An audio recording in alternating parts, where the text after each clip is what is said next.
Hello everyone, my name is Notepad Anon, and I usually write games for fun, but today we're going to be looking at a couple games. A couple weird ones, a couple oddities. Games that really inspire the mind in maybe not the best ways. So, what is this stream? What are we actually going over? We're going over romance RPGs.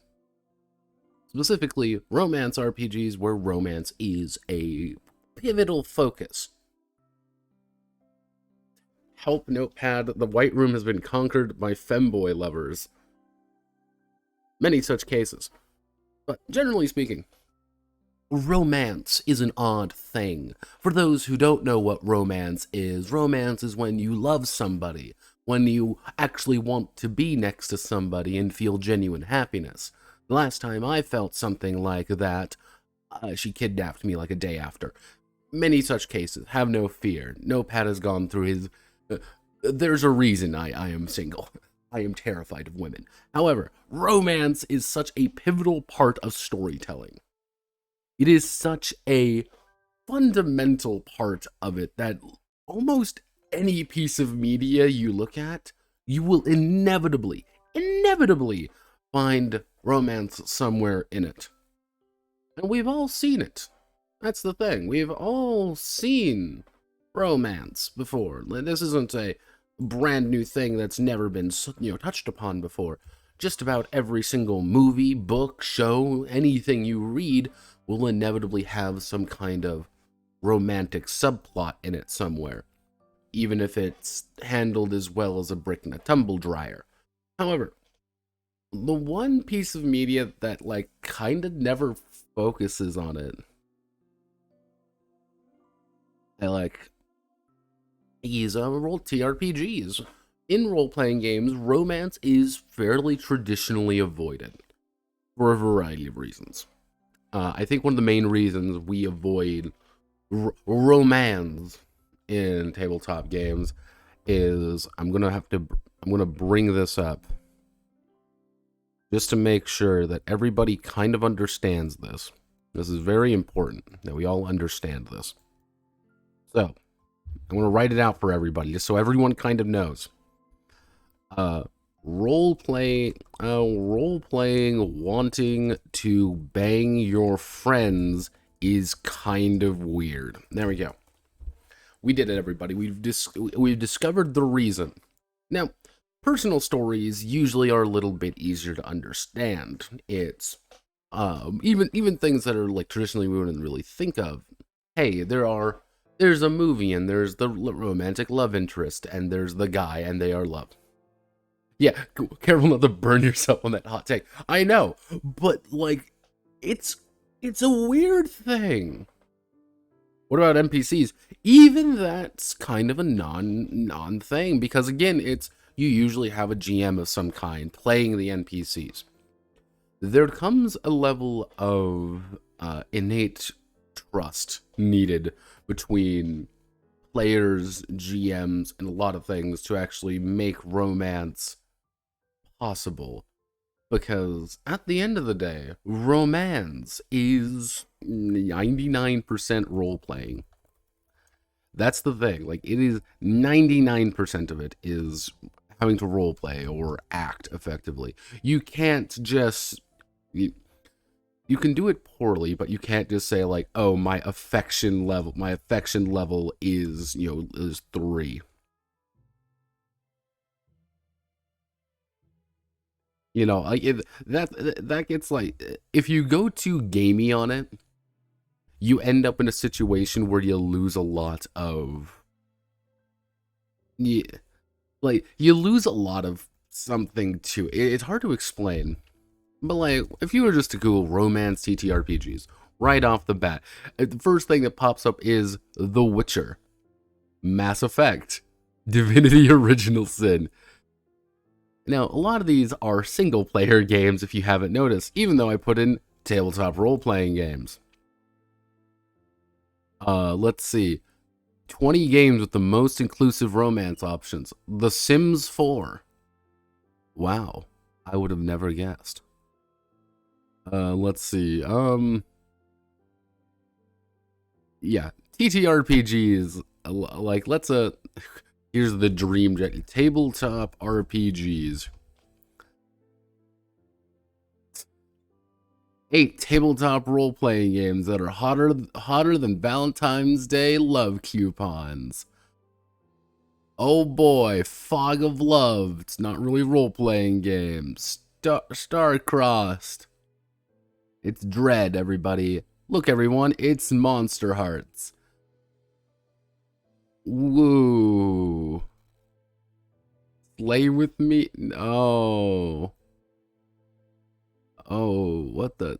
Monster Hearts 2, 183 card-based role-playing. Bacchanal. Like, a lot of these aren't. Also, we're going to go over the Romance Trilogy today. It's a bit weird. Yeah, that's one of the big things about this, is that it's not really touched on for good reason. Yeah, Mass Effect 3 is my favorite tabletop role. Oh, God.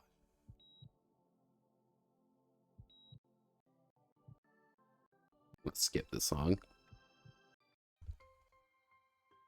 I was like, what the fuck is going on? And hearing a beeping noise. But yes, like, role-playing games don't have that. They aren't really common. But we're looking at a couple games today that have a distinct focus on it. And that's what I forgot to do. So everybody, what I'm going to do now is I'm going to stealthily, in another window, get everything actually sorted out the way it was supposed to be. But because I'm a moron and completely forgot. I knew I was forgetting something, but I was having a bagel, and that bagel was very good. So let me just, there's Dusty. There's Kraska. There's Kraxa. Don't you worry, we've got Manlet to the rescue. We also got Henry Tudor. Don't worry, Pro, you're in here. Don't think you can escape that easily. But yeah, there we go. So, the games we're going to be looking at today. 10 out of 10 bagel? Yeah, it was a pretty good bagel, actually. Well, they didn't cook it very long, but that's the sin we have to deal with. So, the games we're looking at today. This is a place to fuck each other. We're going to be looking at Courtesans, a role-playing game of sex and society. Good society. We're going to look at good society. I don't want to look at good society, but we're here, so. High school harem comedy. I am scraping the bottom of the fucking barrel here, by the way. Here is the Dune Rose, searching the desert for a way home. She found love. This is actually not just a romance novel cover, even though it really should look like one. And our final one is we are actually going to go over, briefly, the Romance Trilogy. And I'll give you all a very, very special thing about this one. This one's not going to be fun. But these are the games we're going to be going over. However, I want to start with this. I want to start with a place to fuck each other. Okay? What you want to? What?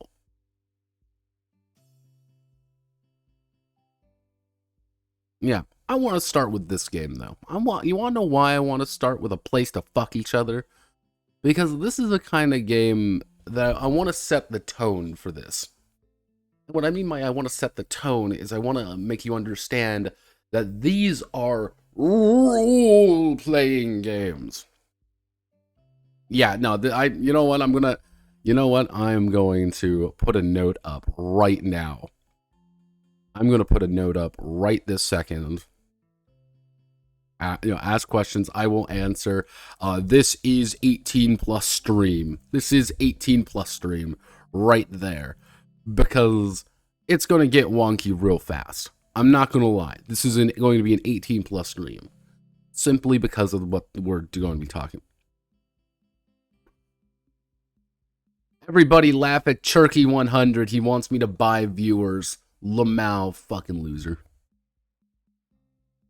I'm sorry, Cherky. You're kind of lame. Go away. But yeah, like, yeah. Now, a place to fuck each other. Let me just change the stream title.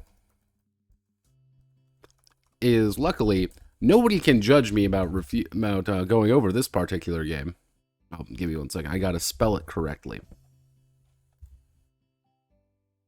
So, a place to fuck each other is a game about wanting to fuck each other. So, you may be noticing, like, who did this game? Whose game is this? And if we go over here, written by Anne Sheep and Avery Alder McDelato. Oh yeah, everybody. You like Avery? I like Avery. We got our girl again. So if we go to a place to fuck each other is Buried Without Ceremony. Yes, this is Avery Alder's company. Now, who is Avery? Avery is a fascinating human being. She is immensely talented, and she's made some really good games. Unfortunately, most of them I dislike, except like her first one. She's clearly gone beyond. Here's the thing: she's clearly gone beyond most of us. But this is Avery Alder.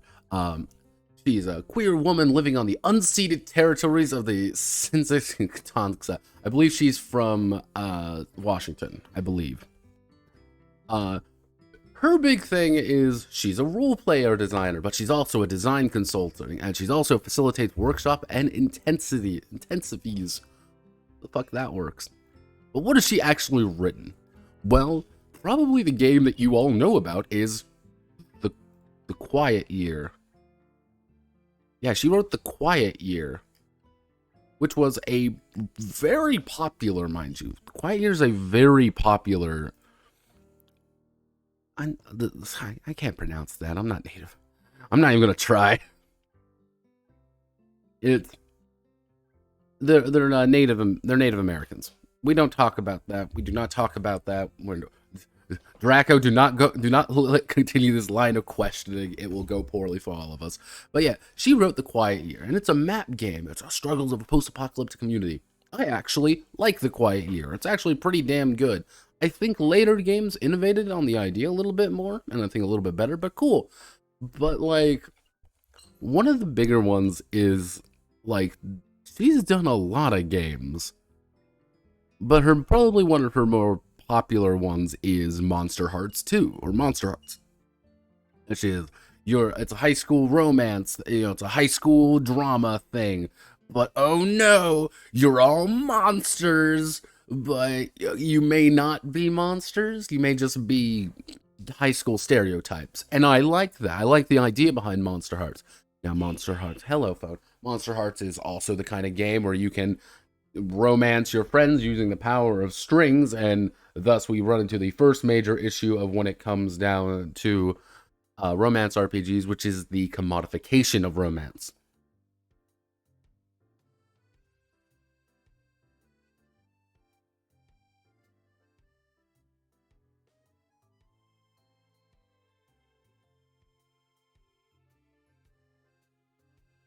Why does my mom send me these things?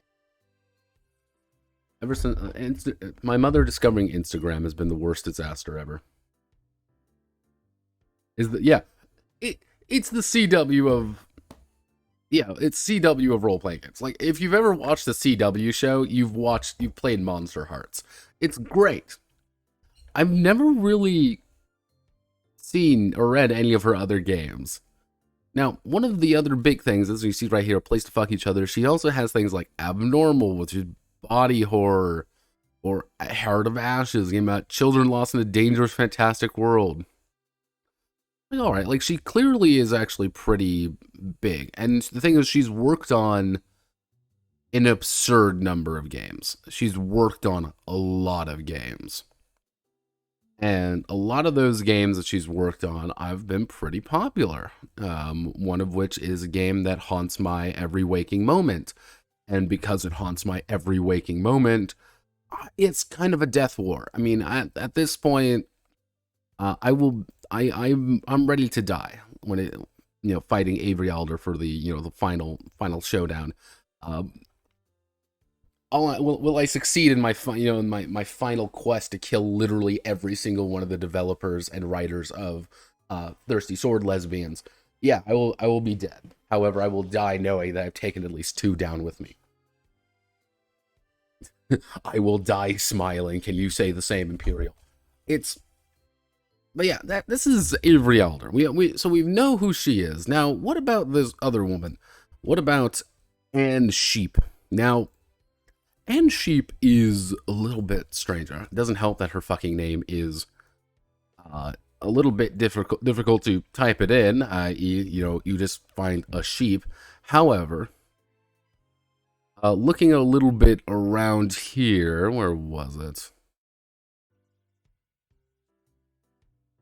I did find what she was working on. Actually, we do a place to fuck each other. There we go. Like, I found her for like 2 seconds, and then I lost her. Where did she go? Where did she go? Where is... One of the weird things with her is that she was, like, she had clearly worked on other things before. Like, and that's it, but it's hard to find her name, and I must have just lost it over time. But yeah, Anne Sheep is a person. I couldn't really find anything she'd written. It looks like she wrote mostly like LARPs and stuff. Now, we see this, so it's like, okay, we got the support from Patreon. I don't believe Avery Alder even has her Patreon anymore. I don't believe she does. And Google, it doesn't exist. Pretty much. Like, mostly when it comes to... When your name is fucking Anne Sheep, it's a sheep. Sorry. Like, Google's like, I don't know. Now, interestingly enough, again, this was a Patreon game, and this is a game that was designed to be, well, from Patreon, and if we actually, let's do a quick check. I want to say Avery Alder Patreon. And we see right here, Patreon. Oh no, she moved. She is actually on, Avery Alder is actually on Gumroad. You see right here. There she goes. You can buy all her stuff here.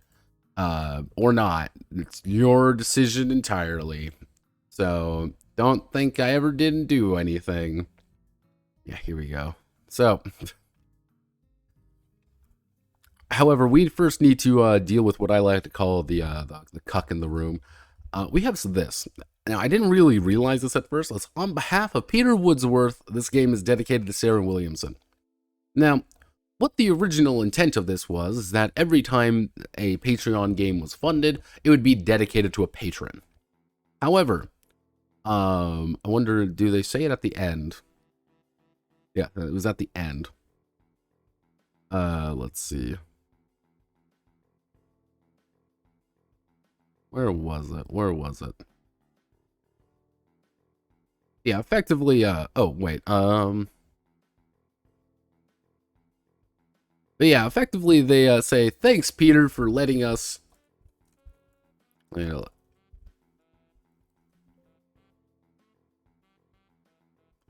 say, oh yeah, right there, each of these games dedicated to a generous Patreon director, which put us in a weird predicament this time, dedicated a game about queer women to a man.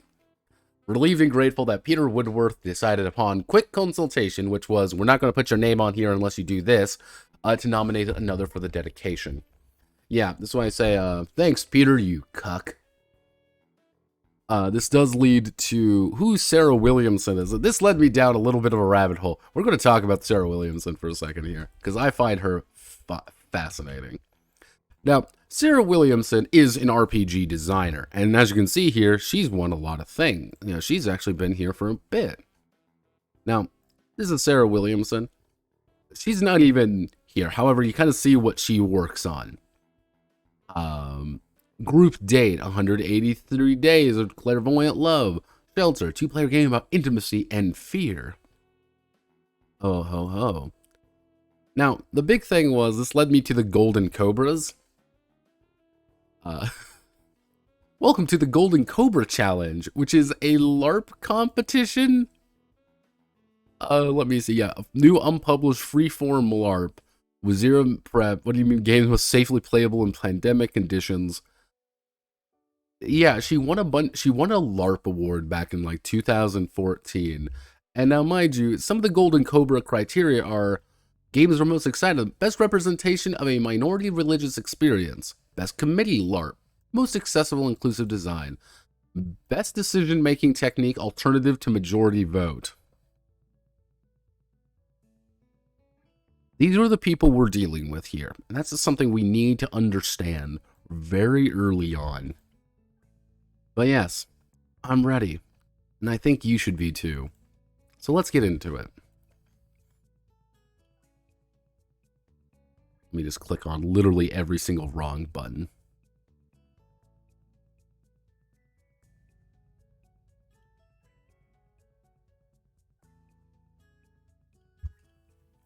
Yeah, that one was like being a African Jew.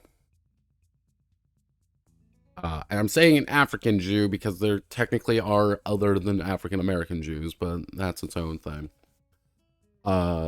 It was like a gay Mormon and things. It was like that. It was like, what the fuck? Like, you read it, you're like, what the fuck? But yes, so A Place to Fuck Each Other is a game about queer women and the relationships they tentatively build in new spaces.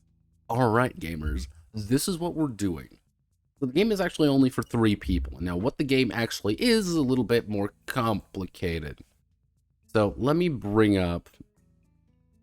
did I even write a character sheet for this? I don't even think I wrote a character sheet for it, because you can't. Yeah, so, no character sheet for this one, though. Now, one of the ideas is that everything is rotating. You're always rotating scenes around between different people. So, at first, the 2 lovers, you could say, are there and they're chatting with each other, and the third is playing, effectively, an outside influence. Then play rotates. One player retains their lover, and then there's another person, which then rotates again. That's kind of the idea. And this is a game explicitly about queer women. Remember, guys, you can't be here. Go away, gay men. Which, by itself, I'm going to have... This is a little tangent from Notepad. I always find it fascinating how lesbian women, like lesbians, actually have a distinct representation in media, while gay men don't. I find that very fascinating. Always have. I myself am not gay, but I've known a lot of gay men in my time, and it's very interesting. They never talk about them. It's usually lesbians. I think I know why, but I can't say it. Okay, washing machine. We can't say it. We can't say that. We can't say it. However, you're thinking on the same wavelength that I am. That's kind of like one of the, I think, like, so getting together. So, playing, gather stack of index cards, piece of paper, draw a relationship map, and, okay, we've described the game already. Now, this game doesn't really have a GM per se. This is a 3-player talk game. You're going to sit around and you're going to talk to one another. And that's how you're going to build it. Yes, in the space, settle into playing music. Consider doing so. Make a playlist of sad lesbian music ahead of time, or play songs whenever you decide that they're also playing in a scene. Whatever. Sad lesbian music. Now, fun fact, I actually Googled sad lesbian music playlist, and I did find a literal playlist called Sad Lesbian Music. And I listened to exactly 2 songs on it before I decided to listen to the Guilty Gear Strive soundtrack again. Yeah, no, I was in physical pain. So, yeah, do you feel comfortable with narrating acts of sex? Do you feel yeah, you're gonna... So, this is how to create a lover, your main character, your character that's you in all ways. Okay, Kenji, you need to go get a little bit smaller, and I'm gonna make me a little bit smaller. So, how do we make a lover? All right, everybody, let's get a name. We're gonna call this what's a good Actually, no, we have to call this feminine salmon. So, feminine salmon. Now, what's their sign? What's their astrological sign? Well, I'm feeling that they're a Gemini. Their hairstyle? Well, obviously, I need something wild, crazy, a little unkempt. And what tendency do they have? If we scroll down here, we gotta have names. Then we choose the zodiac. So, hairstyles. Haircuts say something about you navigate the world, how strangers read you, such as loud colors, aggressively styled, in that awkward middle stage, a braided rat tail that always finds its way into my mouth.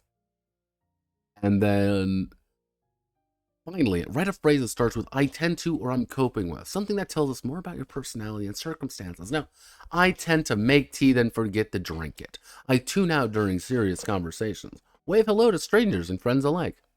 Bite my lower lip when I'm in deep concentration. Oh, all right. Little quirks. Little quirks. Is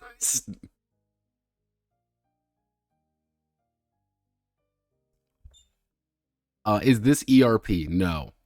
No, not necessarily. However, they do say that you can. So we'll make it a Pisces. There we go. Sorry, feminine salmon. You are in fact a Pisces. So, now, then we have I'm coping with undiagnosed depression, a meth problem that's getting worse, and an invasive and unsupportive family, an abusive ex, uncertainties about gender. There's a...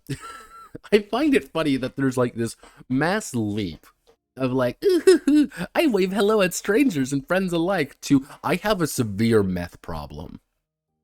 I do a lot of meth. And it's like, oh shit. But the word coping has also been completely destroyed for me at just a fundamental level.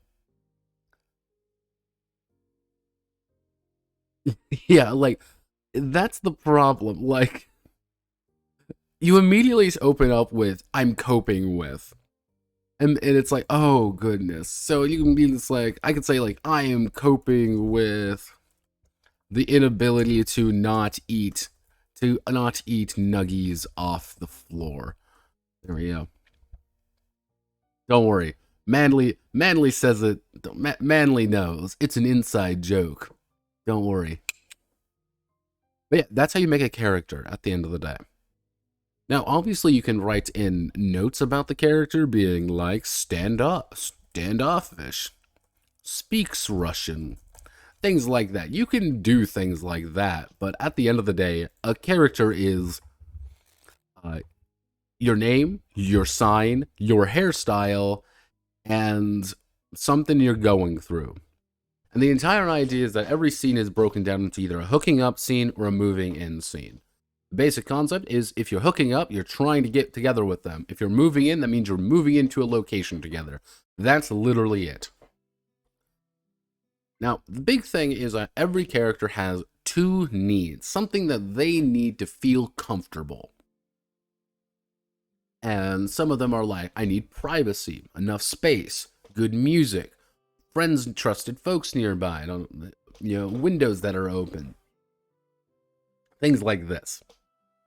And it's like, okay, this makes sense. But the problem is sometimes these are mutually exclusive. Or you can say, oh, I need something that's reassuring. Like, I can't get something that's reassuringly clean. However, I can get everything else. So it's like, maybe I'm not the most comfortable in this present place. However, maybe I can make that work. Maybe I can make it work. So we had to write down all everyone's needs. Now, the problem is there's the third. The third is, for lack of a better word, a third wheel. The third's entire goal is to complicate your lives. They are playing a force of nature that is present or maybe not present influencing the situation. In addition is that they're going to say one of the needs is not going to be met. However, what the problem is, and they can also say one of them is being barely met. So for example, let's say our needs are, I need enough space, good music, reasonably quiet, and physical security. The problem is what I can do is to get it, I can say, you're not going to get enough space. You're going to be stuck in a fucking closet right now. You have good music. It's pretty quiet right now, but you're not really, you are stuck. You have not enough space for anything. But you have everything you need. Or you can say, hey, you got plenty of space, you got great, you got good music going on, and it's loud as fuck and you can't think straight. All right, cool. It's prompting some things of what people are comfortable with and some people things that aren't comfortable with. And that's kind of interesting. All right. Now, the third can be a lot of things. Now, these are some of my favorites. So, some thirds include me and his mother sleeping in the guest bedroom, angry drunk men yelling on the street corner, another lover, Sean. There's a man in this game, 0 out of 10. The third in a poly triangle. Another couple hooking up in the same room. It's become that sort of party. Let's see. What was the one that... Amy, a live-in partner to Asha. Uncomfortable with non-monogamy, even though more uncomfortable with setting her own boundaries, clearing out of her own space whenever Asha brings another lover out. Or Carly, who shows up unannounced and crying. The baby?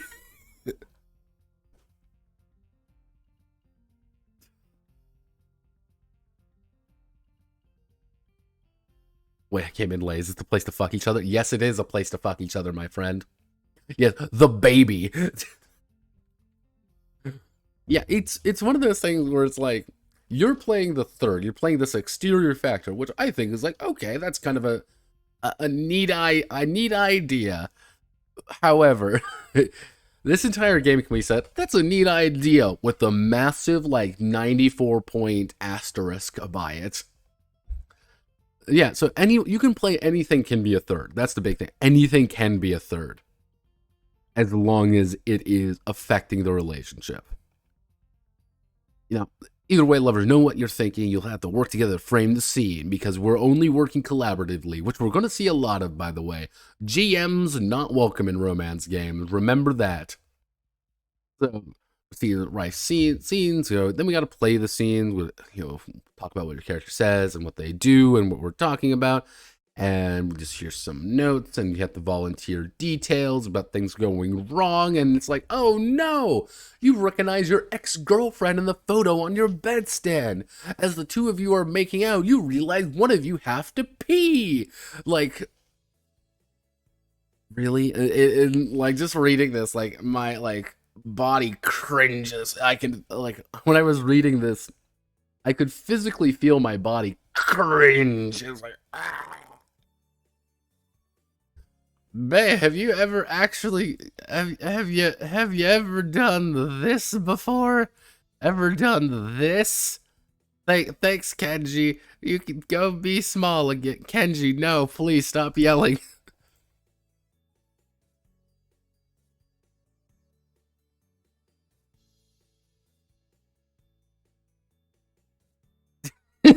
When it's gonna girl at the bar, her 14-month-old child is in the room.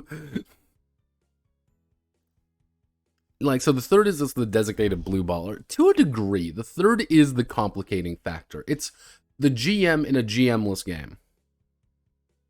And because it's the GM, the GM-less character in a game, it's the idea, they have to cause a little bit of chaos and drama, and that's their entire job. They have no other purpose other than to cause chaos and drama.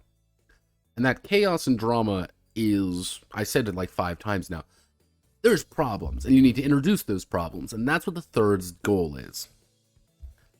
Yeah, pretty much, because the thing is, after this scene, you get to play, and another person becomes the third. Someone you may have just blue-balled. It's, so, this is possibly the most interesting part of the game. for both the right reasons and wrong reasons. Scenes end when a lover acknowledges to herself that I shouldn't be here. This is the phrase, sort of ritual phrase that ends the scene and puts in hopeful beginnings in relief. We don't get to see what she does with that knowledge or how she might extricate herself from the situation. There's a realization that I shouldn't be here, and that's that. Now, you can end it with variations. However, you cut scene right when the conflict has been identified. This is how any scene is ended. Now, initially I read this and I didn't like it. So if you just say I shouldn't be here anymore, suddenly it ends, and like whatever tension like the third was trying to bring up, or the other person was trying to bring up, it's immediately done. You don't get a resolution. But the more I thought about it, I actually don't hate this. I don't hate it for one particular reason. I don't think it's very good in this game. However, there's something oddly strange about just saying there's a single phrase that once said just snap cuts the scene. It's done. Just hard cut.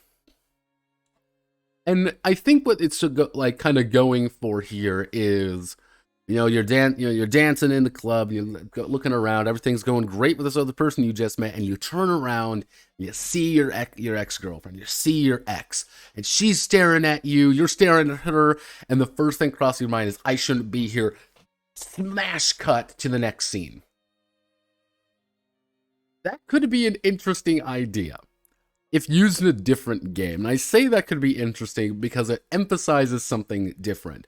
It emphasizes there's a clear ending and there's a clear moment when things have like escalated past the point of absurdity, where it's like, I shouldn't be here anymore. And it's you can make it a little bit dramatic. I think in another game this could work pretty well, but it would be a very particular kind of game. It would be, if you want me to this is just top of my head when I was actually kind of thinking like, why am I kind of in this mechanic and kind of not? Like, I hate this mechanic and yet I can't. Like, I'm thinking about it, but oh my god, I hate all of you. Stop posting in my server.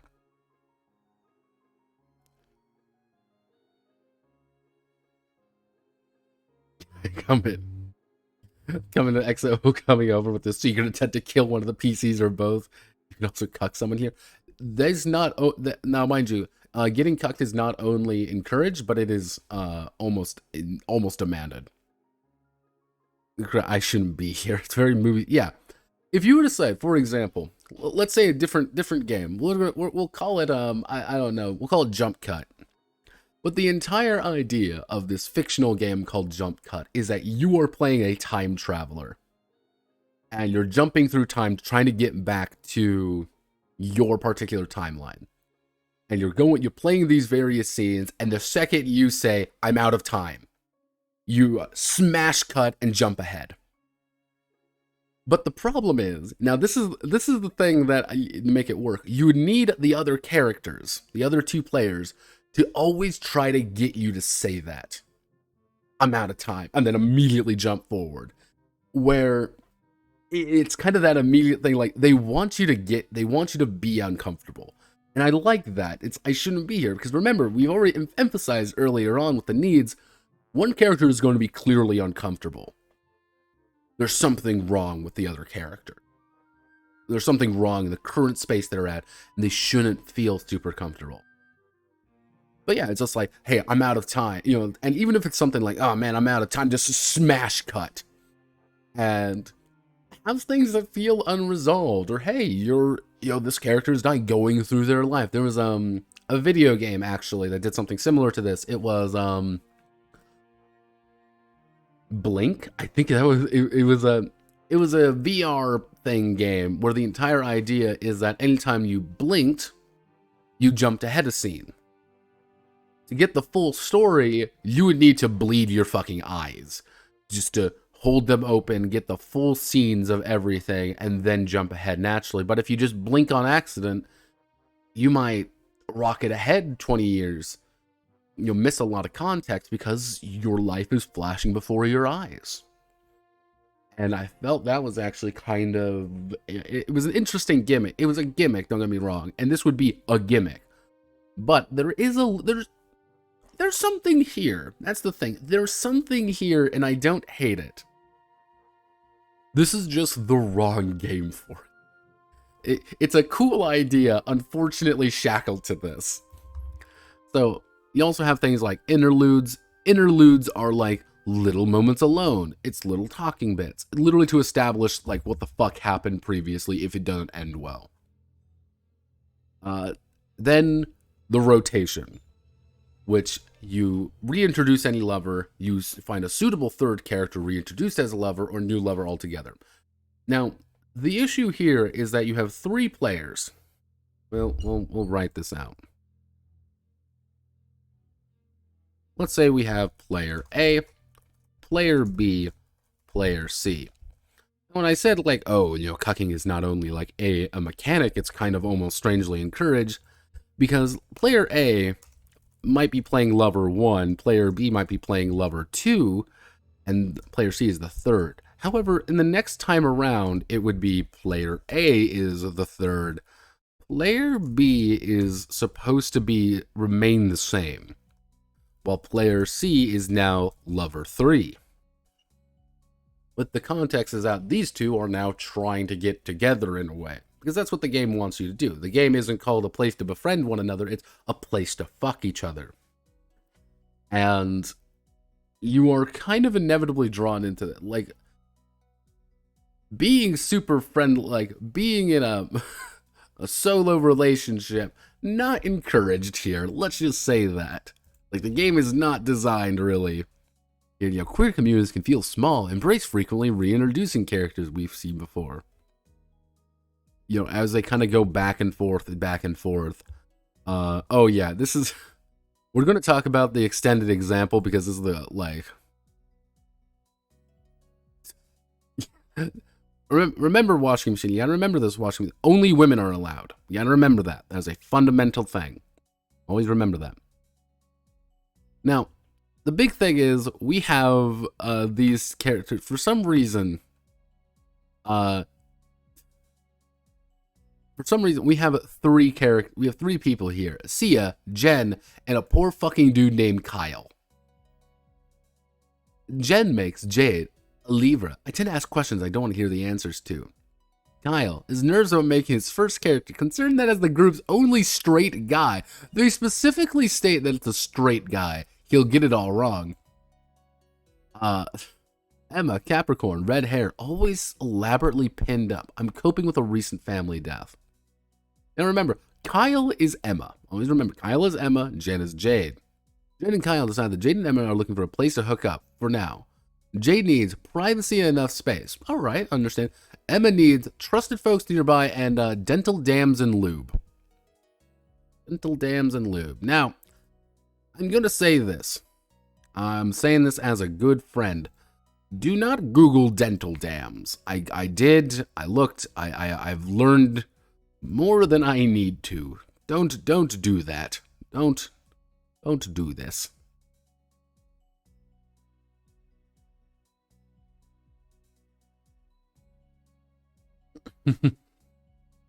Nah. I wouldn't update this. But I want a friend zone to cuck everyone that produces a shadow. Then I like the thing with that is like you can literally just play like this horrifying person who just like let me what's his fucking name? That would be let me see. Yeah, you're just playing Tummer, you're just playing Swagona. You're playing this absolute chat of a human being right here. This is all you're playing. Man who cucks the world, as you can tell by his... Yeah, no, if you ever want detailed lore when it comes to the school days, it's here. Mostly, this is very canon. This is very canon. This is also a big thing. The man effectively, I believe the thing is with him is that he's immortal. He literally has immortality, so he just literally fucks down his family tree. School Days lore is weird. We're not going to talk about School Days lore anymore. I don't want to go down school days lore. I should always wear Emma play every play.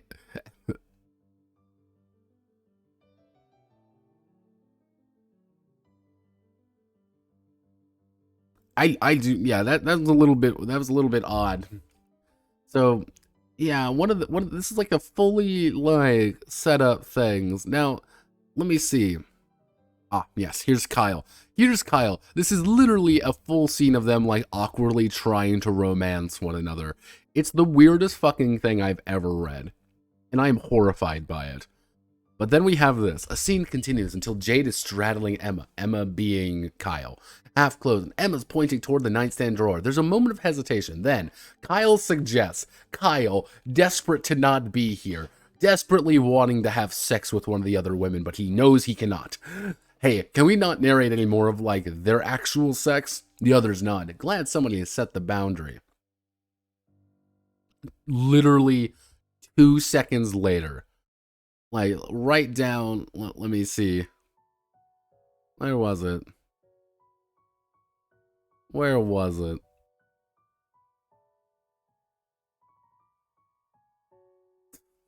Where was the thing? Ah, wait, where was it? Let's get... They pretty much, like, immediately open up being like, yeah, they're doing the do. Everything is fine. Like, it's like, wait a second. Wait a second. Like, no, please. Yeah, it's very odd, which, mind you, the entire context of this is that these two have hooked up and they've left, and Emma has left her friend behind. However, literally the next person plays that friend, and they're fucking the other person. It's like, what the fuck? Jesus, like, Jesus, mother of God. Yeah, this is... Oh, jeez. This is notes from Avery. I spoke in Sweden last month about designing games that are structurally and mechanically queer. Mechanically queer game. That doesn't sound quite right. Yeah, challenging not because it's complicated. I looked elsewhere. This game is written by ex-lovers and as someone who used to hold me at night. These boundaries are different now. We've been through or say I shouldn't be there. Writing this game together felt weird, but it's a game about processing disillusionment, about seeing queer community as they are and not as what we fantasize they might be, about having a 3/4 of your needs met. However, this is ad. I used to be a utopian. The idea that we could just make some sweeping changes to the way things are, and with some small subset of people break away from things are, and build a self-sustaining social order, it's seductive. But breakthroughs are not to be distrusted. Revolutions are rare, and nothing is perfect. The biggest shifts consist of not sudden, shocking redistributions, but of slow, subtle driftings that end up far from where it began. The multiple overlapping systems of oppression we participate in, more or less willingly, are very robust. They find ways to replicate themselves, even if the hearts of those who do their best resist them. Maybe the big answers just don't work, and maybe we haven't found the right ones yet, but for now anyway, I think we can do our best to carve out little spaces of resistance. Full time to really listen, to pay attention to the way we rub against each other. It adds up. I have no idea where the fuck this came from. This is someone's fucking... Like, this would be like, this is what the game was all about. While Anne's like, here's my fucking manifesto. Like, oh no, man, please, I don't want to listen to your manifesto.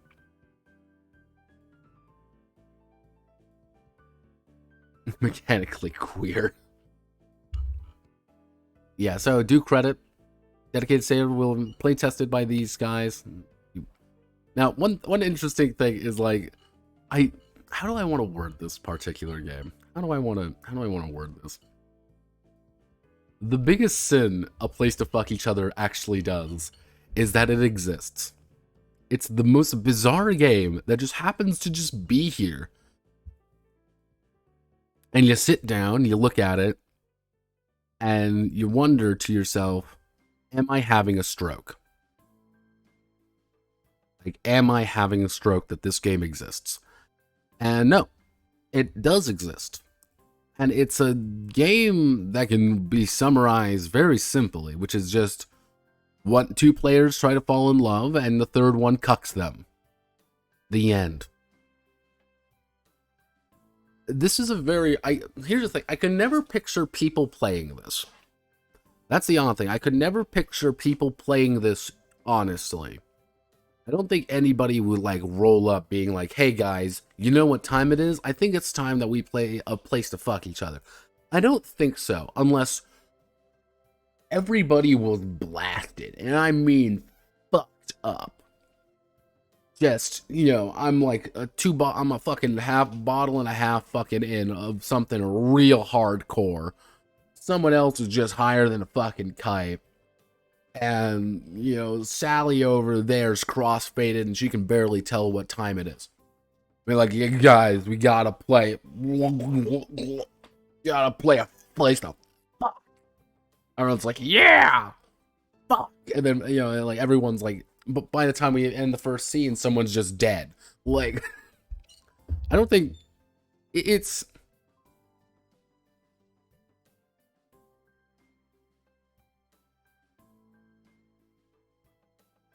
It's one of those odd... It's an oddity of a game. Not bad. I mean, the thing is, like, everything here works if you actually like this kind of game. But I question... But why? Why does it exist? That's the big question. So, that's that game done. We no longer have to think about it too hard. Now let's see, do I want to do a palate cleanser or do I just want to go immediately into sadness? You know what? I think it's time we just immediately go into sadness. Let's do it, gamers. Now,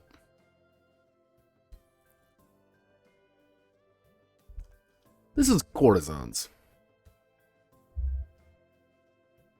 Now,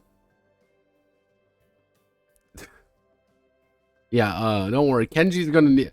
There will be tactical Kenjis throughout this, so I'm gonna keep him, like, right here. Yeah, there's going to be a very tactical Kenjis ready to go. This is Courtesans. Now, what is Courtesans? Courtesans is a game about a role-playing game of sex and society. Now, who made this? Is by a guy named Ian Warner. Now, you've probably never really heard of Ian. And probably for good reason. He doesn't actually do that much. The main games that he's written, actually I should bring that up, are things for Doxy, Courtesans, and he did a lot of work for other games like Tough Justice. These are all from a company called Postmortem Studios. Postmortem Studios is run by a guy named Grimm, James Grimm Desborough. This is Grimm. We've actually talked about Grimm before.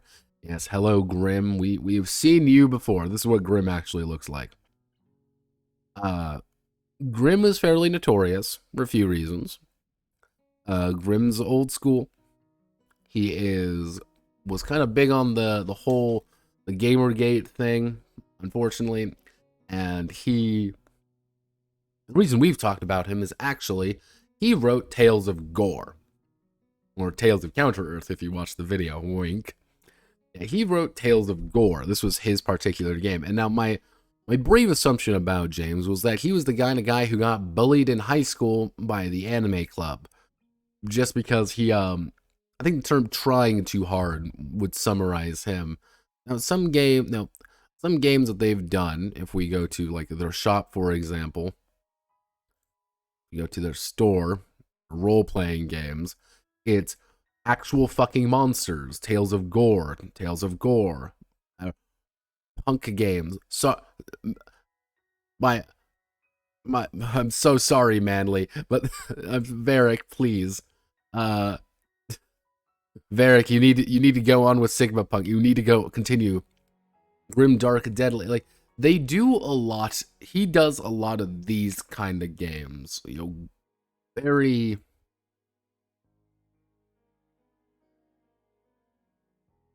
interesting I'm going to say that very quickly. Very interesting. And I say that's very interesting games, TM, simply because a lot of these games are very strange and very focused on other problems. And you've probably never actually heard of any of his other games.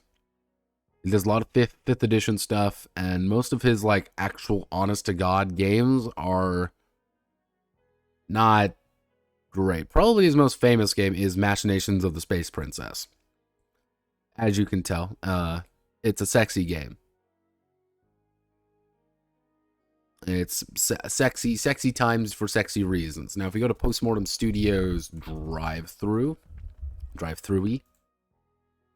like, you can even see right here, like, he has a lot of games, but you never, again, Machinations of the Space Princess is probably his best-selling.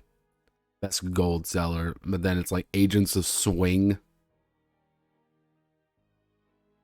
Like, nothing here is... Postmortem isn't exactly what we would like to call a big like, holy shit, amazing fucking company that does a bajillion things. No, they're a company out of Britain.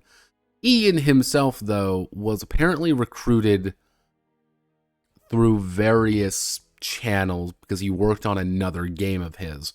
Now, Ian, if we go right here, now, interestingly enough, let me just do this real fast. They link him directly of who he is. They link you directly to find him. Ian's a weird dude. Ian is a very strange dude, and I respect the guy. And again, I respect the guy immensely. You know, he's clearly done things that are... He's done better than me. However, it's not going to stop me from criticizing it. Let's just say that.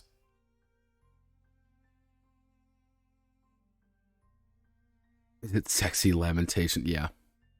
Bullied by the anime group. Yeah. Axe Pokemon is exactly what the title... I have it actually in the curious case of Degeneracy. Sexy Lamentations of Princess. I believe so. Yeah, like, again, there's, like, clear, like, James doesn't know how to name things. Yeah, I couldn't find anything else really on Ian outside that. I don't want to, like, bring up his fucking Facebook. That's a little bit odd. But one of the other games he worked on was a game called Tough Justice. Always fucking remember. I gotta... Nah, that's not gonna... But yeah. Tough Justice is... How do I want to word this? Let me bring this up. Tough Justice. Postmortem. Yeah. Tough Justice is actually the companion to the Courtesans. Where it's, you know, takes you back to the courtrooms of the Georgian era and bloody codes, even most petty crimes could see you dancing on the Tyburn jig. Stakes don't get any higher, it's life or death. This game is very odd. Now, it says James wrote this one, but it is written by Ian Warner. Now, this is all the things Ian's actually wrote.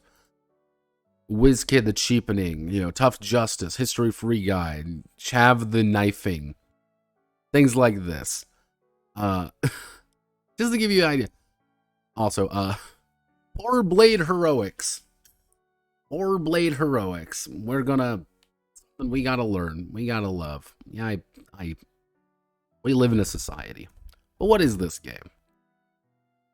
Honestly. Like, it's apparently based off one of Grimm's other systems, parody, you know, kind of making jokes about World of Darkness stuff, if you haven't noticed the naming. Yeah, very loosely adapted from the Beer and Crisp system.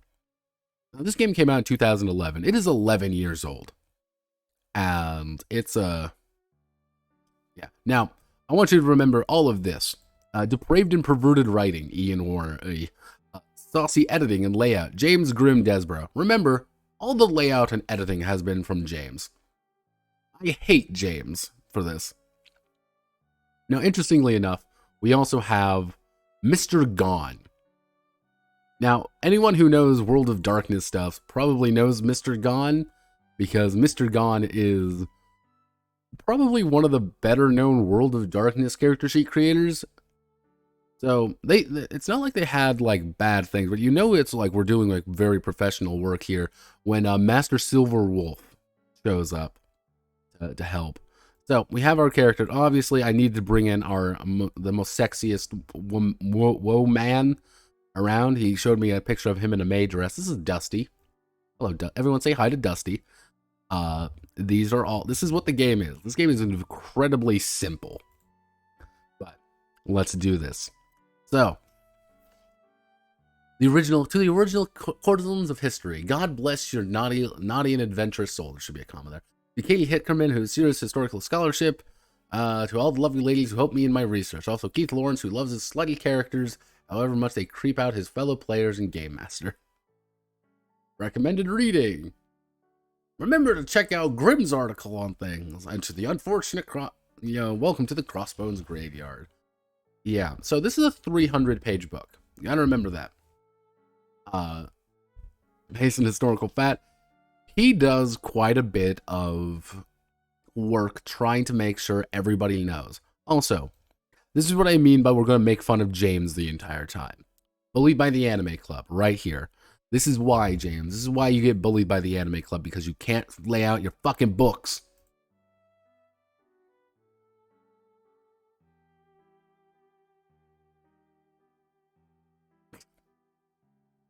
But yeah, then we have this one.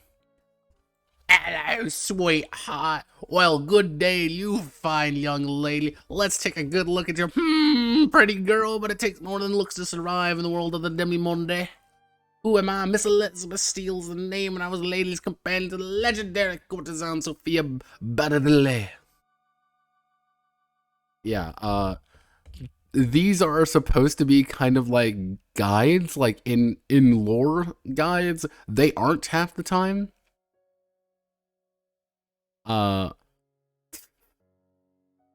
He does do a lot. I'm gonna give this. He does do a lot to be like, let's talk about this, but this is important. Who wants to play a courtesan? History buff, feminists, sex workers, moralists, perverts. Now, this is what I mean. Like, this guy's kind of an interesting dude because this is straight up right up. The author has Asperger's syndrome and high functioning autism. This actually put a lot of different things in the context with this game. Now, I joke, this is autistic, I'm autistic. I joke about that a lot because autism has kind of lost a lot of meaning. But my cousin has Asperger's. And I kind of get what the thinking here is. And again, I gotta give the thumbs up to this guy for publishing a full book. This is a full fucking book. And this isn't something little that you can't just do overnight. Like, this took a lot of time, a lot of effort. And like, I give the guy credit for it. And that's the big thing. However,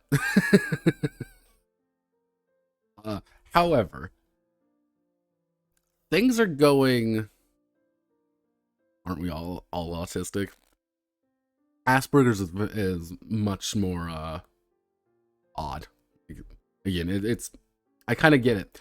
When we're going through this, there's going to be some parts I'm going to point out that sound odd or be odd, but realize who's writing it. And realize that I have a strange and beautiful feeling James did zero quality control. You got to remember that. So, we know who Ian is. The beer and crisp system is very simple. The entire system for this game is not very complicated. Also, here's the piracy plea. However, James put half of it in the sidebar, therefore I can ignore it.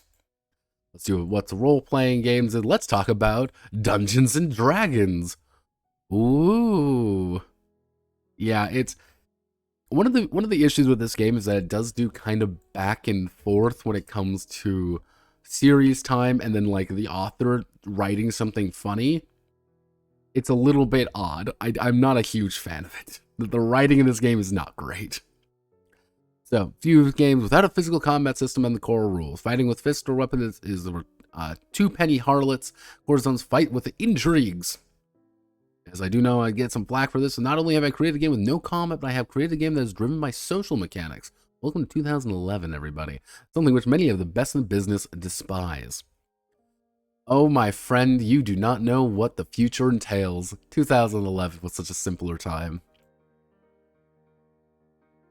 But yes, we have, what do you need? Copy of the book. The landlady to manage the game. Can be male.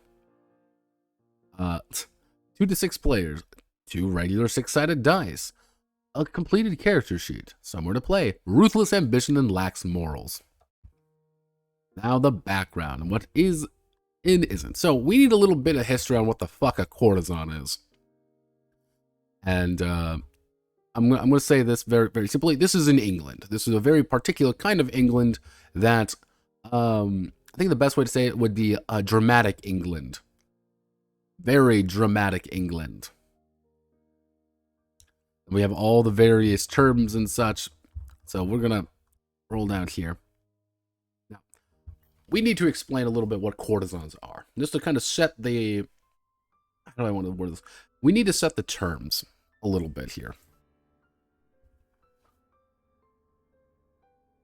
So, a courtesan back in the day was effectively a professional lady friend. Now, not a whore necessarily. This is the big thing. Not a whore. They were not a sex worker in what we would traditionally think of them as. These aren't people who stand on street corners, trying to get, $1.50s. No. These were very, I'm going to say, upper low class. It's kind of hard to say, but a courtesan was someone who was a professional, mixture of professional girlfriends, a bit higher tier than even an escort. They were people who had influence, a lot of influence at some points. Again, calling them an escort is a little reductive. That's the issue. They were a lot of things. They were confidants, they were friends, they were actually kind of, in more than a few ways, companions and deeper than most. They had a very unique place in society. They fell out of favor in the 1900s, in the early 1900s. Geisha, to a degree, yeah, geishas would actually be a good comparison for them. However, in England and things like that, they actually served a fairly interesting role in society because they weren't necessarily high class, nor were they low class, but they weren't really middle class either. They served a very unique place. And they actually represent that with the demi-monde. And the demi-monde is the secret world, pretty much the gray zone that nobody really knows about. Yeah, Geisha is opening a new can of worms. Yeah, that's a completely different can of sadness, but close. We're going there. Now, mind you, these doesn't mean Genshin Impact review when never. This doesn't necessarily mean that they were simple or easy or like whores necessarily, but they did play a very mixed bag of things, we'll say. Very mixed set of skills and ambitions, we'll say. And there's a reason why they go through kings and queens of the courtesan court. And you have things like, hey, like, you want to bang George II. Yeah. Or it's like, oh, you're...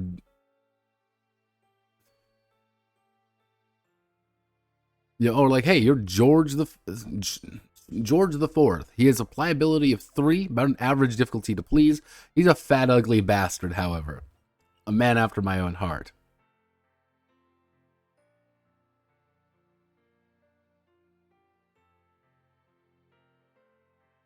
Or it's things like you end up with like Edward the Seventh. It's yeah, there's quite a few different terms. Now it wants you to play in England. That's the big thing. It wants you to play in England. However, you don't necessarily need to, but the context does change. this is this is going to be the first instance author's own Tough Justice. They want you to play Tough Justice. These are sister games. They are together. And, yeah. It's kind of So, title most courtesans will either be Mr. or Mrs. believing the latter, more common. Courtesans who use Ms. do for 3 reasons. They were actually married, they are widows, they took on Miss and the surname of the first lover to appear more respectable. You know, yeah, a note on race. This is a time of great change, sisters. The British Empire is covering the globe, and the people of the empire are making their way to the mother country. Among the upstarts, a few may be freed slaves of exotic origin.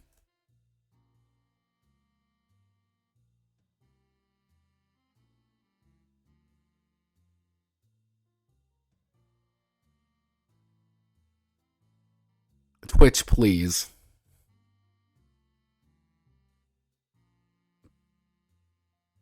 Yeah, no, it's this is what I mean, like it's kind of odd because I keep going back and forth, like this is lore and like this is not in lore. Yeah, it's like ooh. Ooh. Yeah, like generally speaking, you can kind of be whatever you feel like. Like story-wise, the name itself, stuck to the real first names, what your appearance is. Now your appearance, you have 4 options. Of course, you can choose your own, but I found it funnier, so I rolled a d4 for everything for Dusty. As you can tell, she has raven black hair, hazel eyes, an average bust, childbearing waist.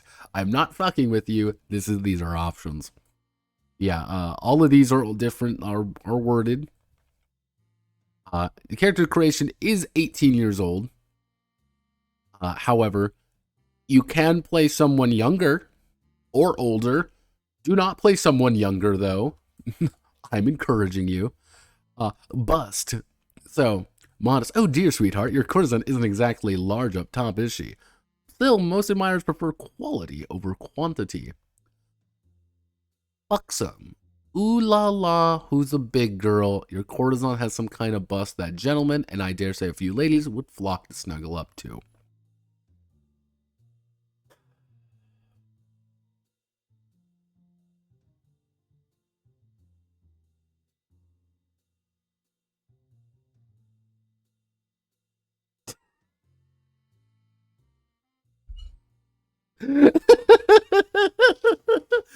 This is, those words were fine to use in the 1800s and the 1870s. Like, I understand that. This is the thing. Like, I understand that. However, this is always my thing. You always have to like quickly say, "Hey, let's remember this."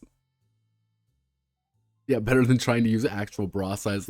Hey, I'll have you know, when I was starting this, I forgot that this was here, so I was looking up like fucking like proper like bust to waist measurements.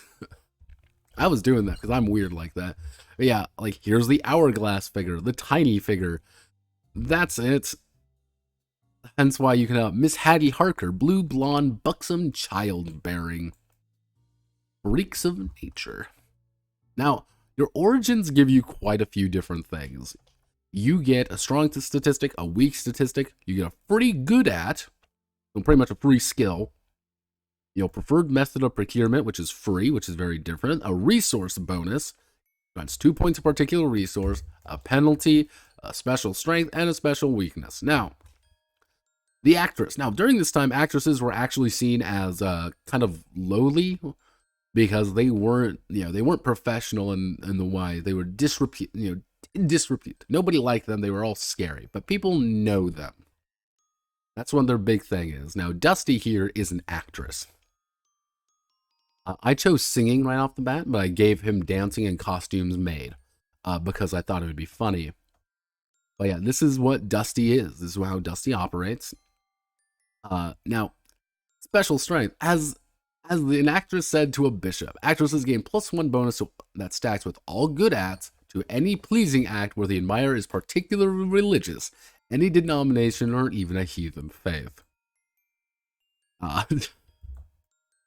Special weakness. Artistes have an artistic temperament which makes them difficult to live with. At the end of every contract resolution, loses a die roll of reputation.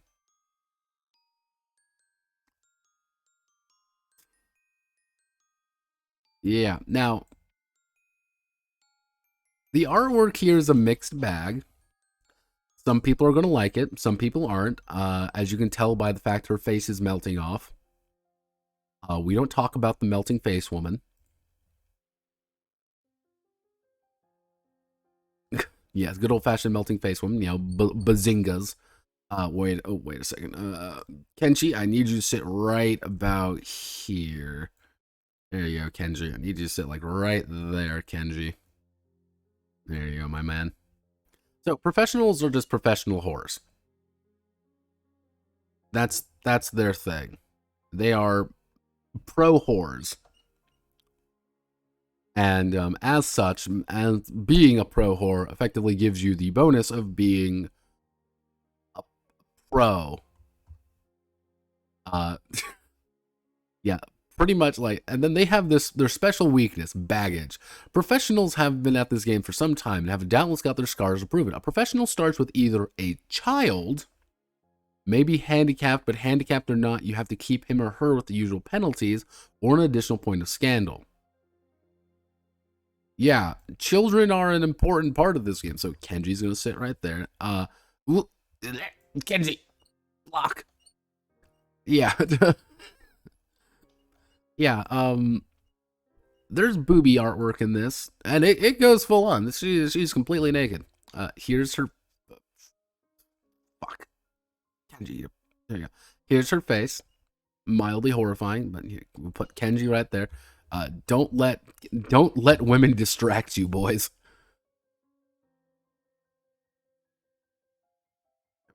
So, fallen ladies are pretty much noble, vaguely like upper middle class that have been fallen low. They're pretty much people who are famous but not. As you can see, they were head of everything, but now they are definitely not.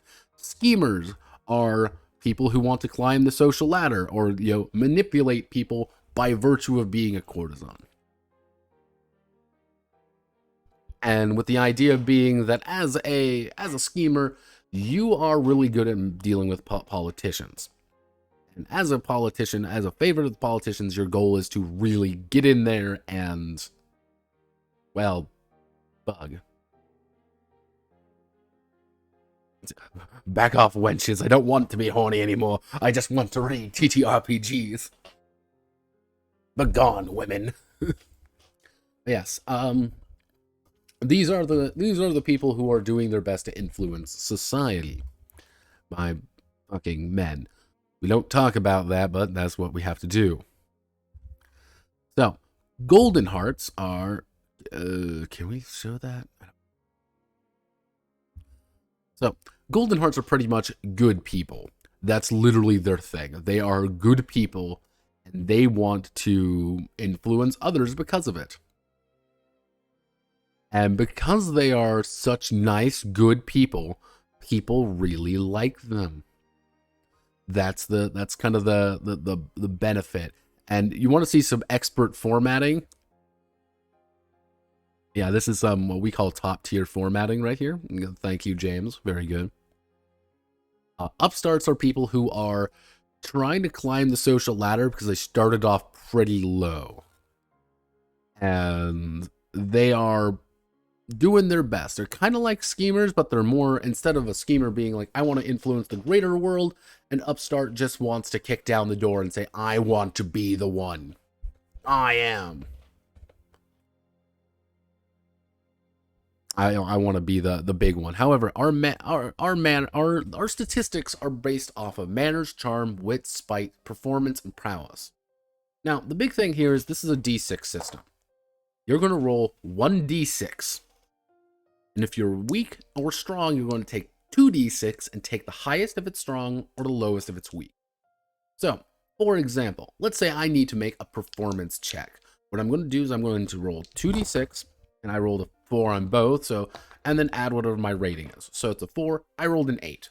That's pretty good. However, let's say if I'm singing, for example, with my good at, I get to add a +1 to it. So if I have a strong performance with 4 plus 1, I rolled a 9, which is really damn good.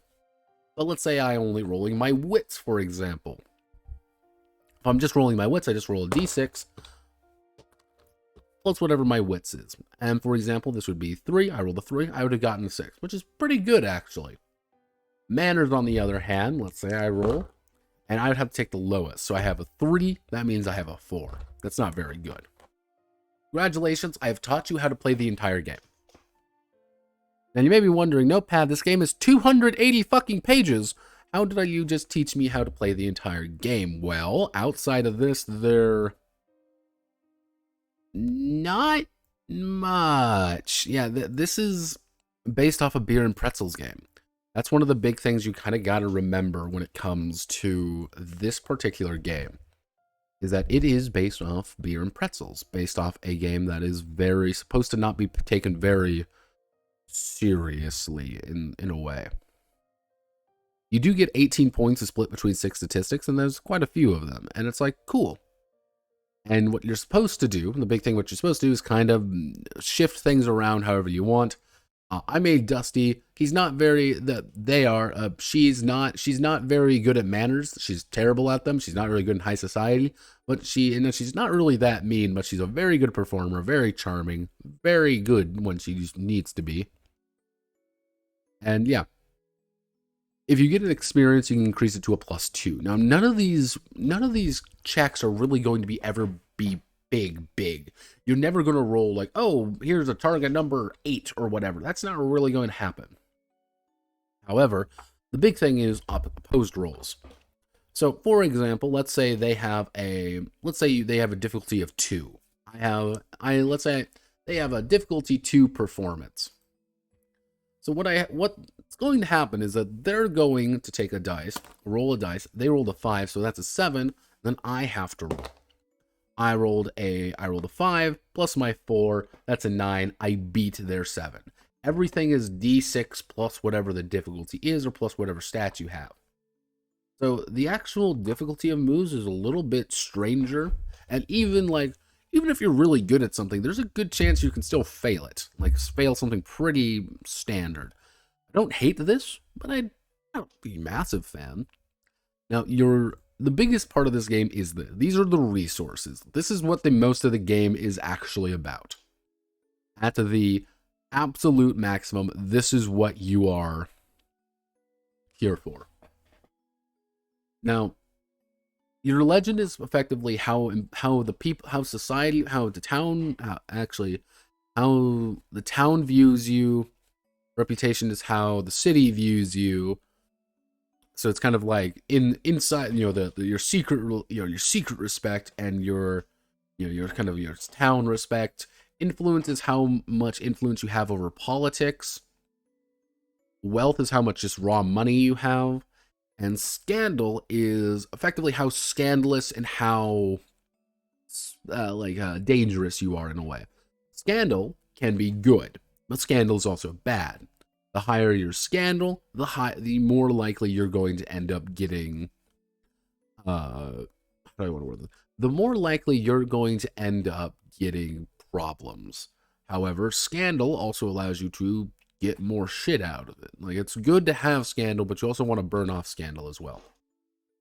These are what the game is really about. It's about losing, gaining, trading in, and manipulating these resources. You never want to be too far below any resource, and you never want to be too far above. Actually, not necessarily too far above, but more along the lines of if you have too much of a resource, you should be spending it. Like, you should be doing it to get something. But this is what the main game is, right here. And this is actually a pretty standard lineup of starting resources, but some of the sample ones they give are like 14 legend, 20 reputation. Like, you can rapidly gain things. Why is there no ass statistic? We're good, we're not that good. Also, that'd be prowess. Always remember that. That'd be prowess.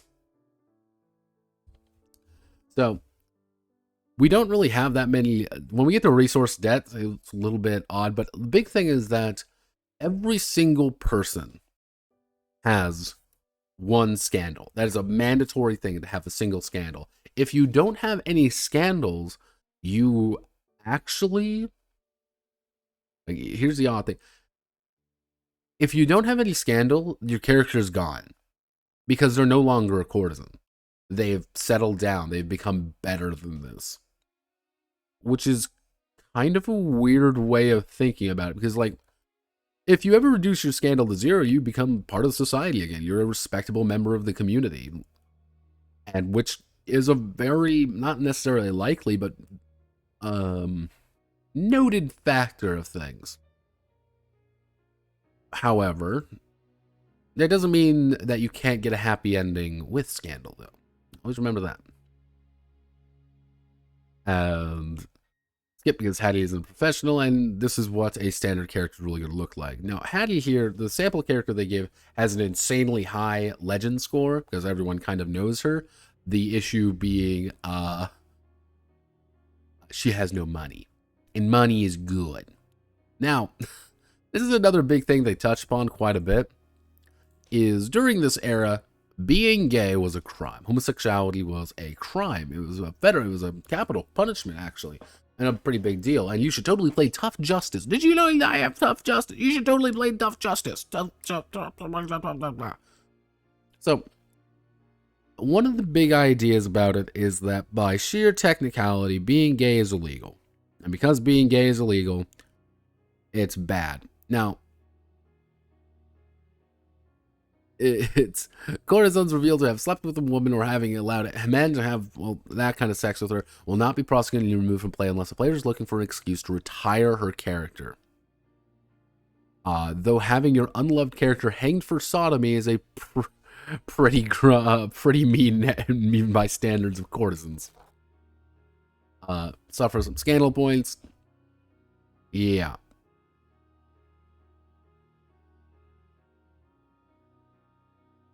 Yeah, there is a, how do I want to word this? There's quite a bit of sexual, how do I want it? Being gay is pretty common in this game. They kind of encourage you to be gay. They want you, am I saying Ian is a purveyor of truest, purest love? A bit. I'm going to say a bit. However, they do say, oh, you gotta, this is bad. Bad. It's like, oh goodness. And here was, what the hell? All, here's all the things, and we have to gather at the house, and here's all the relationships, and we got all the relationships. And then we have all of our various backstories and problems and issues. This is what really bulks the game up in more than a few ways. Is simply due to the fact that there is a lot of these. And you're going to like it or you're going to hate it. No fighting. Now, everything is handled by these four things. Procurement, pleasing, intrigue, and aiding. Those are the four things that you're going to do. Weirdly enough, this particular game is very, how do I want to word that? Very Japanese. It's a weird way of saying this, but it's a very Japanese in design. And what I mean by that is that going to change them. I need something nice and simple. Let's do romance BGM or romance.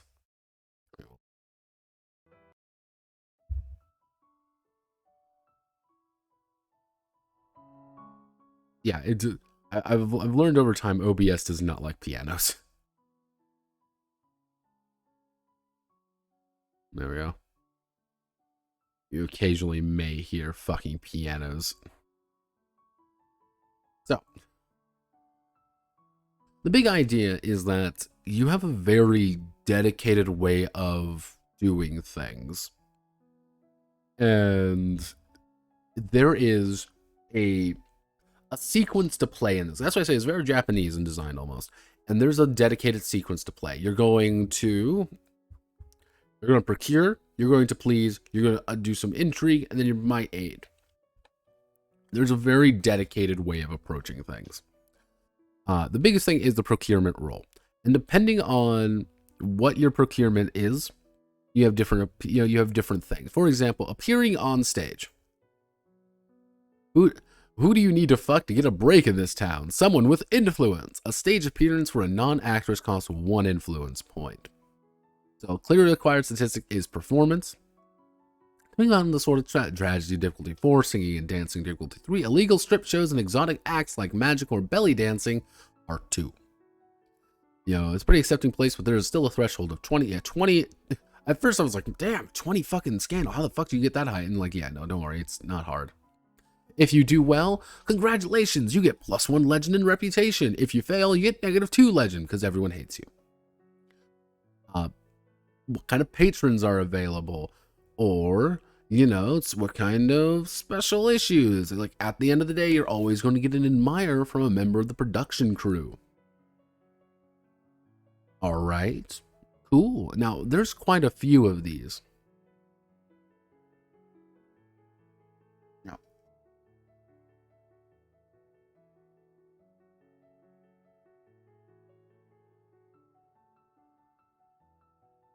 Now, we also have things, again, we have going on stage, going into a literal whorehouse, high-class whorehouse, high society soirees,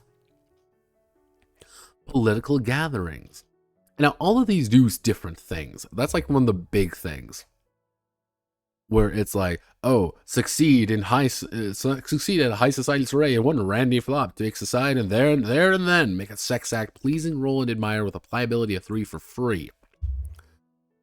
Or it's like, hey, you know, like, oh no, if you're going to a fucking political gathering, here's all the different things here. Oh, wow. You know, or hey, you know, here's all these different groups and different things that you always have to consider. There's a lot here, but most of the time players are going to stick to like a few that they can stick by, with the issue being making a gaudy public appearance. You know, your courtesan is not exactly walking down the high street shouting "Guinea for a tumble," but she may be just as well. Ways and means within this method vary considerably. Running around Hyde Park in her skin-tight writing habit is perhaps the best example in history. This is your fuck you one. You always will have, you know, your big thing here. You always will have the ability to do things here. However, you probably will fail. Like, this isn't a very good one, but you can always do it. This also leads to the letters of introduction, which you need to then make a scrutiny. So the idea is, how do I want to work this? This is a weird one. Like, this is a weird one. So in this particular game, the idea is that you do a procurement, and then you're going to get, if you succeed, you're going to get letters of introduction. Pretty much somebody who wants to bang you, someone who wants to be your admirer. And this then leads into the scrutiny check. Scrutiny. And leads to the scrutiny check. The scrutiny check is quite literally you going in there and, you know, investigating them to make sure that they are who exactly they are. Like, hey, this person is secretly, you know, not, you know, this person secretly is French. Or, hey, this person is completely who they say they are. However, people know, like, he's not actually kind of like what he's thinking he is. Things like that. However, then you go to the pleasing. Then you go to the pleasing act, because actually, more accurately, then they become an admirer. Yeah, so there's a lot to this game that people are going to be like, that's amazing, or it's like, I fucking hate this. Awesome. You know, all these, and it's like, okay, you roll your courtesan with +1 dice plus relevant good ads. Those good ads and against the landlady's 1 die 3, and more she fails, the wrong end of the stick she gets. And then you have to do pleasing, which, don't you worry, everybody. Don't you worry.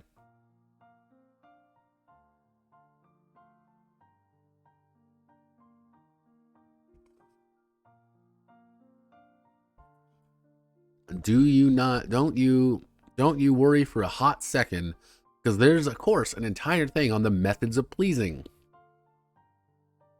In which the entire idea is that you're trying to get something out of it.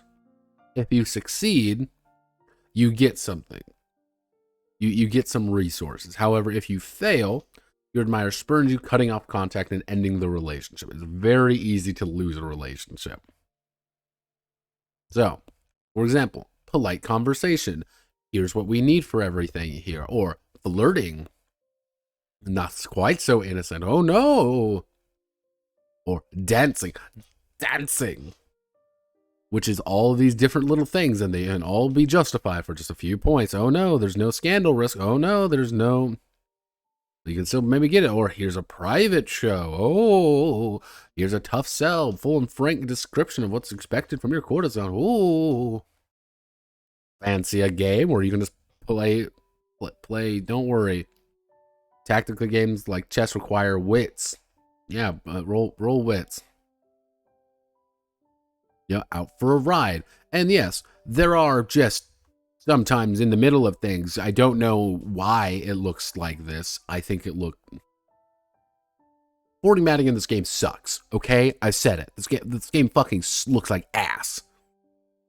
And it does. It looks like complete fucking ass sometimes. And, you know, it's like massage, the sex act, pillow talk. But you need to do... Here's the thing. You need to do a sex act to do a pillow talk. And don't worry, here's the blowjob cheat. Here's the first thing first. Here's the popping the cherry situation. When we gotta fucking do all these things. Don't you worry. Oh no. Here's the gotta make sure your intrigues and your intrigues are things that you have to do against other girls to fuck with them effectively. Here's, you want to do gambling, or you want to do undermining your confidence, spreading your rumors about them to try to do things against them. You know, it's just like, oh, if you are successful, but you can steal resources. This is the entire idea, is stealing resources by doing or by doing things like this to fuck with them effectively in more ways than one. Or it's like, here's emotional blackmail, and you know, it's like, oh, your courtesan get all lovely resources from a few crocodiles, and might get a cuddle too.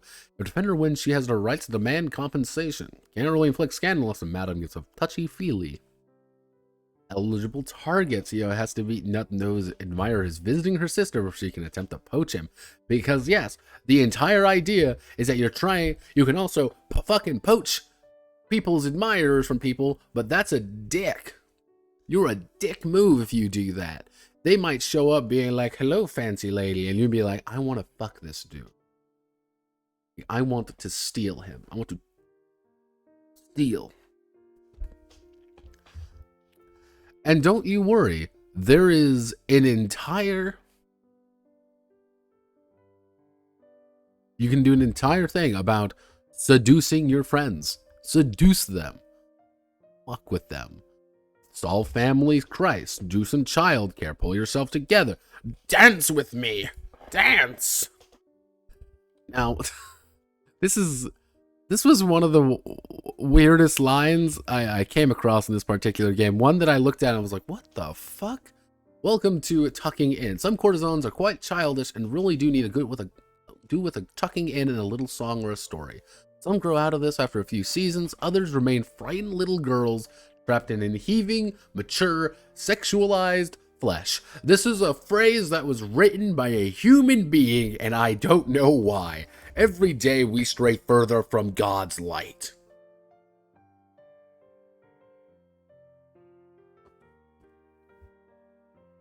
And it's like, oh God, oh sweet Jesus.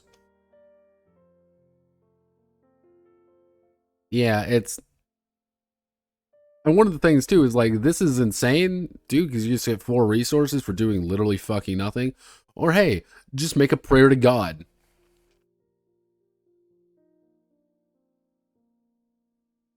Divine, yeah, you want to ask God to help, or you just want to cut a deal with the devil. It's great. You literally want to deal with the... It's like, what the fuck?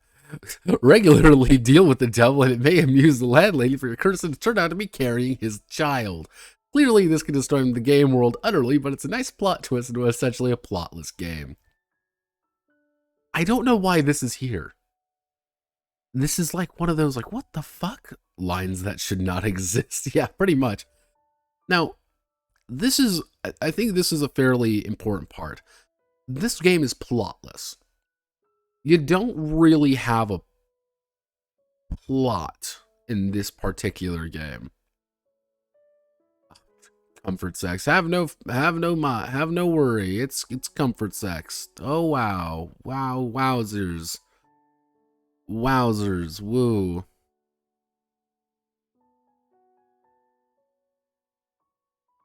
Oh Jesus.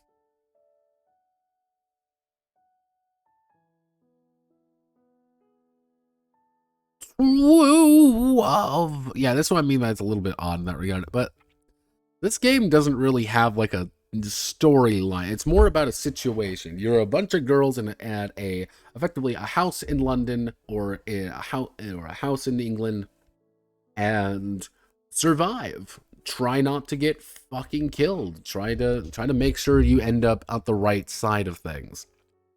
You know, we want more scandal. You know, having all of these. Yeah, don't look at that first one. It's, you know, engaging in SMM, you know, poaching other courtesans, allowing him to have that, affair with a married man without his wife's consent, breaking a kept mistress contract, breaking a surrogacy contract, being visited by an admirer with an immoral occupation, an affair with another courtesan, being revealed to have signed a surrogacy contract, you know, losing resources, having a resource debt. Now, the resource debt is a -1 penalty on all rules relating to one particular. So, you know, legend is charm, reputation is prowess, wealth is manners, influence is wits. Doesn't have a resource, however, you know, it cannot go below 1. Only an honest marriage can save your wicked soul. Resource bankruptcy. If one of your resources drops below -20, you're in trouble. If it's still that level by the time you reach the end of the investments phase of the season, you're removed from the game in a grisly way. Legend bankrupt. The wrath of the common folk is such that the mob of men overturn your courtesan's carriage and brutally murder her. The ringleaders are tried and convicted, but public opinion sees spineless top politicians cave in and pardon them. The courtesan is dead and no one dares care. Early one's present at a funeral and they are pelted with rotten fruit for their trouble. Reputation bankrupt. Your courtesan has pissed off the prostitution underworld to no end. Team of bravos break into the house, drag her into an alley, and beat her to death. Her broken body is found floating in the Thames the next morning. So dare attend her funeral in case they are next. Your courtesan's actions haven't offended the powers that be. Unlike the killer's previous types, the bankrupt assassin is quick and clean and relatively painless and takes no pleasure in it. However, when the courtesan's sister come to bury her, they find no consecrated ground will take her and no priest willing to perform the ceremony. Wealth bankrupt is arrested and thrown to debtor's prison. For the rest of her short, sorry life, she struggles financially even if she gets out. She dies, she's buried in crossbones with all other sorry common horrors.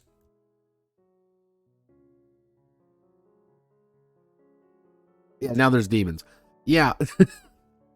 This is the particular, yeah, like, if you ever go bankrupt, you're gonna fucking die.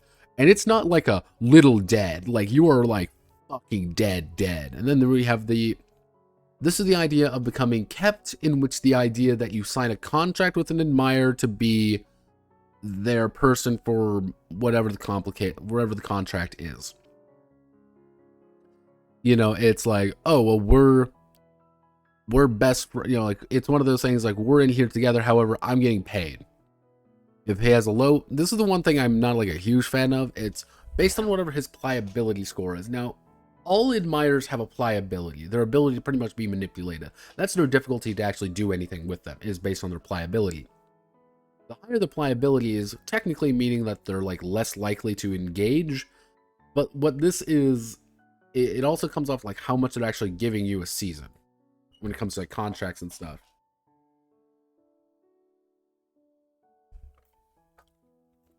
And it's like, all right, surrogacy contracts are exactly what you think they are. Not really.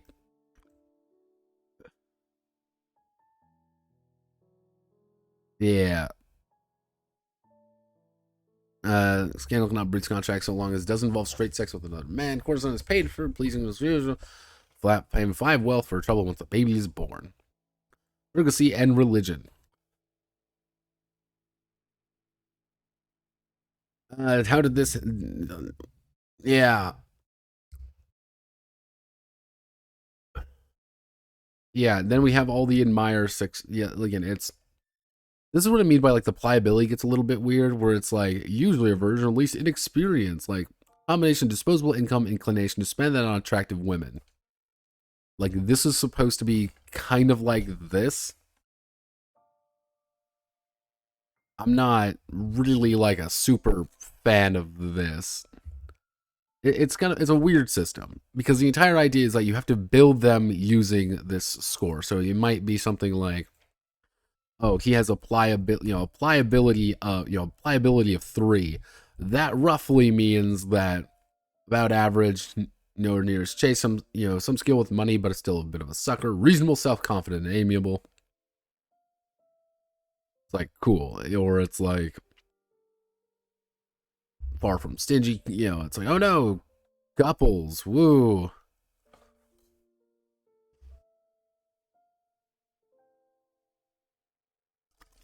Yeah. And then we have like pliability 6, which is like they're useless. There's no reason you should ever go against pliability 6, even though they real should. It's kind of a weird thing in that idea. And then they have archetypes, which are things like fops, which are things like, oh, you're a fop, or they're a savior. They want to save your soul, or they're students and they don't understand, or they just want to fall in love. But don't forget all the titles. Don't forget about all the names. Don't forget about all the age. Don't forget about the occupation. You didn't forget about the occupation, right? Oh, don't you worry. We also have the landowners, royal families. Oh, don't.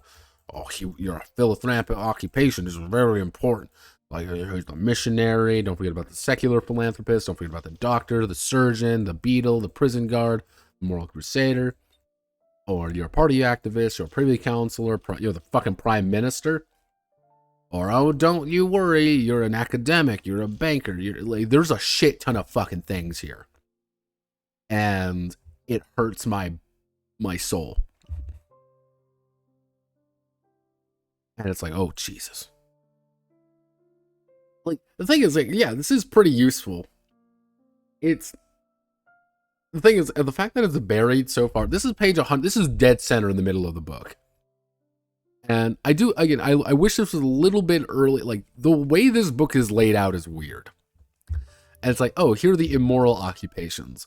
Because the thing is, the immoral occupations are actually mentioned far earlier in the book. We don't know what the fuck that actually means, but that's how you gain scandal. You learn it here, and it's like way later on. Like, you could truncate this book really easily. And I don't know why it isn't truncated more. But yeah, the idea of like,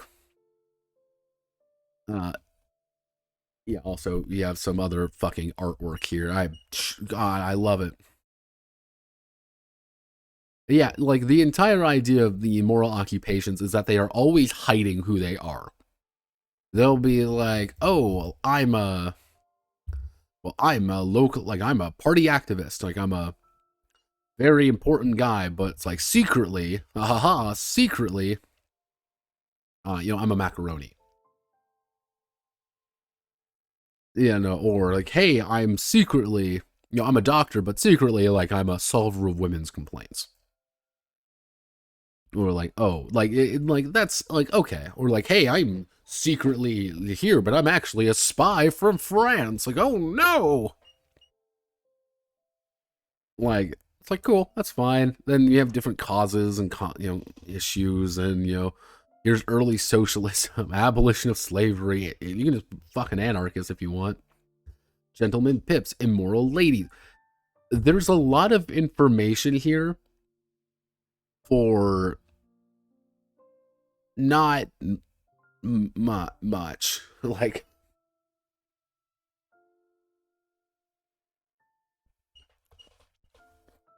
And yeah, you even see here being like, oh, Duke Olaf von Guden,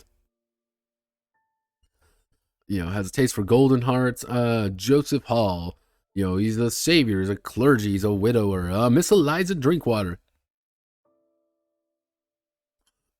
Ooh. Yes, Canon. Marquis Luke Swan of Frothington is 16. Here's a physical description. There's a lot of information here, and I don't hate it. And if you're besotted, that's very different. There's just a lot of fucking mechanics, and there's a lot of little information. I think that's like the biggest thing to always consider. There's a lot of little information. That little information, it can sometimes be a little bit harder to find. Especially when you kind of consider that you are, it's like trying to manage everything all at once. And because you're trying to manage everything at once, it's like, God, and like, yeah, okay, here's the season. This is effectively what I mean by like what you're supposed to be doing at this time, and there's like a very dedicated order to things.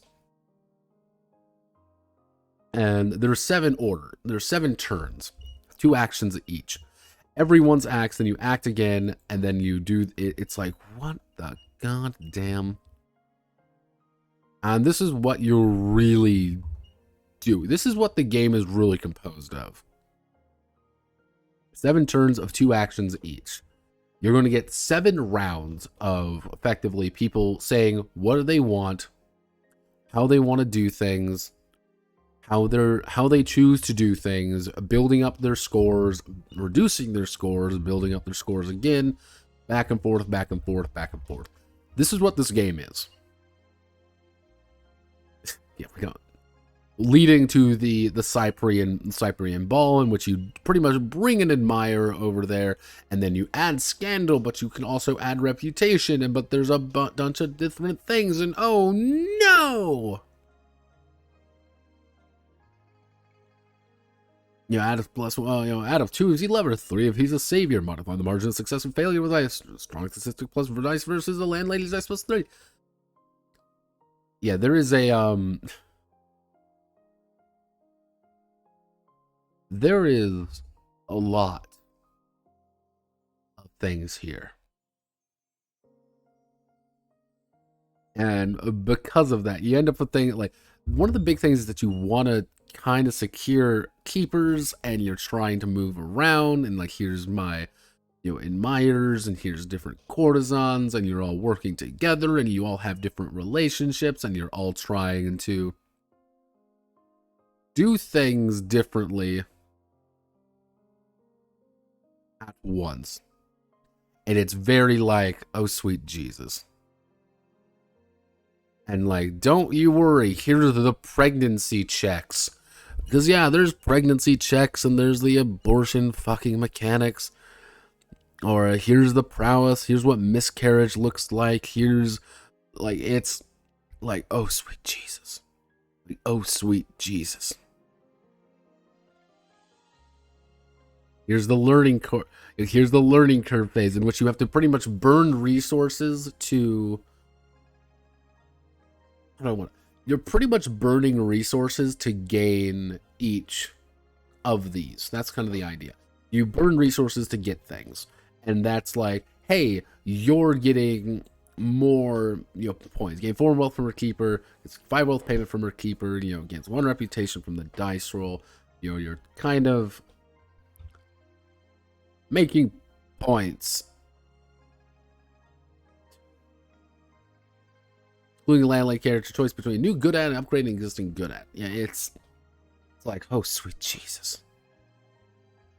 You want to learn more, you're learning more, you want to spend character, you want to spend points, you want to do this. And like, oh no. Rent, you must pay landlady character 1 wealth, and then you got to beat being the best. Pay 2 wealth, seasonal upkeep of a child, seasonal upkeep of a hand, staff wages. Oh, here's Maud, Nora. It's like, holy shit. And no, don't you worry, because you're going to get action rewards too. That's great.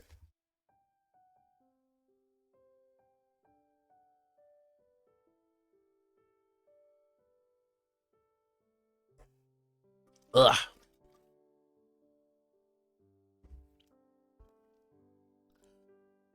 Ugh.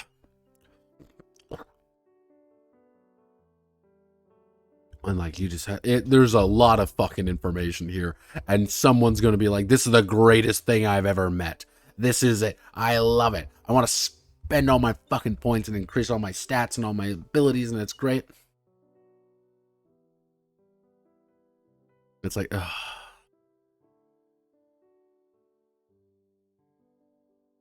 And you want to go in redemption, and then you want to get kids, and then you have to get married if you get married. Here's the thing with courtesans. Here's the beautiful thing with courtesans. Here's more advanced rules, by the way. Like, I kind of sped through this game a little bit simply because this game is what I like to call bulky.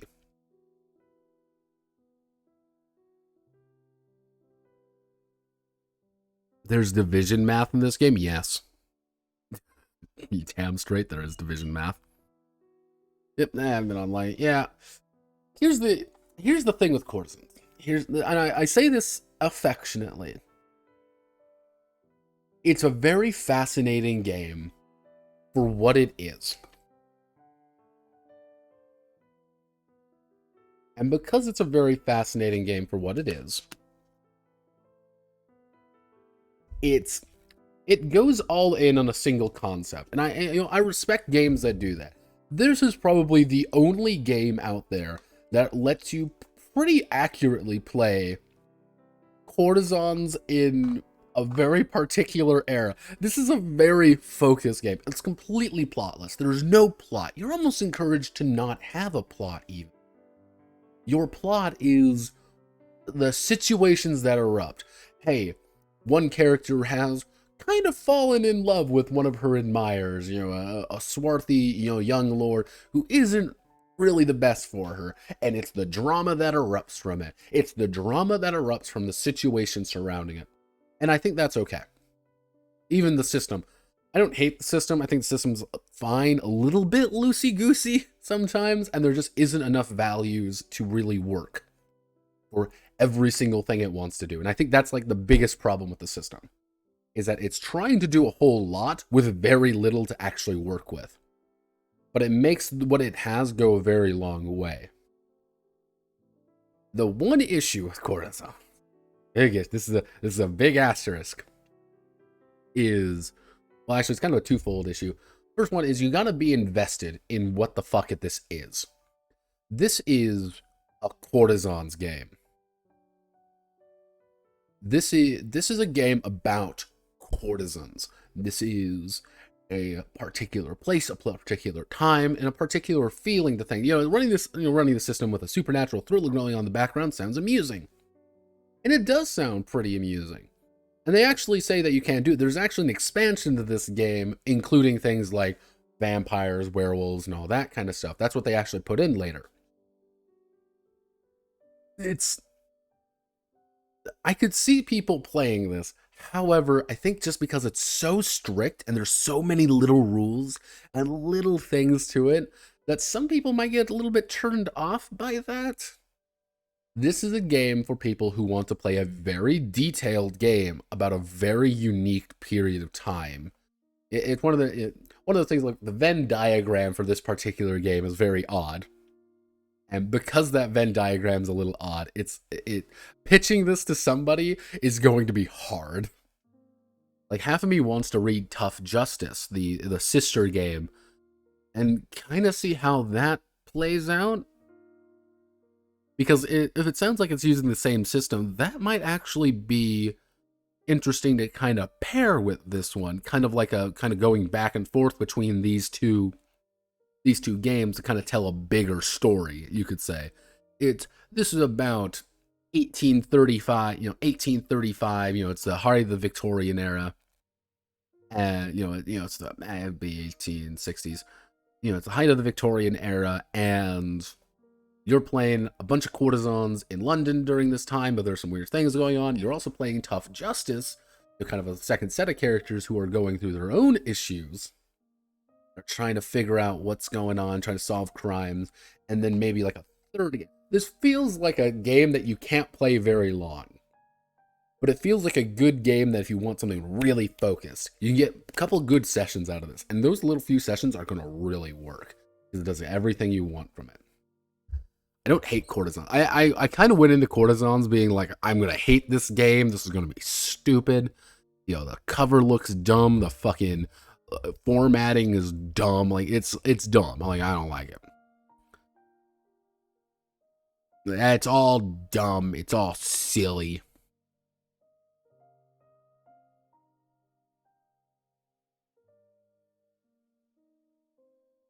And I didn't like.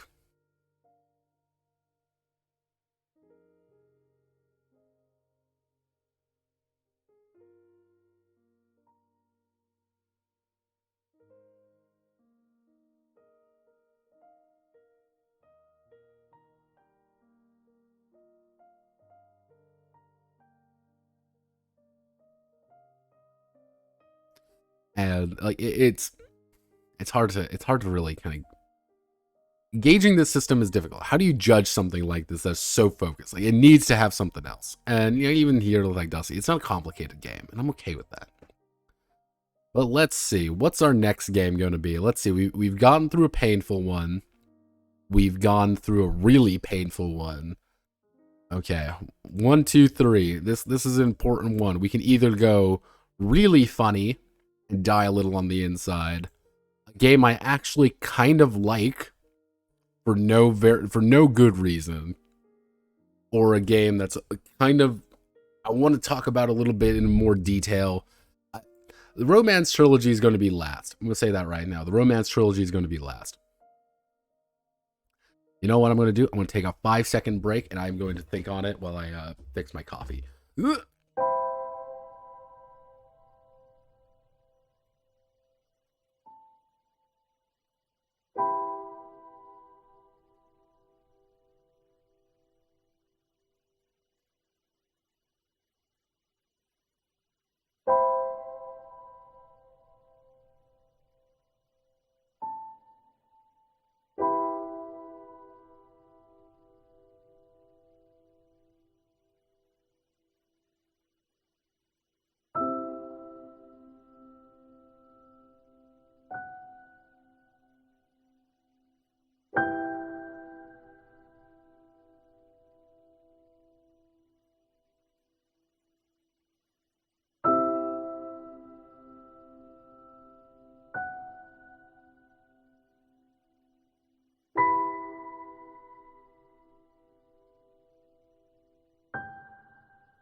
All right, I've heard despair. Let's make pain. So we're gonna die a little on the inside. Okay, yeah, no, we'll die a little on the inside, and then we will go to something I actually kind of liked. Okay, yeah, I know how to do this. God help, God save our souls. So everybody, I want to introduce you all to a game called, it's going to take a second to load. There we go. A game called Good Society.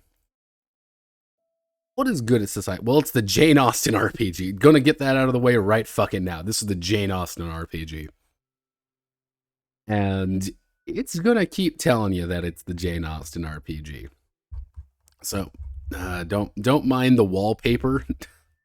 Don't worry about that. This came out in 2018 by Storybrewers Roleplay. Now, who are these guys? Well, fun fact. Holy shit. Storybrewers. Now, these guys, I actually didn't know who they were at first, but then, they popped up. This is Good Society. This is like their big game. And some of the games that they've done Fight with Spirit, a sports drama RPG, Alas for the Awful Sea, and a lot of free games. Most of these being like these little box games, which I never heard of any of these, by the way. Not a single one of them I've heard of. Fight with Spirit is one of those games that I was very fascinated with for all the wrong reasons. Because it was this game and there was another game that came out right next to each other. Almost like within 3-4 days of each other, that had the exact same pitch, exact same characters, ideas, everything. Which leads to, this is Alas for the Awful Sea, which is a PBTA game. This particular game is actually in a... this is in my PBTA, one of my other PBTA cases. Simply because it's a little bit weird, and I'm like, cool, we'll do this one. However, Good Society is their pinnacle. This is the thing that like really put them on the map, you could say. Let's order the game. Oh, it's $65. Oh, sweet. Gee, I first read this, I was like, what the fuck? 65 fucking bucks. Holy shit. Oh, Good Society complete set. All the plus all expansions bundle. $175. $175 fucking dollars.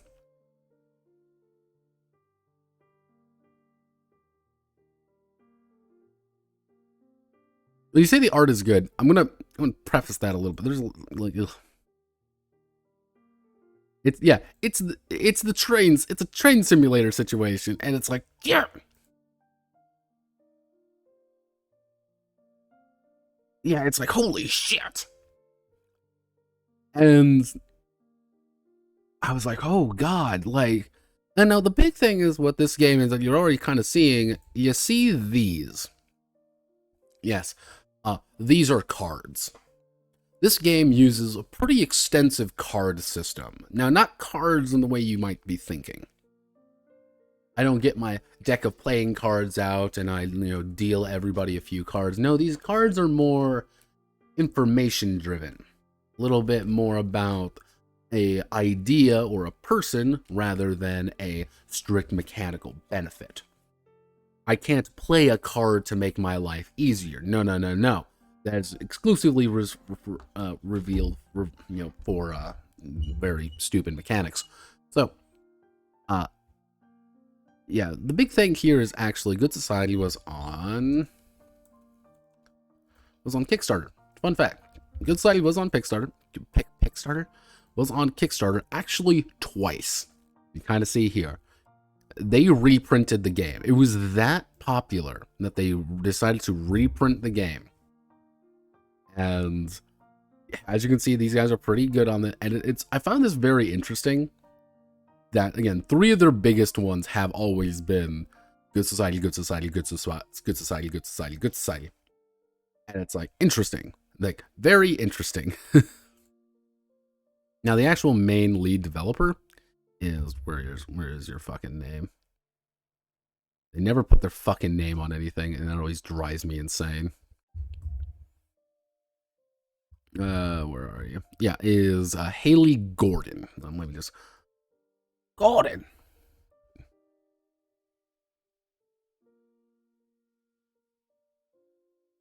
I play a trap card face down. Yeah, so Haley Gordon, TTRPG.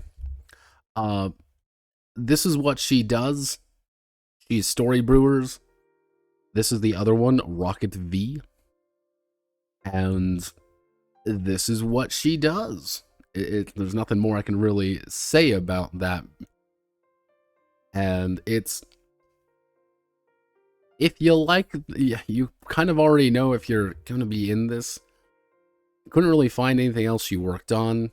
Most everything else has been good society, fight with spirit, good society, good society, good society, good society, good society, good society, good society. Do you like good society? Because that's what they're doing. They're doing good society, good society. But yeah, that is who we're dealing with here. Now, this is where things get a little bit hectic, because I can't actually show you everything. Because I'm going to give you all of the play materials. I'm just going to show everybody what the play materials are necessary to play this game properly. So, this is the letter of introduction. Here's the video of how to play the game. Here are all the character role sheets. Because it's kind of like PBTA, but it's not. Here's the family background sheets. You need to cut these out. You need to cut these out and put these on the character role sheets. This is the public information sheet. These are also very essential to how the game actually works, so you need to have this. And don't forget about your collaborations. Those are also very important. Here's the cycles of play sheet. This is actually a very important part that you kind of need this out, because there's a lot of steps to actually how to play the game. If you don't do this correctly, there's going to be something that's going to go wrong. Here's all the connection cards. If they load in. These are also fundamental to the game. Everyone's probably going to have about 2 to 3 of these, always kind of cycling around. So you're going to have to print off this about 3-4 times to actually get like a good amount, which leads to, this is the resolve token reference. You're probably going to need this at least once. Don't forget about your monologue tokens and all your tokens. You're playing online. Well, here's how to play online correctly. Here's also the beginner's guide of everything. Playing your first time. And if we go here, if we go, where's the correct?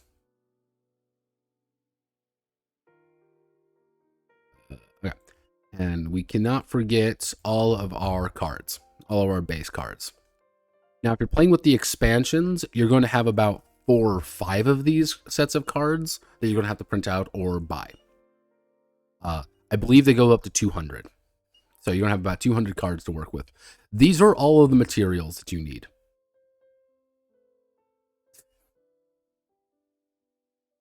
If you want to know why this game costs so much money, it's this. All of these little things that they have decided to put in. But we're going to be looking at the base game. And I'm also going to open up this version downstairs at the Abbey. This is one of the expansions. I thought this would be kind of an interesting thing to kind of be like, this is what they're really kind of selling in that regard. But yeah, what is good society? How do we good society, everybody? Well, we don't actually learn about how to play good society till page 67. But we're going to go through this together. So, you kind of see this. Also, one thing I notice about the art constantly is that it's like everybody's face is trying to run away. I don't know why. The guys look fine. Something about the women always gets me a little bit. Something doesn't ever feel right. It's time to talk about Jane Austen. Jane Austen was a writer.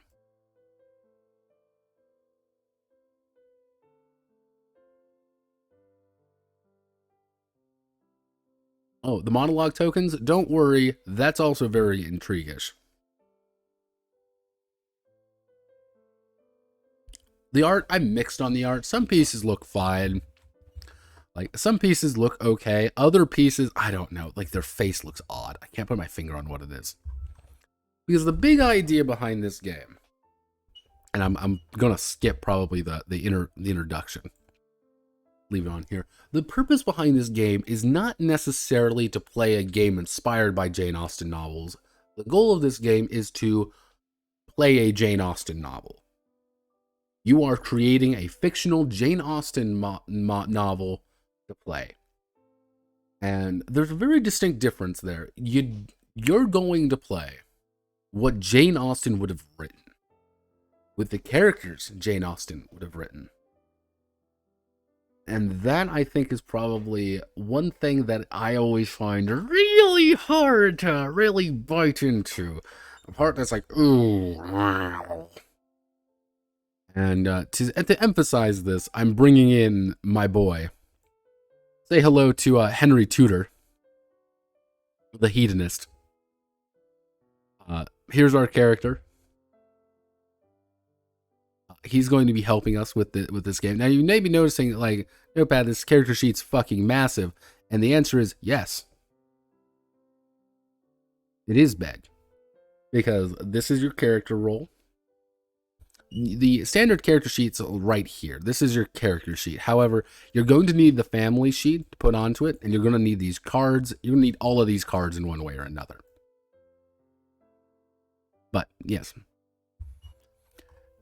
Because you are playing this in a very particular way, this is a collaborative storytelling game. You don't necessarily need a GM, but a GM is encouraged. And if you really want to play without a GM, it's possible. However, the big idea is that everyone's still. This is a role-playing game. This is a talkie game. This is not a game of action and game of arbitration. It's a big idea of this is going to occur unless X happens. Unless the collective decides that it does not happen, it will happen. Respect the decisions made in collaboration, foster a collaborative environment. This is a collaboration because you're all writing a Jane Austen novel that does not exist. And you forget, we have the cycle of play. Every session is called a cycle, effectively. And every time you go through, you're going to be doing these 8 steps. You're going to have a novel chapter, a reputation chapter, a rumor and scandal, kind of like a midpoint. You're going to have another novel chapter, another reputation, then the epilogue of the session, leading to the upkeep, which next session you'll start with another novel chapter. The fact that they have to have a thing called novel chapter, which is in character play, pursue your desires, exploit reputation, rumors and connections to secure your advantage. Then it immediately goes into things like adjust your reputation, rumors and scandals. Players play collaboratively to determine what rumors and scandals are flying. A phase for writing of letters. You gotta write all the letters. Then you gotta perform all the upkeep, and it's like, holy shit. Now, you play as major characters, and you have desires, which is something that your character wants. However, you don't choose your desire. Well, you can choose your desire, but you don't really choose them at the same time. You can, but at no point are you actually encouraged to do such. What you need to do is you need to draw a desire card. Now we'll use the basic one right here, which is what is right to be done cannot be done too soon. Which leads to, if we go right here, you kind of see they're kind of mirrored. Restore the reputation or be forgiven by your former friend. Some basic description, and a situation that you have to start the game with, such as create and spread a rumor about what you did. Start with 1 negative reputation tag and 1 extra resolve token. That's what you get by virtue of possessing that card.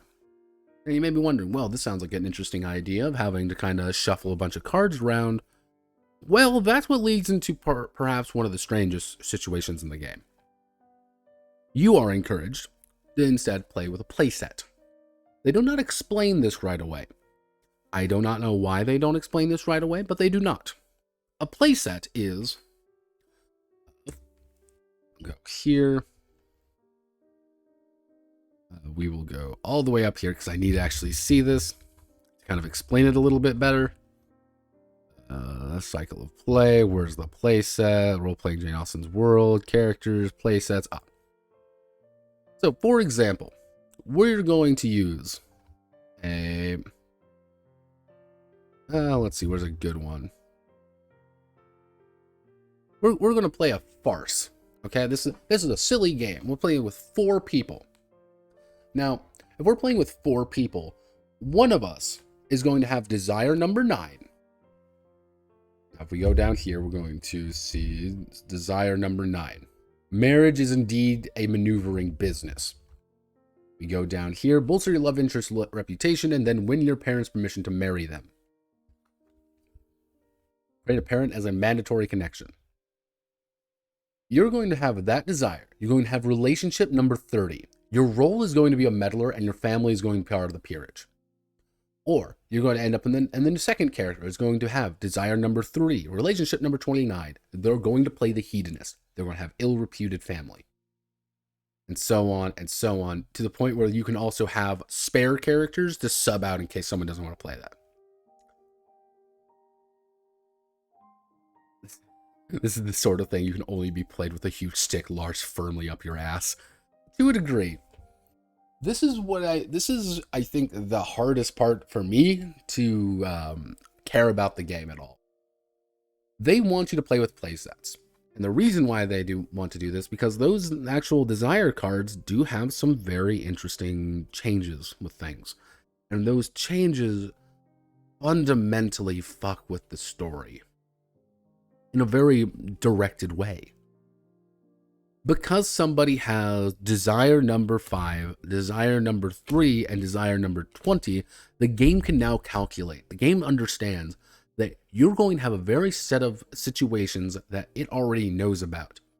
However, you can't play the hedonist with desire number 5, though. You have to play the socialite with desire number 5, because hedonist has to be number 3, or else the game stops working. The playset says, well, you want to do what? What, you want to play the careerist with desire 10? No. You have to play with desire 20. Well, you have to play with this. Because of how this game is set up, you don't really, you don't really make characters per se. Your character's already kind of defined for you by the time you get it. You will select a character and then you add some minor details to them and then you play them. But you don't really choose your desire, because your desire needs to fit the situation. You don't choose your relationship with another character, because your relationships are important to the story that the GM has decided to tell. And I think all of you can understand that's kind of odd. And that's when I kind of said, like, this is a game about playing a Jane Austen novel, because that's what they want you to do. You're playing a Jane Austen novel. Jane Austen has a very particular way of writing, and it doesn't want you to stray from that. And I think that's one of the bigger issues, because one of the big things too is that you need to make yourself suffer. If you create your own misfortune, because you don't care about the characters as much, because you didn't choose them, you didn't really make your character per se. And because there's no GM, or there's no really random, there's no random chance. That's the big thing with this. There is 0 random chance in this game. Everything you say will occur, or somebody else has said that the opposite is going to occur, and you then pay you for it effectively. Because this game is tokens. It's tokenomics, baby. Tokens. The biggest currency in the game is something called resolve tokens. And if we go to, right here, it'll resolve tokens. That number of resolve tokens is you can kind of call them action tokens in a way. That's kind of the big idea. They're action tokens.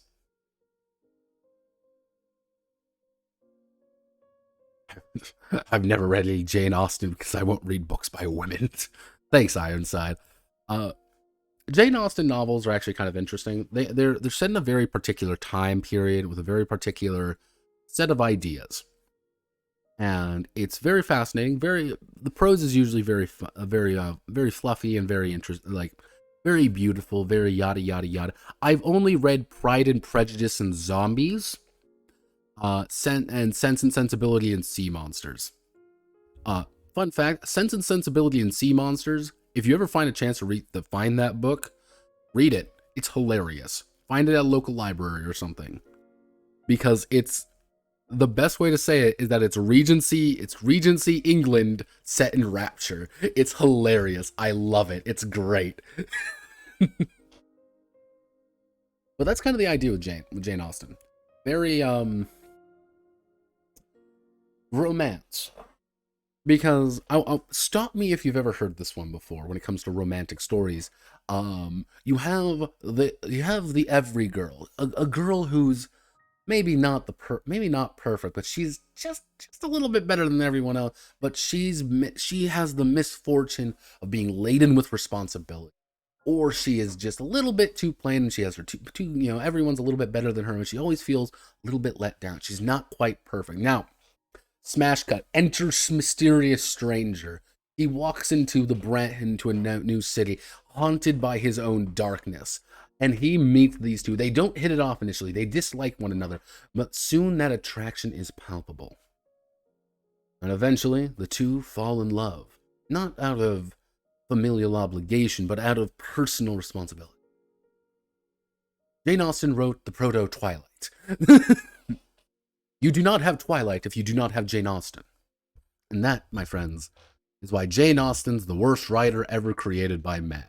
End story. Okay, we're good. No.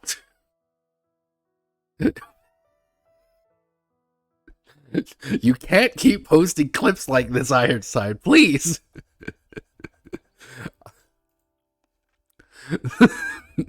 I'll be taken wildly out of context. But yes, this is you're going to have your desire cards, and you have your quotes and your mandatory conditions, and then you have your relationship cards, because everyone's going to get a relationship card that you have to give to somebody else to ascertain a relationship of some kind. For example, you might have the rival relationship. You're going to get that in the playset. You might have that rival relationship, and you can hand it to somebody else and say, hey, you are my rival. I hate you. You hate me. We've been at each other's throats for years. All right. Or, hey, you are the object of my affection. Here's the card. Or, hey, I am literally your cousin. Like, I am literally your brother. Here's the situation at hand. It's like, cool. All right, neato burrito. But this is what I mean by things get a little bit odd with this. Is if at no point during the game you have if the playset does not have the rival card, you're not going to have it. At most, you're going to have 4 relationships, in which you don't choose, mind you. You like hand to people, and all of them are very strict on what you have here. It's, oh, hey, here's a public relationship of an old family friend, or we're best friends, we're former friends, or we have like a really weird issue with each other. Now,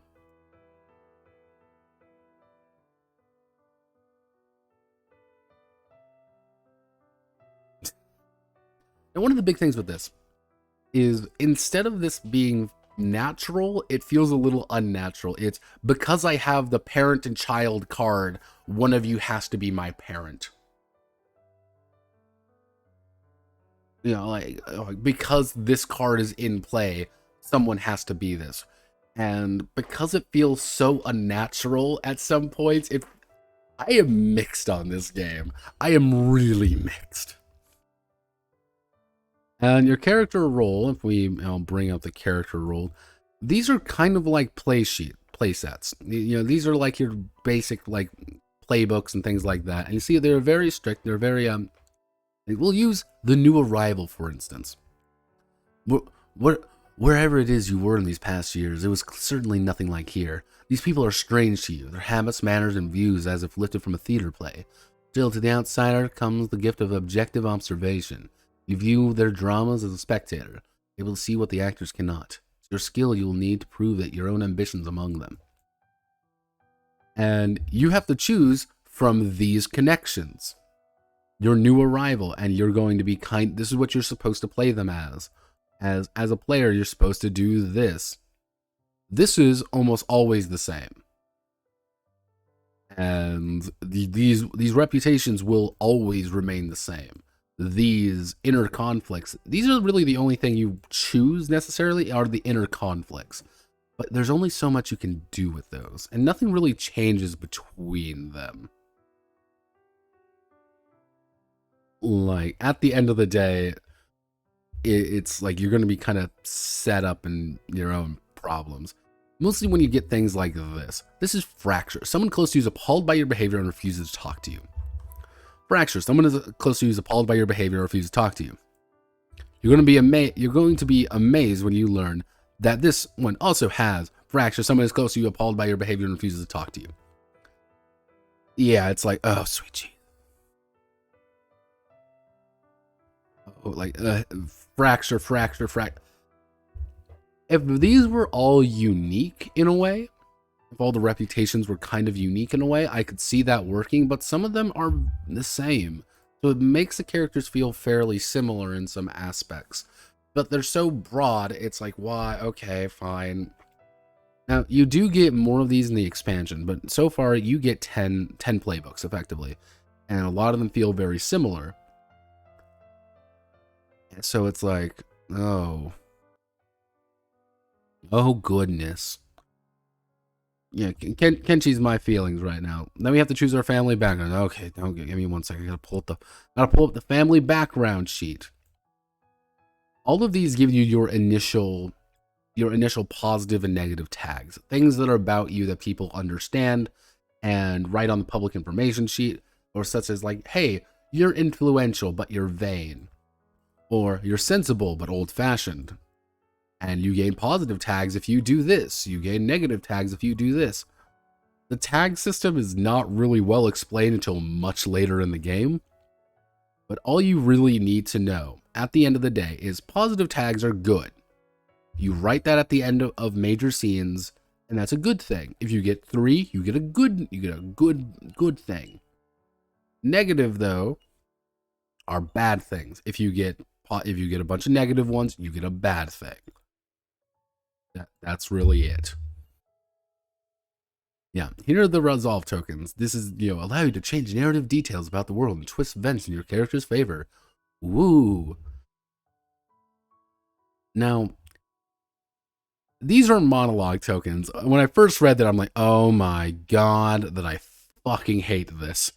Like, hated it the moment I saw it. However, each player receives a monologue token at the start of each cycle. You may play your monologue token on another player at any time during the game. When you do so, the other player must immediately reveal their major character's inner monologue. I actually think this is kind of funny. I think this is funny. I was talking to my friends about it, and we were thinking about it because, like, you can play this at any time. And it's like during this really tense scene between characters, and we're like, oh, well, we're arguing, we're bickering. Having literally a token slapped down being like, reveal me your inner... What is your real opinion about the situation going on? And then having that player forced to almost come up on the spot of like, I don't want to be here. I think this is stupid. I don't think this is correct. This is hysterical. I love this system now. I think it is stupid. I think it is funny. I think it is exactly what you need in... I want to put this system in one of my own games. Just force people to like randomly start monologuing. Nobody can hear this, mind you. Only your inner character's thought. I think this is hysterical. I think this really sells a particular kind of game, and I'm in.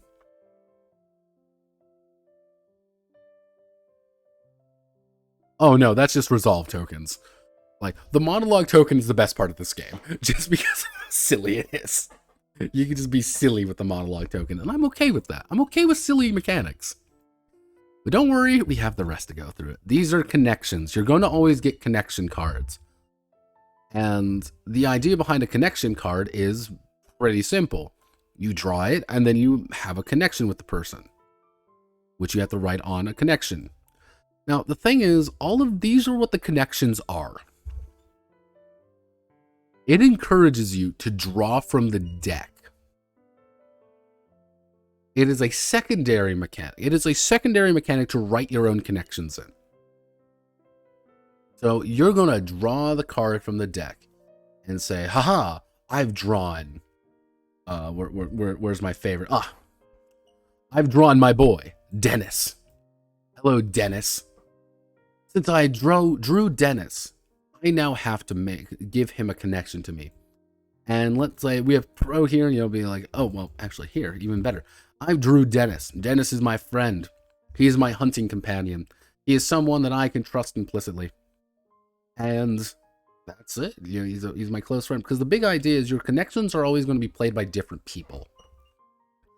And one connection's going to be played by this person, another connection might be played by another. You're all kind of taking and influencing each other's different relationships and connections. Technically, he should have 2 connections. Now, my friend pointed this out. Manly Salmon actually pointed this out to me. Something that horrified me to my absolute core. And I realized it far, far too late. Relationship cards. Influencing people with relationships. Various desires, various needs, various relationships. Boys, lads. It's Dallas, the role-playing game. We did it, everybody. They literally remade Dallas, the role-playing game, except worse. I can't believe I have to say, Dallas, the official television role-playing game, is better than Good Society. That is my objective opinion. I will say that, I will die on that hill. The game that killed SPI, that came out in the 80s, is a better game than this. And you want to know why I think that? Because you do something in that game.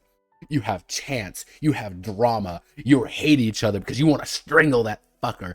Because he's playing JR, and JR's got more victory points than you right now, because he has the evidence, but you have what he wants, and you two are at each other's throats, because you got Esteban. And Esteban's your ace in the fucking hole right now. And when I realized, when he pointed out to me that this is Dallas, the role-playing game, I had a revelation. I did it. This was it. This is the final. Dallas, the role-playing game, is the Antichrist.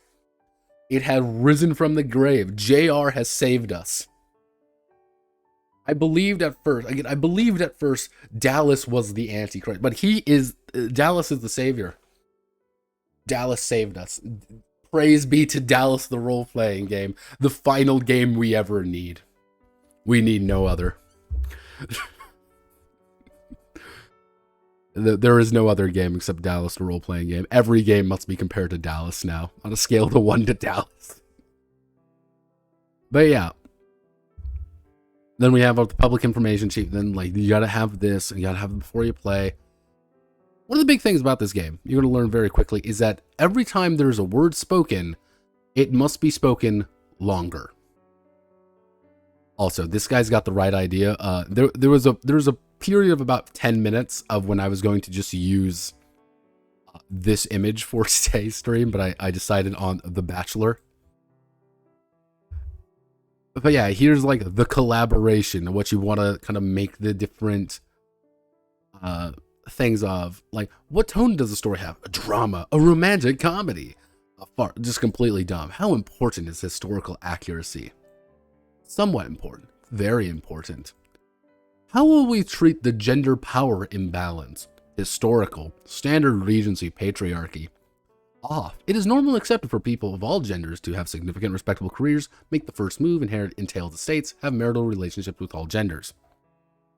And my absolute favorite, in reverse.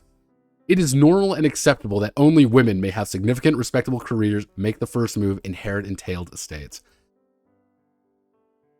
It's time, everybody.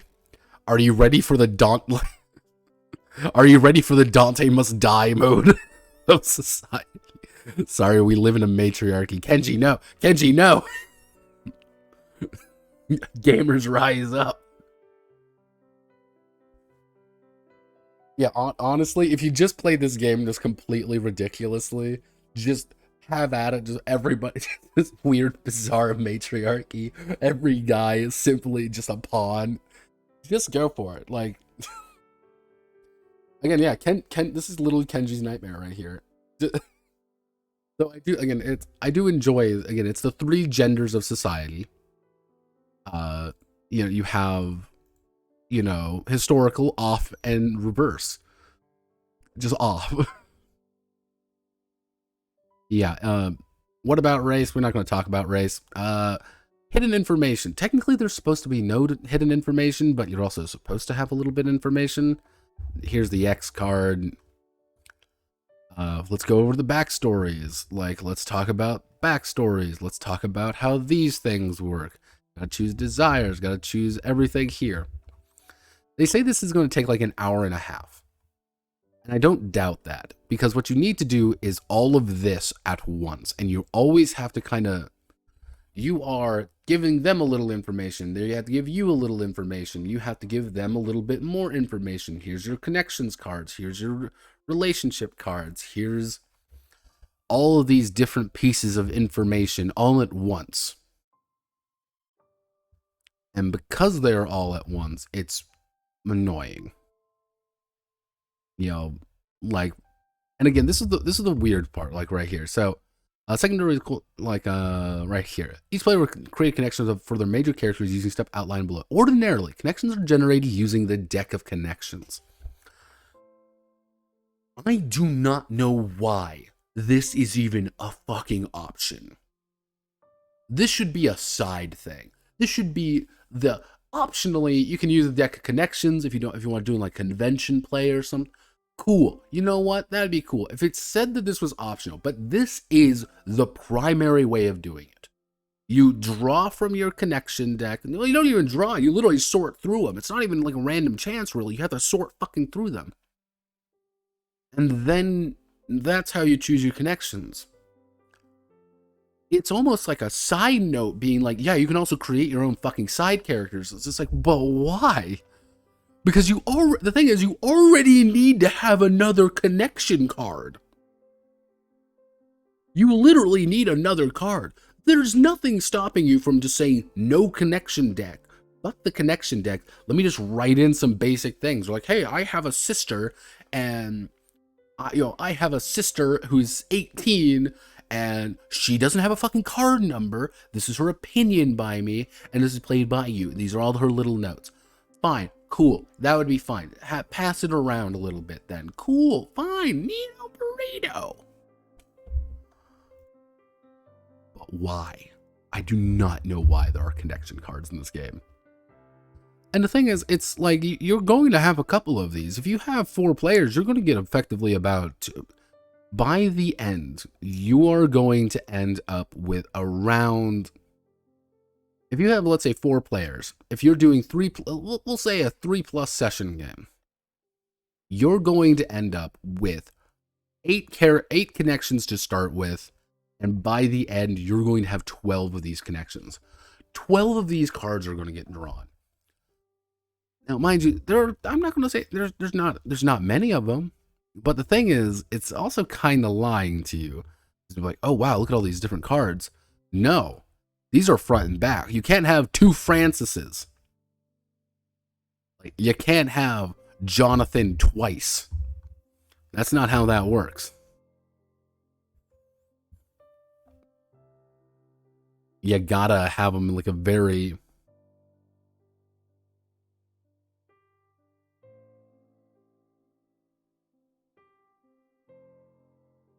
GM disappeared. Many such cases. It's like, why are you like this? And like the only thing I can really determine, also, damn Daniel, the only thing I can really determine in this kind of situation is they want to sell you the decks. That's what they want to do. They want you to sell these decks. They want you to buy them. They want you to draw the cards, and they want you to always buy the next expansion of the deck. Well, Notepad, they got to make money. I know they have to make money, but the answer is, this is still a fucking role-playing game. You remember that, right? Not a card game. Now, if you were to tell me, Notepad, this is a Euro game. This is a game about, everyone's sitting around a little board. They got their little play sheet in front of them, and everyone's looking around at each other being like, I want to use Jonathan over here because Jonathan's got a plus. Jonathan's good at here. And someone else looks at you and they're like, I'll use Francis here. And that's kind of the idea. Like, the idea is like you have to use these connections to do something else. How could you see it working? If the cards are more of a representation of like where people are or things like that, but they're not. The connections mean nothing. The connection deck means literally nothing. It is something that, it is this. They want you to buy this, but they didn't put this in the game at all. None of this is all original artwork dedicated to this fucking game. I don't know why. It is the...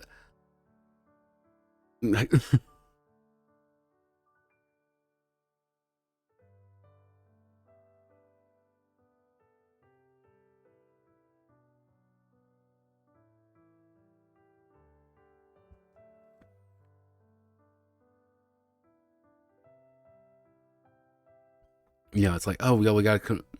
Like, it's almost like this secondary thing, being like, oh, sorry, you had to create a connection. Draw a connection. No, you don't need to draw this connection card shit.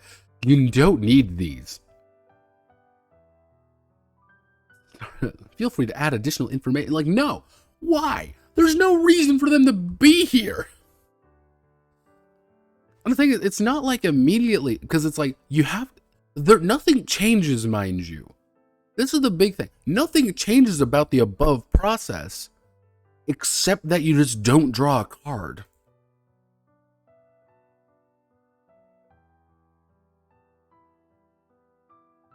Yeah, this is a very, like, I don't know why they added in, because I could see, hey, here's some, like, secret desires and secret relationship cards. That's fine for, like, reference material. Like, yeah, no, like, here, like, we want to make sure that, like, I know our secret relationship, and, you know, you're looking at me like, what is my fuck? You're like, what the fuck am I supposed to be doing? Oh, I'm trying to murder you. Ah, I get it now. Haha, I get it. You kind of set that down. You're like, all right, this is fine. I'm smart boy. But it's not that. Most of the information on the cards is already, you know, revealed. The deck connection means literally nothing. And you could argue like, oh, here's some backstory. You can make the fucking backstory yourself. This isn't like something odd. Like the thing is, like, this shouldn't be very complicated. Because, like, at the end of the day, let's, you know, I'm gonna make a random fucking character. You know, here, let's go up here. So, relationship. We'll say Henry Tudor here. Henry Tudor here. He's got Lumo. We'll say Lumo Thorn. Let's say Lumo Thorn. Lumo Thorn, and it's his actually, we'll say even better. His drinking companion.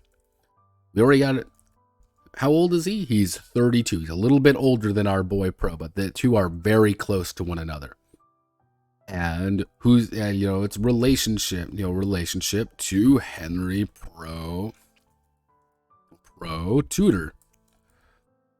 And who's it being played by? It's being played by Notepad Anon.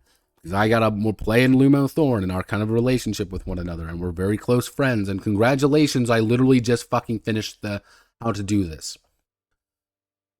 There's 4 pages dedicated to how to make a fucking character. We already know how he understands. If you want to add these charts, that's fine. That's fine, but we already kind of know who this guy is. And it's almost like we should understand their personality a little bit and let people build something. But no, we can't do that. We have to do all of these different things. God help us all if you want to have a new character enter. So, at the end of the day, at the absolute end of the day, what you have to do is you have to spend resolve tokens.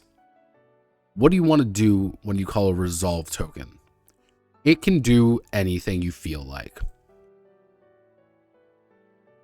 So this is the resolve token. This is like 30 pages dedicated to how to do this. If you want your character to do something, want your major character connection you control to do something or know something difficult, you have to spend it. If you want a connection you control to do something harmful to the interests of a major character, you spend a token. If you want to create or contribute or change narrative event, you spend a token. If you want to compel a major character connection to do something, there. You spend fucking token. hey, is it possible for my character to overhear that one of them is secretly a bastard child? Spend a resolve token. Bonk. What is this, like, what if this connection is also after? Can my connection interfere? Spend a token. Or, hey, if you want to contribute, what if you are about to arrive suddenly? Unfortunately, the weather seems to be turning. Spend a token. Wouldn't it be interesting if spend a token? Because that's all it is. This it's a tokenomics game. And it's like, oh, sweet Jesus. Oh my God. Or, hey, when you have an issue, when you have like a, I want you to do something, but you want me to do something, you have to negotiate with them. Where it's saying, well, I want you to, you know,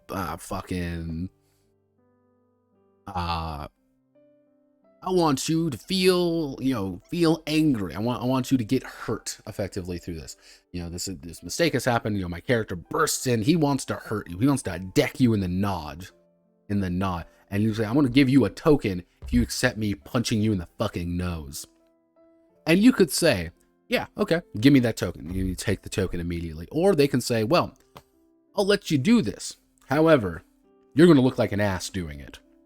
It's not going to be a pretty punch. And then it's like, yeah, that's perfectly reasonable. Or you say, no, that does not occur. No. But you don't get the token and the person gets to keep the token. Congratulations. I summarized you the entire fucking game. That is how you play the game. You spend some little tokens to do some things. Woo! We did it, everybody!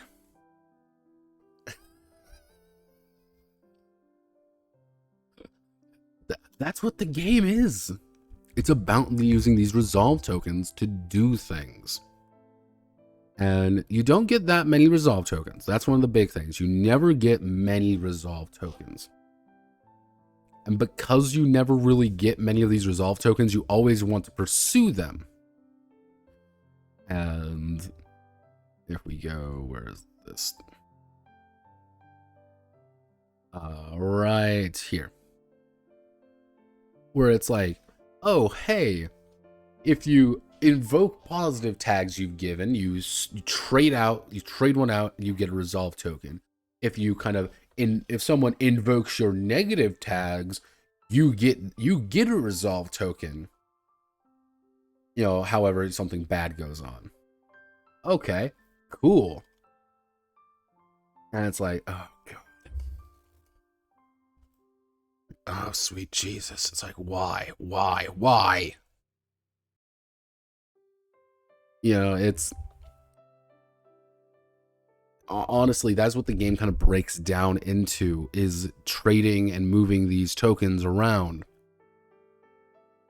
And it's like, oh, God.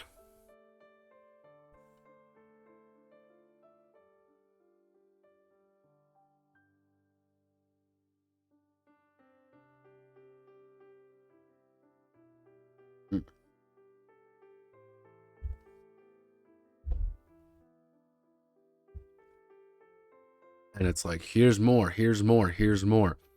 Spend this, get reputations. So, the big thing with reputations is that you are, if we go over here, you want to get positive tags, or you want to get negative tags. These are things that allow you to invoke different things about yourself. That's how you're going to be getting it. Pretty much if you play to society, you get positive tags. If you play against society, you get negative tags. That's really it.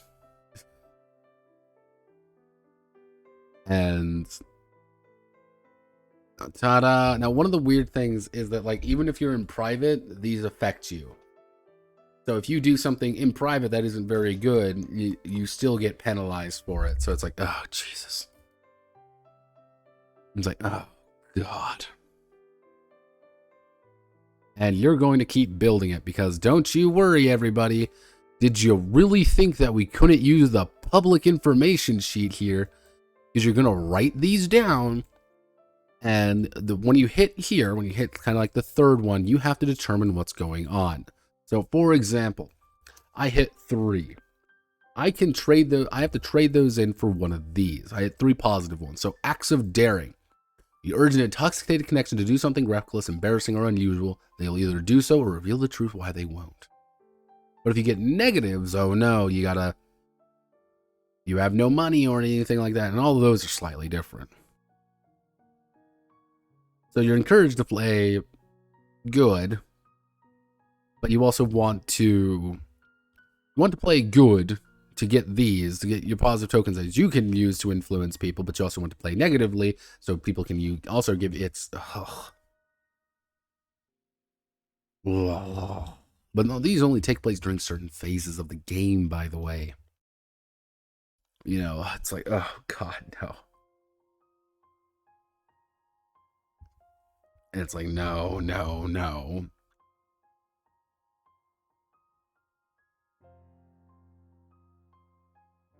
Yeah, kinetic results and cancel out the effects of their own reputation.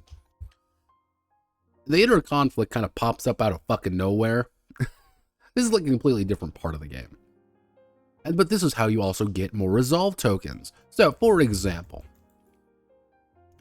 Pro here has a problem between pride and compassion. If I take an action in pursuit of pride, I get a token. If I take an action in pursuit of compassion, I take a token. Sacrifice something important. You push something away. You degrade your reputation or went against your conscience for this. Your action in pursuit of this side has completely destroyed your chance of successfully pursuing the other. It's like, awesome, cool. I love this is how you generate points. This is how you generate resolve tokens to actually resolve things to make sure that you can actually do things. So sometimes it doesn't feel very natural at points. And I think that's one of the biggest issues, is that it has a very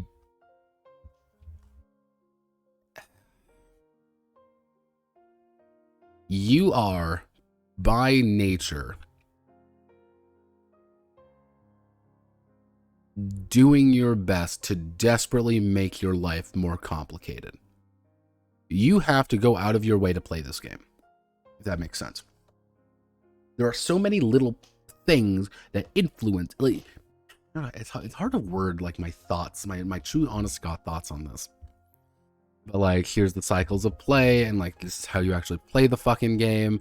We're halfway through the book, and when I was reading this, when I was going through this was horrendously. It's a slogged fucking read. Unless you're like, I really love this. This is boring as shit. The rumor and scandal phase is kind of cool, I guess. Because like one of the things about the rumors and scandals is that during this particular phase, all the players have to make a rumor, and then they have to make a decision of either to spread the rumor or create a new rumor. If it spreads, it becomes public knowledge effectively. If it doesn't spread, then next time the rumor and scandal phase comes around, it'll be in decline. You know, rumors can influence shaping opinions of connections. When a rumor is spread, it becomes widely known. You spread a rumor, mark a circle next to it. You know, it can resolve this. You can spend a resolve token during this novel chapter. Have the rumor change the story. Because again, that's in fundamental. You know, oh no, you can not in spread. Oh wow. Rumors not been spread out will fade out. Pretty much, you write a bunch of rumors out, and then at the end, they're going to start to fade. If they haven't been like full on. If it's already fading, it's just gone. It's been just disappeared. I do not hate this. I do not hate this idea. I do not know why they have this entire section on writing letters to one another. Because yeah, you have to write a fucking letter. This is not an option. You roll the fucking letter. You spend your monologue tokens at the end. Because you always have to spend your fucking monologue tokens, but you only get a single monologue token and you use it to like explain things. You know, you're always going to get 3 resolve tokens in the pool. It's... Ugh.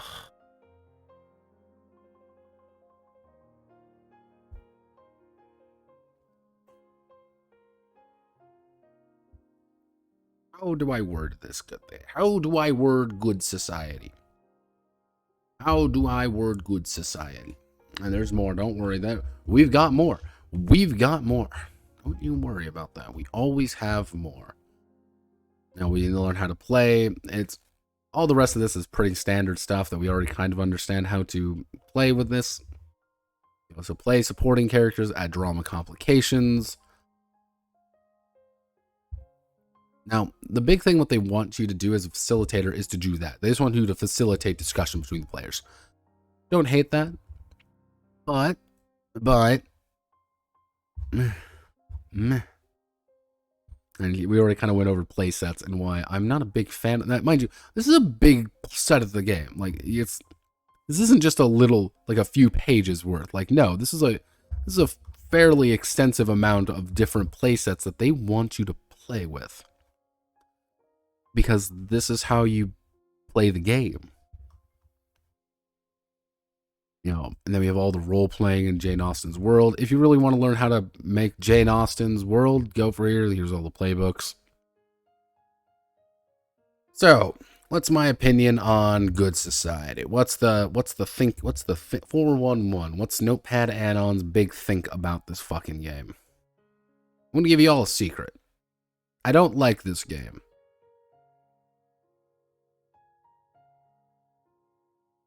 How do I win Good Society? You don't. You just what occurs is at the final phase of the game, the final cycle of play, you write an epilogue of how things occurred. But at that point, the story's already kind of ended, or should have ended. Like, oh no, you've married Mr. Darcy and everybody loves you. You don't really do that. You just play out the story with the number of cycles that's been pre-described. And with the encouragement being like, you gotta fucking finish the fucking game. Sounds like a game where optimal play results in a boring experience. To a degree, I'm gonna say this. This is the Notepad add-on and the Notepad add-on experience here. This is a game dedicated to a group of people who want to play Jane Austen. This is barely. It's hard to explain this, but this isn't really a game. I put it on the same caliber as Wander Home, which would come out 2 years later, which shares a lot of very similar with.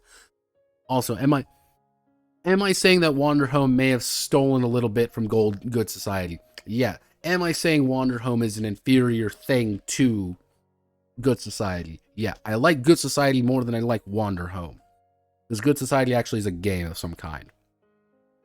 I think the weirdest part with Good Society, the absolute strangest thing, is you are playing a game. You are playing a game. But I don't know if I would call it a role-playing game. That's where things get a little bit weird.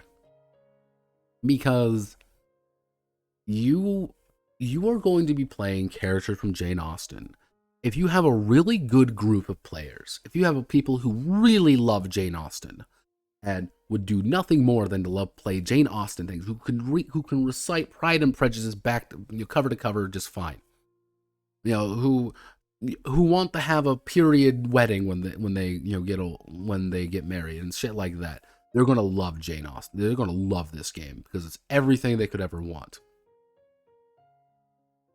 However, and I remember this from the Labyrinth video, from me going over Labyrinth. Labyrinth was a game not designed to be played by gamers.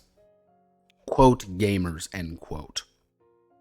It was a game to be played by people who have never played role-playing games before, who have no interest in them, but fucking love Labyrinth. Love Labyrinth. And if you take it as that, if you take the idea that I really want to play Labyrinth, the role-playing aspect, the actual game part doesn't matter as much because you just want to experience Labyrinth. You just want to go in there, you want to read all the things, you want to fight your goblin, you want to write next to all the cool characters that you know and love. That's it. I think Good Society is in the same world as that. Is Good Society a game for you, me, and the gamer crowd? No.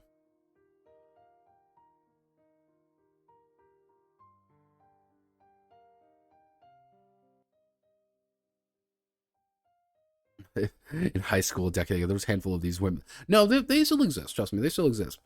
But this is a game for people who love Jane Austen. These are for people who immediately want to play Jane Austen, who may have zero interest, no interest whatsoever in tabletop role-playing games. Kind of a, that sounds like fun. You might have played a few games, you're like, all right, that's kind of fun, not really my jam. But the second you say, do you want to play Mr. Darcy? Everyone's like, oh, I can play Mr. Darcy? Yeah, you like Jane Austen? Yeah, I love Jane Austen. Here's my Pride and Prejudice collection. How about this? You can play your very own Jane Austen novel. You can play your very own character in Jane Austen's world. How do I do that? Well, here's this play sheet. Fill it out, some basic info. What are the cards? How do I get into character? Well, here, draw this card. Here's your desire. This is what you want to do. This is what your character's goal is. Yeah, they look at the little card. This is it? Like, yeah. You're like, that's pretty easy. How do I do it? Well, you're going to spend these little tokens here. Anytime you want to do something that influences the story, you're going to spend these little tokens. That's a fucking amazing. No dice or any of that weird. No dice. Okay, I have a. What if my character has a brother? Hey, I have a deck of cards. Look through these Look who sounds really appropriate, and you're like, holy shit. This is for people who do not play games. If you put good society in that context, then not bad. Not bad at all. You want to know why I think it's not bad? I think it's not bad because simply it's a game that is doing exactly what it's set out to do. This is the Jane Austen RPG. You are going out of your way to play a Jane Austen novel. To the point where at the end of the book, you're supposed to name the story you just told. You finished, quote, finished writing the novel. So you're supposed to give it a name. And if you go on to that idea, then this game makes a lot of sense. And you may be wondering, how bad? What if I don't want to play? What if I don't like Jane Austen? What if Jane Austen isn't my thing? Like Downton Abbey? Here it is. Downton Abbey. It's the Downton Abbey version. This is the expansion book. Being like, you mean I can play Downton Abbey? Yeah, you definitely can. Here's the little staff roster. Here's the manor. Here's all the little character cards. Same idea. Same shit. You can just get a servant character sheet. Like, there is literally, like, you have even less options than this one. Like, you literally just get, this is just your servant sheet. This is just what you get. And it's like, cool. If you really, like, this is a very short version of the game as well. Like, if you really want to, like, it's,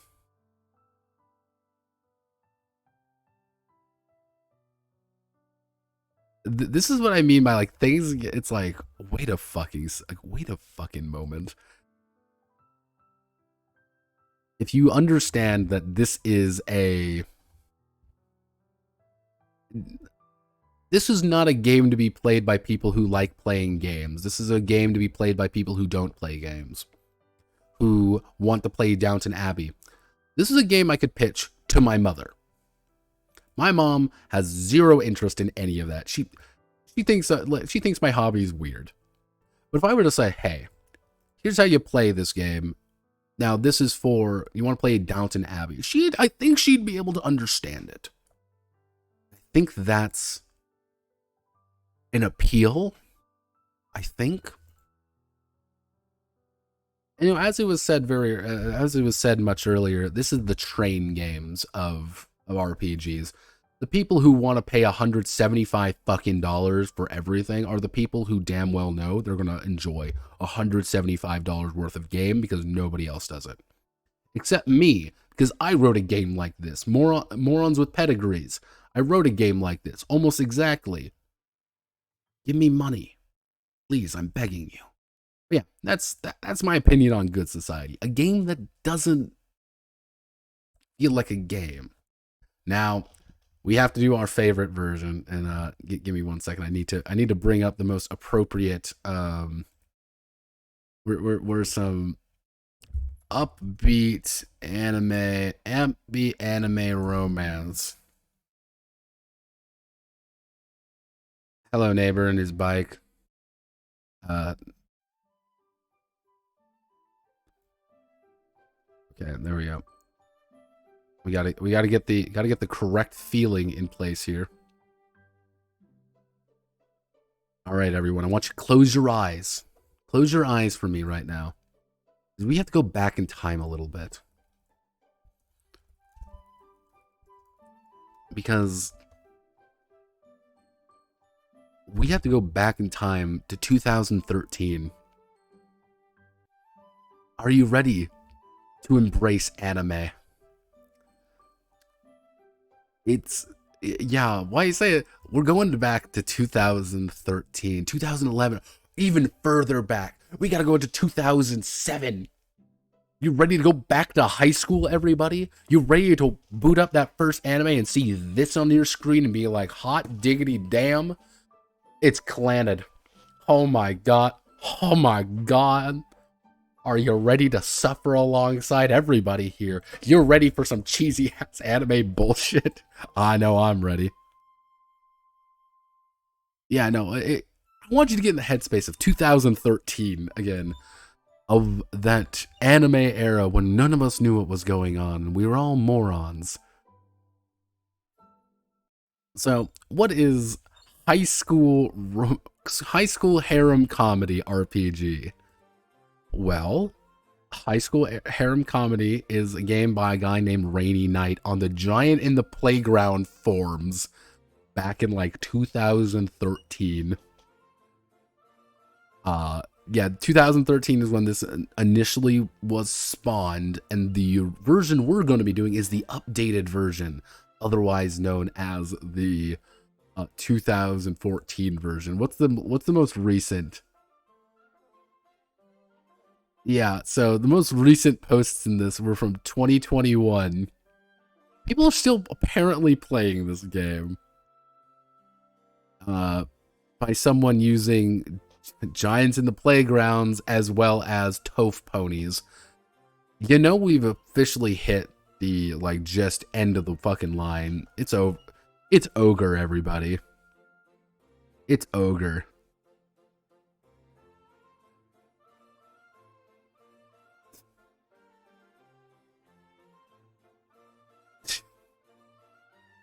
People are still arguing about this fucking game. I don't know why. Why? Don't do it. Just don't do it. But yeah, that's all I can really find on Rainy Knight. I want to be perfectly honest. This is who he is. I have not been able to find a single fucking thing on this dude. He likes things. He apparently has posted 2,000 sometimes, and he hasn't posted anything for like 3 years. He primarily does freeform roleplay, structured games, some other random places. This is it. Fine. What's your latest post? Oh, I don't even have a Giant in the Playground account. This is what I mean by we had to go back in time a little bit. Because this is a game that's ancient. Old. And this is the entire game, by the way. This game is actually free, obviously, because that would be ridiculous if it wasn't. And everything you could ever want is here. I'm ready. This game is deliberately going after... if I type in this, you know exactly what kind of anime this is. It's... Look, everybody. Look, it's fucking... Rosario Vampire. Yeah, that's it. Here's one of those weird Clanted game. I can't remember the fucking name of the company. I'm literally having a stroke right now. Key RPG. Here's like one of these random ones. Here's I'm going to jail now, officer. Please, no, don't hit me like that. Infinite Stratos, the best harem anime. Because they're just random mechs. You know exactly what you're kind of getting into here. And that's something I embraced. And you want to know what? I don't hate this game. I really don't hate this game. Because it wears what it is exactly on its fucking like shoulder. And if you want to play Tenchi Muyo, you can totally play Tenchi Muyo. If you want to play Love Hina, you want to play Love Hina, the role-playing game, this is how you play Love Hina, the role-playing game. With all of the additional jank behind it. Just go insane. Don't get caught by officers. I'm not going to jail again. You can't bring me back. But this is what this game is. It's a very certain kind of anime for a very certain era for a very certain reason. Giant in the Playground is still up. He is still fucking updating Order of the Stick. They crossed 1,000 a while ago. And it's like, how are you still going? Why are you the way that you are? Now, mind you, we do have a special character for this. Not there. We do have a very special boy. We're bringing in, here's Manlity. As you can tell, there's a very extensive character sheet. There is not a character sheet. So, let's do it. And we're already seeing that beautiful, gorgeous 2013 Jankarino. Random animes, the SS Youth Brigade. The fact that K-On! Has now been just like permanently associated with just horrific, with Nazism. You know what? I'm in. I think that's what at the end of the day, I think that's what K-On! Was all about.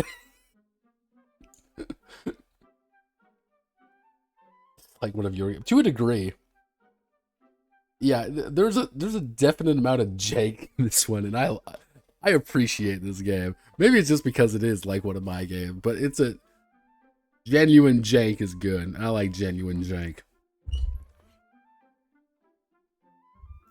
But yeah, he's cropped out, JPEG quality. Love it. Oh, there's more of them.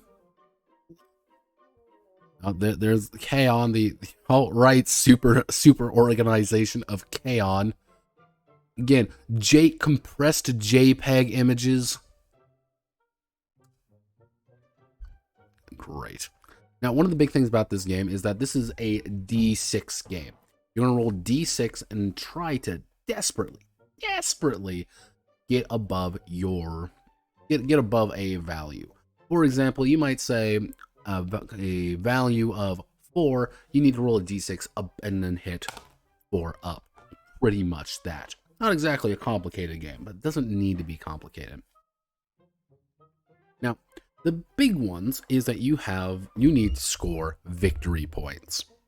How do you score victory points? By completing objective. By pretty much most situations that the GM is going to put in front of you, you are instead going to be rolling, and if you succeed, you're going to claim victory points. More victory points, the better. Because at the end of the game, whoever has the most victory points ends up with Protagonist Kun, and that's what he is referred to as the entire game, as Protagonist Kun. The scenes might involve rolling against challenges of fixed difficulty or using opposed rolls as competitions. So, at the end of the day, you're going to select 2 archetypes. There's quite a few archetypes, and you're going to know exactly what you're looking for. Choose number of advantages, usually it's 6, and play an episode. That's literally all you gotta do. That's congratulations, we have situated the game. This is not a complicated game. It is built around PvP, but you don't really need it to be PvP. And you got 4 stats. And sometimes you get an advantage. You don't really get bonuses or penalty. You can't like select I have a 4 in conflict or something. That's not what it's about. What you do is you're just going to make a conflict roll or a luck roll. You get a strong and weak in one, but you can say I'm strong in conflict or weak in luck. Here, Manlity is very good in conflict, but he is very bad at allure. That's all it is. +1, -1. Congratulations, we did it.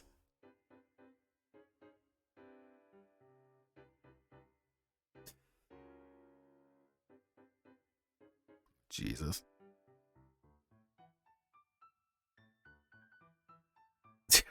So this is the game where the players fight over who gets to be with the DM. To a degree, yes. And you're going to embrace it. Oh, wait, okay, my friends are... Okay, now, for context, everyone, I have a very certain video lined up on the bot in one of my friend's servers. There we go. Can't play tracks. Oh, I'm not in there. What a shame. I just want to keep playing Alex Eagleston's theme from my favorite game, Yick. But yeah, your 4 stats are conflict, but you can try to kick somebody out of the way. You can use luck to just end up in precarious situations. Allure to just get their attention sexily, or skill just do non-romantic pursuits. That's it. We've done it. I've taught you how to play the game. On unopposed rolls, you just whoever rolls the high number of or higher. So, for example, we need to do a watermelon splitting competition. Whoever hits the watermelon hard enough is going to be able to get some points. And let's say it's difficulty number 4. I've got a good conflict, so I get a +1. I rolled a 6 +1. That means I get my victory point. I'm the best. I am the greatest. So, opposed rolls, you might award everyone who ties for first, or you might award VP to the highest 2 of 3 rolls. Yep, and unfortunately, they do cite Nisekoi in this thing, otherwise known as one of the childhood friends gets hyper-cucked the anime, which is still Kino. Hilarious. See, there's Love Hina. Yeah, most of these boil down to preparing for things, being able to qualify, making opposed rolls, making multiple opposed rolls. And this is what the main meat of the game. You get 2 archetypes to pick from, and you get to choose any of their little abilities down below. For example, Tsundere. Don't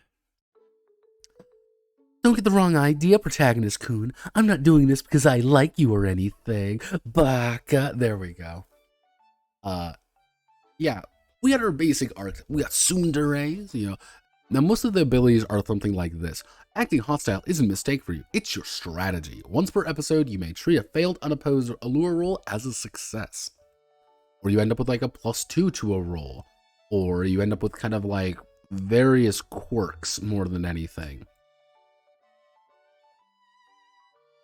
Which usually +2 is the big one, and mind you, when 6 is like a really high roll, a +2 on a d6 is not bad, and you kind of want to get that.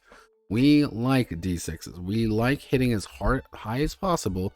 That means even +1s and +2s do mean a lot. We also have Yandere, Armed and Danger, frighteningly good with weapons, Knife Nut, Murderous Love. This is another big one. You can substitute a roll for another. Or you can never let him out on your side. +2 on luck rolls involving running into the protagonist in a startling place. In his room when he wakes up in the morning. Right behind in the photography club's dark room. Yeah.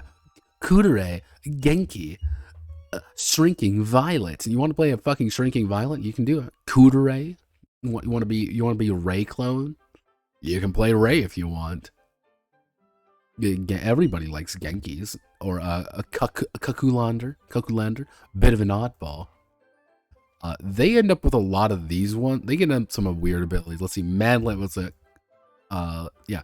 Odd as a word describes you pretty weird. Twice per episode, you may choose to make an odd roll, which doubles the value of your die roll if the number rolled is odd. The possible results are 2, 2, 4, 6, 6, 10. So, effectively, if you roll a dice and say, I get a 1, it's now a 2. Or I roll my dice and it's a 5, it would be a 10. Why? Who knows? That's just how the game works.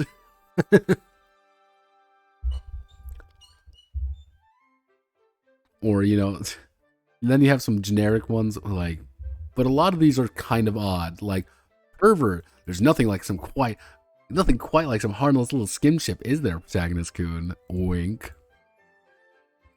Insult to injury, which you have an unsettling habit of seeing victory over another girl as a chance to do a little inappropriate touching. Panty thief, peeping Tom, shameless, wandering hands, boobs. Yo, half more. Guten Morgen, protagonist Kuhn. Colorful cursing, cultural enthusiast. You can just be fucking illiterate. Point green. Ohio, bonjour. I don't know why, but it's here. Pretty much like the idea is that you're going to get a +1 on things that are very common, or a +2 to things that are relatively standard. Boko Koko, which is literally the tomboy option. That's an option. You want to play a Nojo? Cool. You can totally do that. You literally just have guys who beat the shit out of problems for you. Now, one of the big things about this game, which I would say is probably one of the least good ideas, is you end up with a lot of abilities that are very similar, and they actually address that up here. Where is it? You cannot take more than one advantage with the same mechanical effect. In general, like, some of them are going to be very similar. Like, oh, you get a +2 to all. Are there rules for playing Quaru and randomly turning the MC gay? I'll have you know, Quaru is best boy. Why is the Mirai Nikki girl here? She's yandere. She's the only yandere. Come on. There are two kinds of yanderes. There's Yuno Gasai, and then there are people who claim to be Yuno Gasai. There are no other kinds of yanderes. This is known. This is a known fact of life. It's like, why is JPEG Hinata here? That's my question. Yeah, no, it's, you kind of have to embrace the madness a little bit here.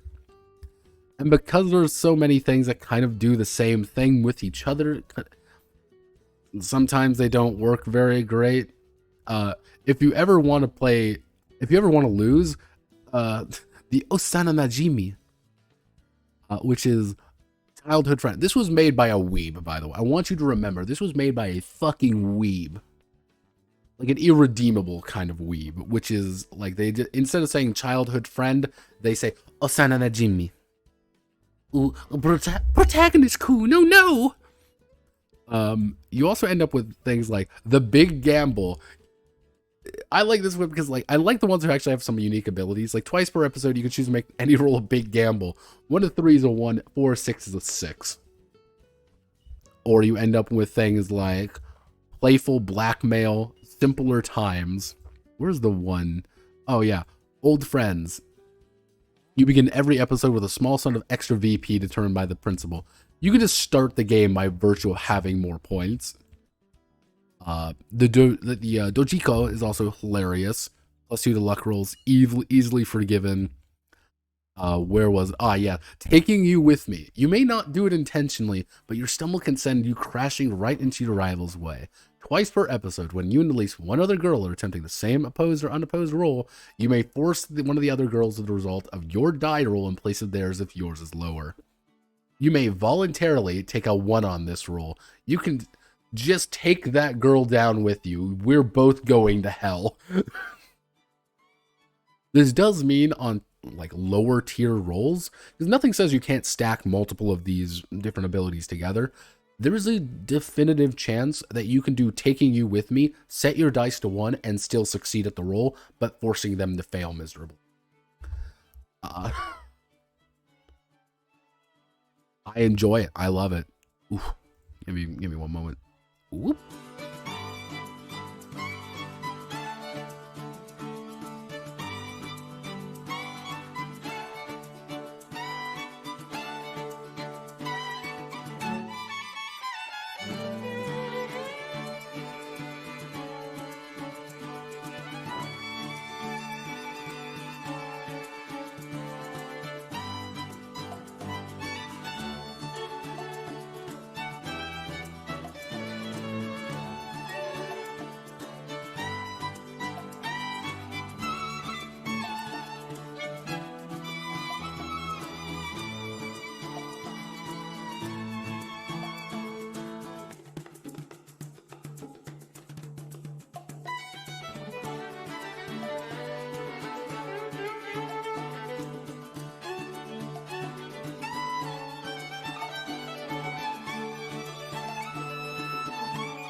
All right, I'm alive.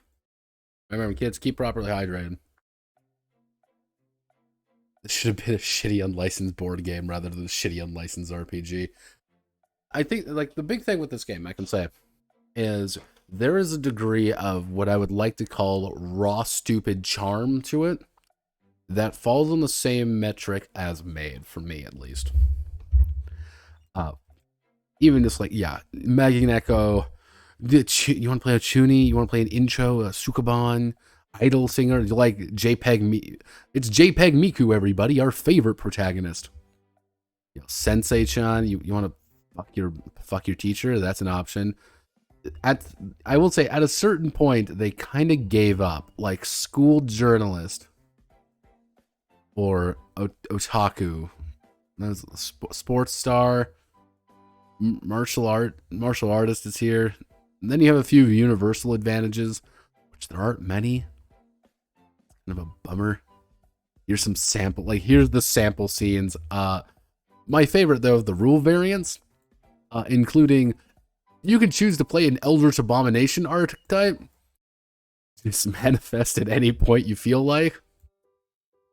You're the crawling case, a shadow out of time, shining trapezohedron. You're literally an angel. Let's see. Or, hey, you're a demon. Or, you're a vampire. Cool. You're just a fucking cat girl. Give me one sec. I gotta do the correct voice here.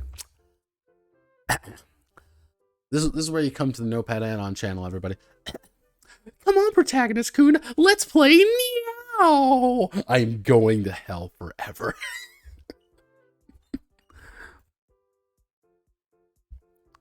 Yeah, girl.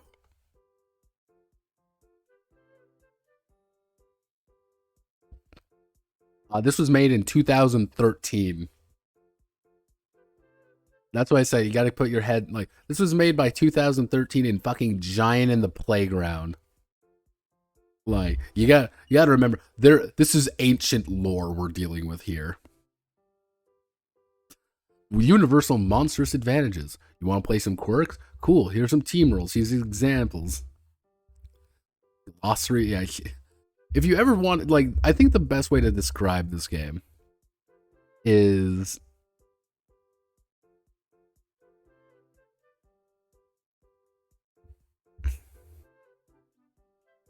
I'd say the best thing about this particular game, right here, high school harem comedy, is that it is charmingly silly. There's enough ridiculousness to it that you just like, you can't take this game very seriously, and judging it on any other metric than this is a funny, silly game, har har har, is kind of disingenuous because you can't really.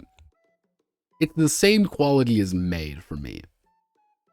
It's the same kind of wavelength of Made.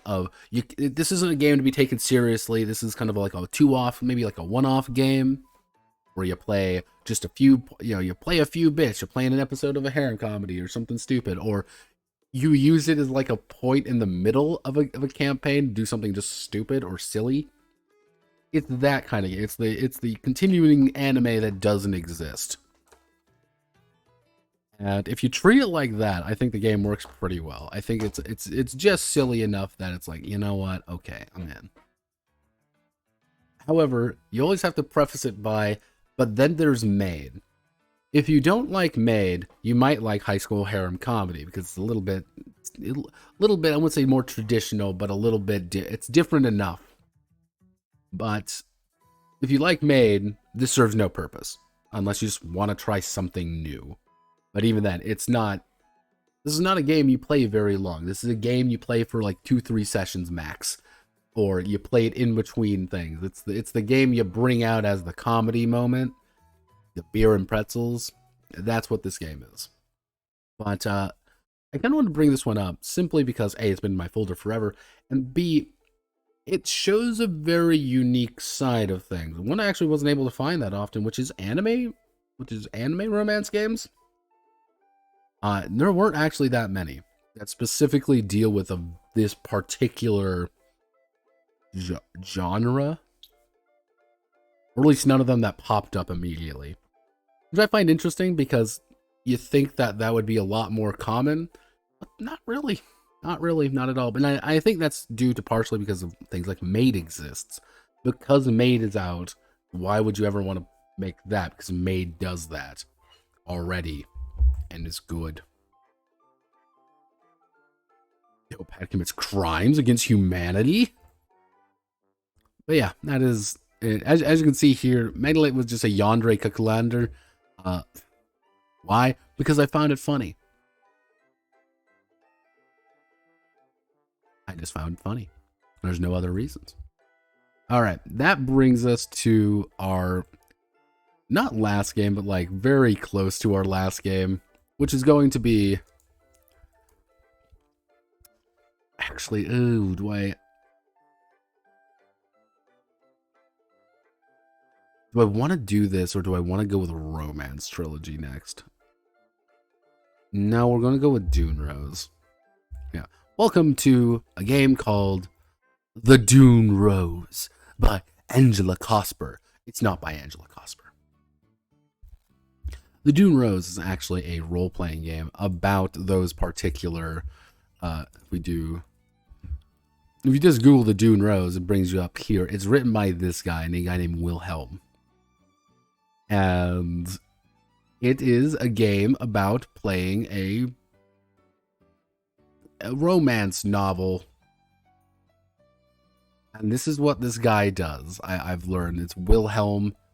He makes games like this. This is actually relatively recent. Been out for about 2 years now.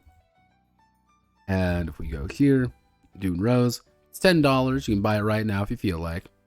The big thing is that it's by a company called Wilhelm's Games. Very to the point. Now, his big ones are these, because this is a Swedish game. You gotta remember that. This is a very Swedish game. You know, and story games, GM-less, plays well with 3 to 4 players. Cuff. Gnostic modern day horror RPG. Top rules of Light Knave OSR system. And the Dune Rose is, funnily enough, based off a completely different OSR game. A different different game. Let me bring it up here real fast. Let me see if I can fucking find it, because he hides it in the fucking back for some reason. No, don't care. Don't care. Didn't ask. Ratio. Where is the damn thing?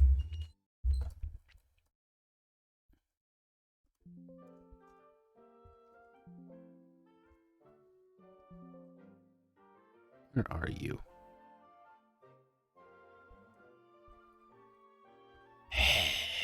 Okay, gotta go here, gotta go to... Where is that book I downloaded? Because it's totally that. Right here. This is actually based off... The Dune Rose is based off the solar system, which I had never really heard about before. It has nothing to do with this guy, and it's published by Arkenstone Publishing. It's Arrow's publishing label. Right there. It's been far mostly usually translating American Indian role-playing games for Finnish hobbyists. Based on the Shadow of Yesterday, graphic design, yada yada yada. And this is actually, I read through this, and I'm like, oh, this is kind of interesting. It's a little bit weird, but I'm in. However, Dune Rose is, by all metrics, a game based off of that, and it's about a fictional romance novel written by Angela Cosper. And that's kind of the joke. And the entire idea is that the Dune Rose has been transported to a mysterious world where she is now belonging to sand pirates or something. Sand pirates, woo! Yeah, Wilhelm Pearson, illustrations, play testers. That's the game. Ta-da!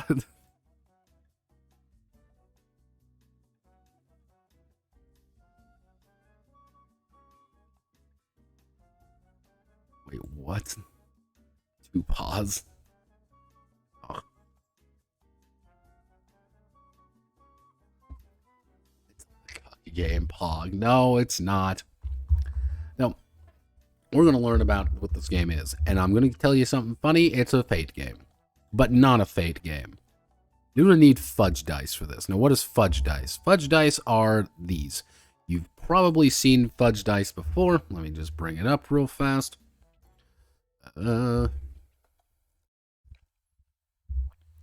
These are fudge dice. They go plus, minus, and that's how they are. How this game actually works is that you're going to roll a set of these dice. You're going to roll 3 of these dice and then add any relevant skills, trying to hit over a certain number. That's it. That's how you play the game. It is, at its core, a somewhat fudge-like game. And they do kind of tell you how to make these kind of games. It's like, cool. Like, it's a... And I'm not a big fan of Fate personally, but this kind of does a different idea behind Fate. And I'm like, all right, I'm kind of in. Now, obviously, we need someone brave and heroic to help us through this. And thus, we're bringing Kraska in. Here's Kraxa Spanglo, sexy manlet. As you can tell, he's only 5'6", so... But this is what the game actually looks like. It's not terribly complicated. And... that's that, and he's going to tell you all about how to actually play in this game. What the details are. Here's some preparations. Fine, cool. Let's talk to me, baby. Okay. Now the big idea is that one of the big ideas is that you have these concepts. These are what your character actually is. One player will play the heroine. The heroine is an essential part. Now, you can play the heroes, or the heroine's mentor, the heroine's companion, or a bunch of minor characters. But the idea is that one player will play the heroine, and there will be a few heroes.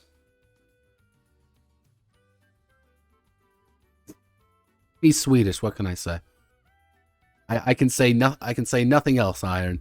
I can say that it is Swedish. Yeah. The story will be focused on the heroine, who will both get happy ever after and resolve a major conflict or issue before the story comes to an end. Discuss among yourself or who will play what, and there are cultures. Don't worry about it. There are names. Don't worry about it. So the big idea is you have 3 pools of resources: vigor, instinct, and reason. Vigor is kind of your strength, and that's kind of like your ability to kind of push through things. Instinct is more like your raw dexterity and things like that. Reason is your intelligence. The clever note about this is very simple, as these are pools. Now, anytime you want to make a roll, what you can do is you can draw from your pool to add an extra dice to things. And the more pools you draw from, the lower it's going to get reduced. You can't always do it. So, which character need to draw power from? No pool can start the game lower than 1 or have higher than 7. So, vigor-wise is, physical strength, instinct there, reason, and the big idea here is your abilities and skills. You don't get many abilities, but it's your ability to do things. And as you can see, for example, under vigor, I have sword fighting 2. Anytime I make a vigor roll, I roll and I say, oh, I got 2 successes. I get to add 2 because of my sword fighting ability. Add 2 to that. Aha, I've done better. But if I'm making an instinct check, I can roll the seduction or dancing and reason, like wordplay. I can add that to that. There are no skill lists in this game. You gotta remember that. There is absolutely 0 skill lists in it. All you have to do is you simply do it. You simply say what you have, and that's that. These characters start the game with 2 skilled and 3 competent. So, anytime you have your basic defenses, same idea. They pretty much are skills, but they're special skills.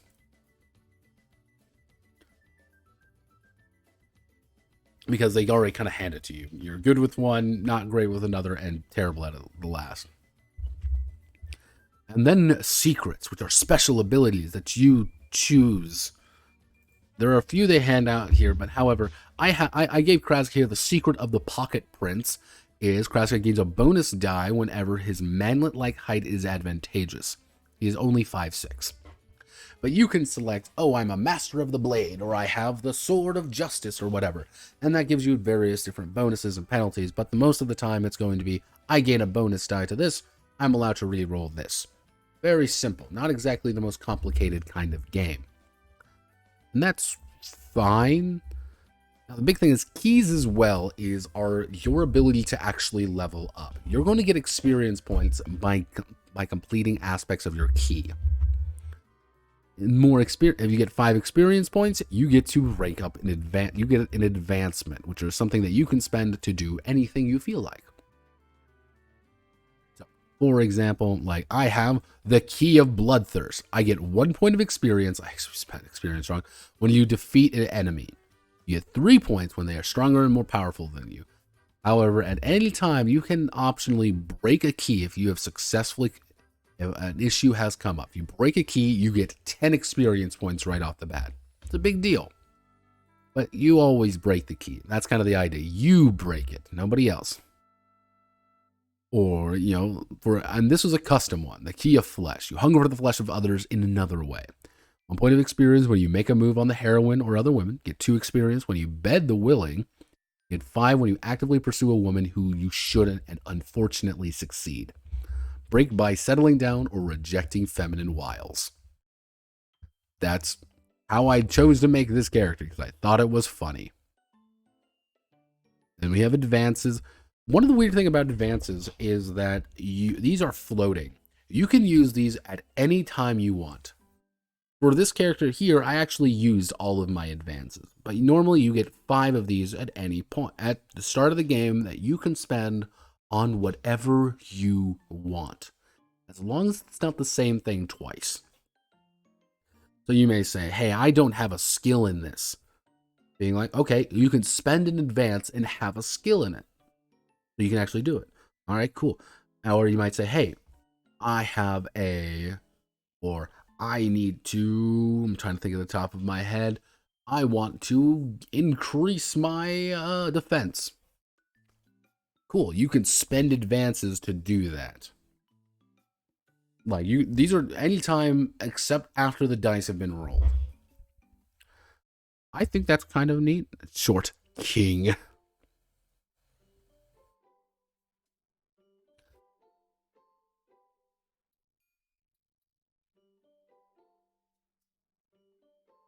I'll have you know he is a pocket prince. Very different.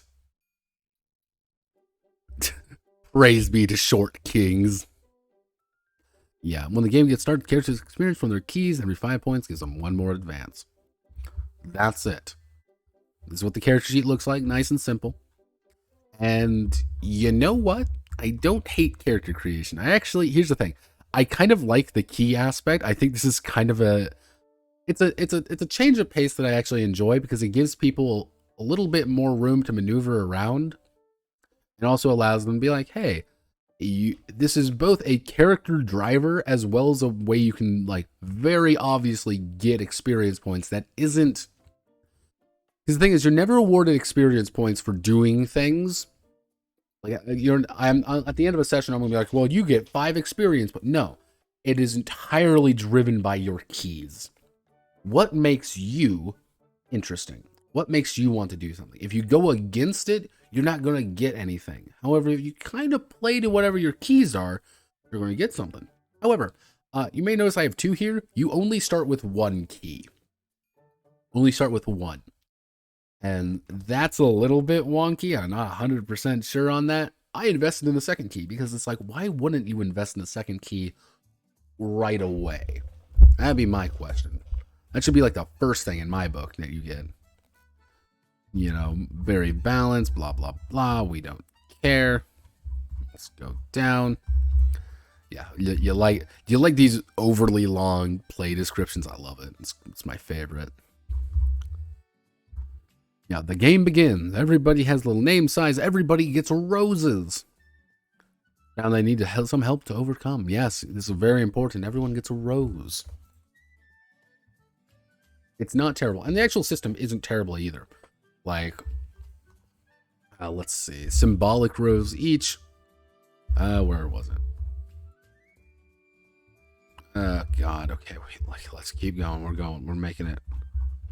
Do not care. Come on, baby. I believe. Oh, here's the experience system. Do not care. Come on. We're almost there. Come on. We're getting there. So, at the end of the day, you roll 3 dice, and that's what the goal is. Add a suitable ability, and look at the sign of the table below. Roll a 0, still counts as 0. And that's how we roll. This is how we do things. So you may say, okay, I got 3 successes. That's a very good result. That's very good. So you succeeded. You did very well. However, oh no, I got a 1. Like, yes, succeeded, but not really well. You may be wondering, like, Notepad, what about your skills? Are going to really shift the, like, yeah, pretty much there's a big implication that at any point past like 3 or 4 on abilities, failing gets a little bit harder, but that's where penalty dice come in. You're removing higher results, you're losing dice. There's a good chance you might not actually receive any bonuses, and you might not be able to actually get anything there. You might just lose outright in some cases. It's like, oh God, this is bad. Like, I've lost more. I'm having a problem. Like that. The only weird part is heroines are allowed to have a 4 in an ability.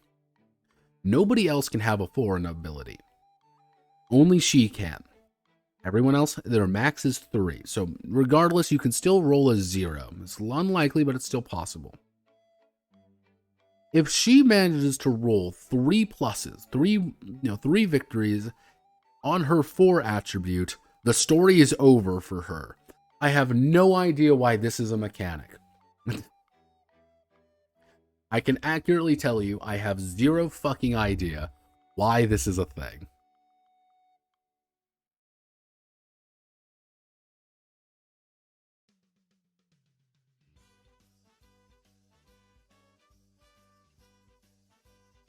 I do not doubt it.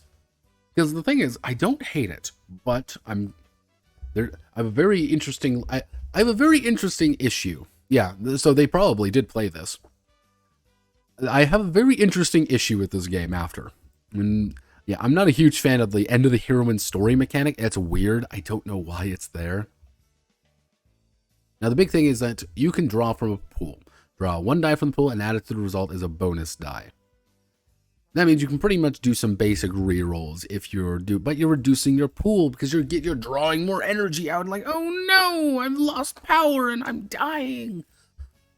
I don't hate this. I think it works.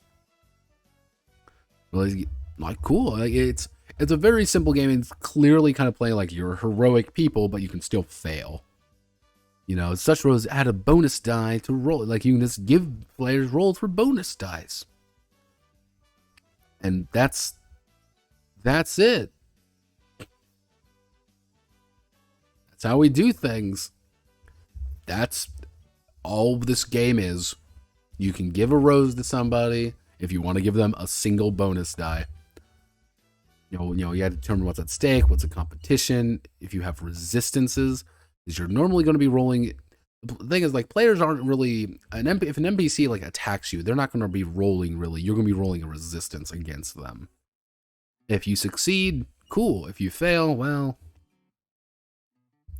rolls and get the 7 as a result. Before the impact by secret that affect the result, it is the signal that our time of the story's main character is about to come to an end. That's like the one weird thing. Abilities for others, you're going to be up to get the 3 for most. Which I'm like, oh. Yeah, all these, like, oh, wow. Okay. Then you can escalate conflicts. If you escalate a conflict, that means you're risking health. And whatever your health is, you can see right here by vigor, instinct, and reason, is whatever you lose by a difference is you're going to take that. So, for example, let's say I get a 4, you get a 6. Actually, I get a 3, you get a 5. I would take a 2 under bruise. But if I get a 1 and you get a 5, I'm going to take a 4. And it's like, but that's like, oh, wow, I'm taking a lot of damage. You can technically get a 6. You You know, you can get a 6 and you can lose pretty hardcore if you roll poorly. And the thing is, these stack on top of each other. So if I roll 4 twice, it's going to go up to 5. If I roll 4 a third time, it's going to go up to 6. I'm like, okay, I like that. Nice and easy. A little bit, not my favorite, but all right. You know, for example, you know, both cause result in damage to their opponent. The winner causes the difference between the result and the damage to the opponent. They get the difference between the result as bonus die to the next round. Otherwise, defender takes the difference between the result and damage.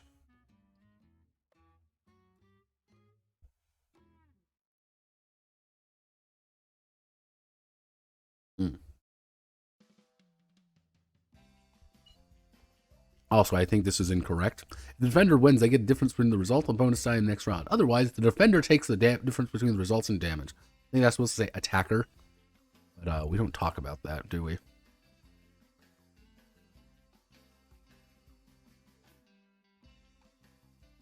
Oh, hello, Dragoon. We are going through a game called the Dune Rose, which is a romance book RPG. So this is a defense stacking game. To a degree, I think there's like a little bit defense stacking, but the thing is, like, this is hard to get defense stacking, like, because it costs a lot, and you're not really going to get that. And even then, you could get it, and you can still get your shit rocked because they rolled better than you. Like, it's one of those things, like, if you're really good, like, for example, Kraxa here. Kraxa, once again, the sword fights because he has a shit ton of vigor and he has a shit ton of sword fighting. So he just wants to fight you. He wants to leap in there with his blade in one hand and he wants to stab you to death. And if you don't have proper endurance, you're just going to get stabbed to death. You're just going to get stabbed. Like, I don't hate it. Now, one interesting thing here is as well, if we go over here, let's say, for example, I have a 3, a 5, and let's say I have a 3 and a 5. At the end of the round, at the end of combat or whatever, everything drops to the lowest category available. So because I'm bloodied and I'm bruised, instead it goes down to I'm just bruised. But if you don't have it, let's say I have, you know, these all filled and a 6, it's going to drop down into bloodied. I think that's interesting. And the thing is, like, all of these are actually different. You know, you can take endurance, you can take vigor damage, you can take instinct damage, you can take reason damage. Right? All right.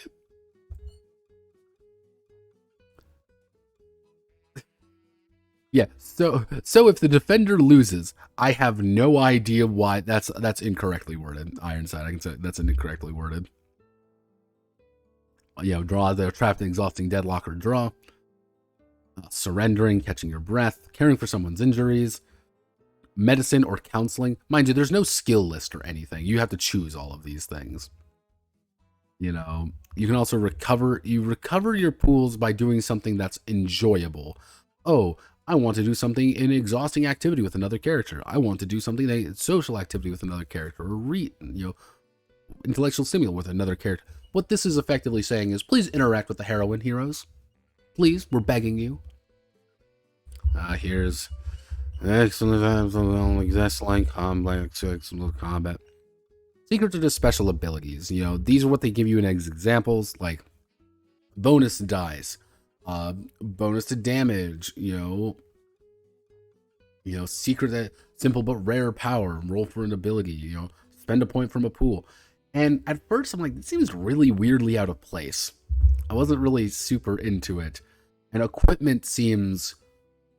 I didn't understand equipment first, but then it kind of made sense. Like, a lot of these actually have, like, various effects. So, like, a single item can contain up to 3 plus 1s, 2 plus 2s, and 1 plus 3. They do not explain that at all. How you die. You don't. I don't know if you can die in this game. Unless it's just like a narrative thing. Like, if you get fully broken and take more damage, I think that's when... If you were to tell me, you're at full broken, everything is full, and then you take another damage, what I would effectively say is, do you want to die? Like, you're going to die if you continue. You know this. And if you continue fighting, you're going to die. Or you can surrender and pretty much collapse from your injuries. Like, if... That'd be my thing. It's still a romance game. You gotta remember that.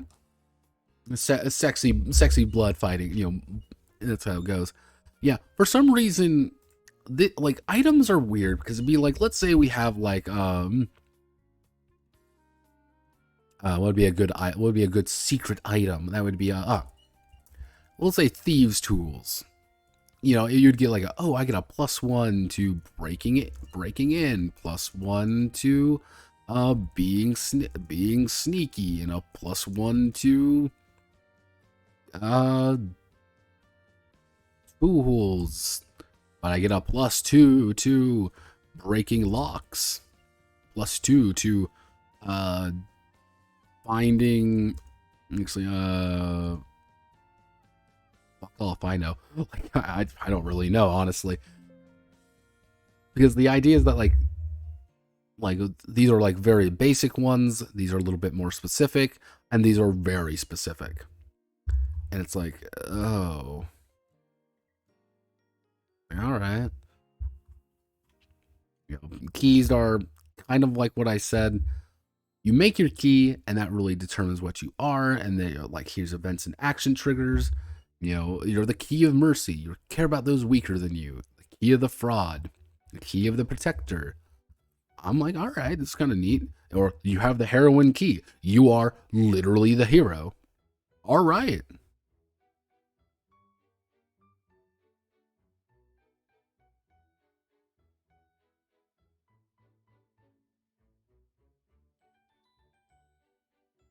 The key of sisterhood, the key of faith, the key of the quest. Like, all right, then we have starting years. Then we have like the narrator section. It's like, all right, this is fine.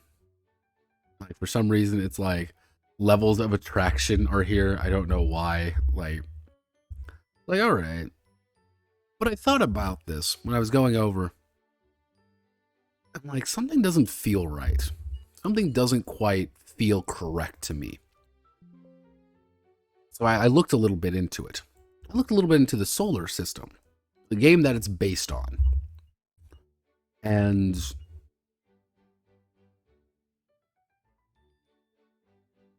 here's like a full system on equipment. Here's some basic, you know, secrets and, you know, how secrets work. Advanced lore and learning new secrets. And then I'm like, wait a second, this doesn't seem right. Then I realized something horrendous. They didn't really change anything from the SRD.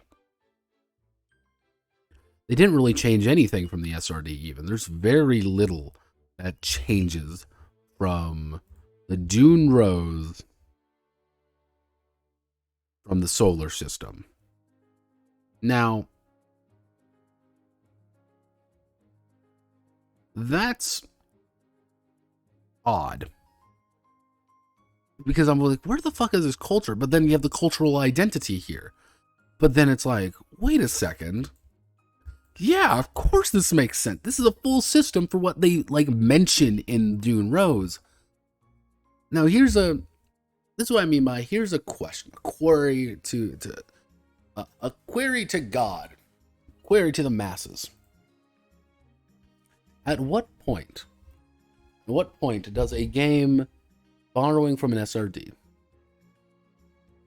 just borrow, and at what point does it take? Because there's a single line in the original book about the solar system, a single line. But here's the problem is, I'm not exactly in Dune Rose. Like, I understand, like, this seems like fun. Dune Rose seems like fun. This is okay. But I actually care more about the solar system. And I thought about it. I like the solar system. I don't really like Dune Rose because there's nothing really in the Dune Rose that's really valuable. So, are you effectively buying not necessarily like an expansion book, but are you just buying a repackaged version of this with a new coat of paint on it? But you still need this SRD to really play the game correctly. And that's where That's an interesting debate to have. At what point does something become no longer an SR, no longer inspired by, but is just this, but worse? And I think it's odd. It's hard to put my finger on what it is, but yeah, not in it. Also, got a new visitor to the website from Mazatlan, Mexico. Uh, hola, hola, amigos. It's me, Spanish Notepad.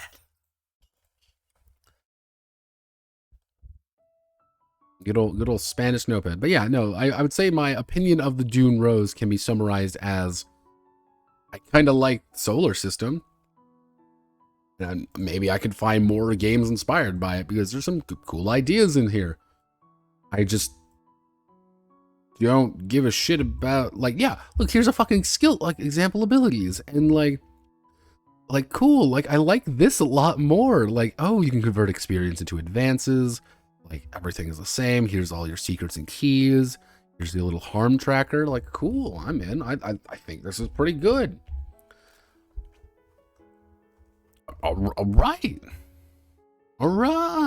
A little bit light for my taste, but I understand, like, why people would like this. So, honestly, half my review, if I choose to go over Dune Rose, it's just gonna be like, let's talk about the solar system, why I think it's kind of neat. Yeah, that's Dune Rose. Nothing really I can go over on it too much, simply because it's just, I like the system. All right, that brings us to our absolute final thing, which is going to be very short, but I have to bring it up. Welcome to the Romance Trilogy, otherwise known as Cuckhat and his friends. Now, I specifically say I want to talk about this game because anytime you Google romance TTRPGs, these are the first things that get brought up, and it's great. Look, everybody. Night's Black Agent, designer. It's like, oh wow, strong and obviously right. So elegant, well crafted. Or John Wick, designer of 70 and Legend of the Five Rings. My God. I feel so. Emily Care Boss. I mean, she's got to be good, right? If John Wick likes her, Emily Care Boss, it's got to be top of the fucking line. I wonder what she's got. Breaking the Ice. Heart of the Rose, Shooting the Moon, Sign of the Stranger. Ma, can I help you with that? A nano game in hashtag feminism. King Wen's Tower, Bubble Gum Shoe. Designed with Kenneth Haidt, who also cites her here. So they've worked together previously. And it's like, oh, Blood and the Collaborator included live action system for the drama system. Remodel, an American freeform game about women's experience in midlife.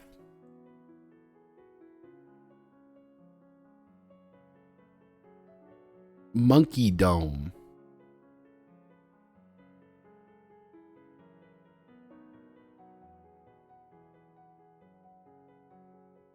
Why?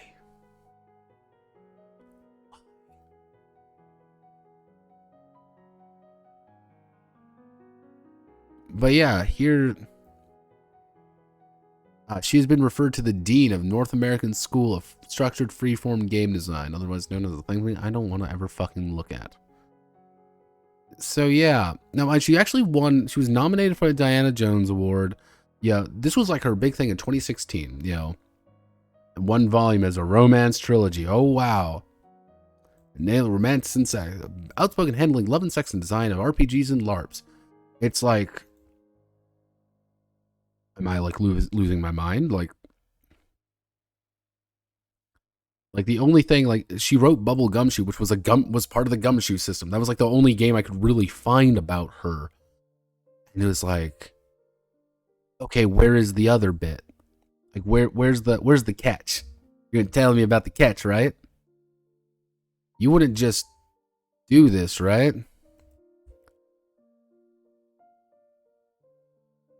No.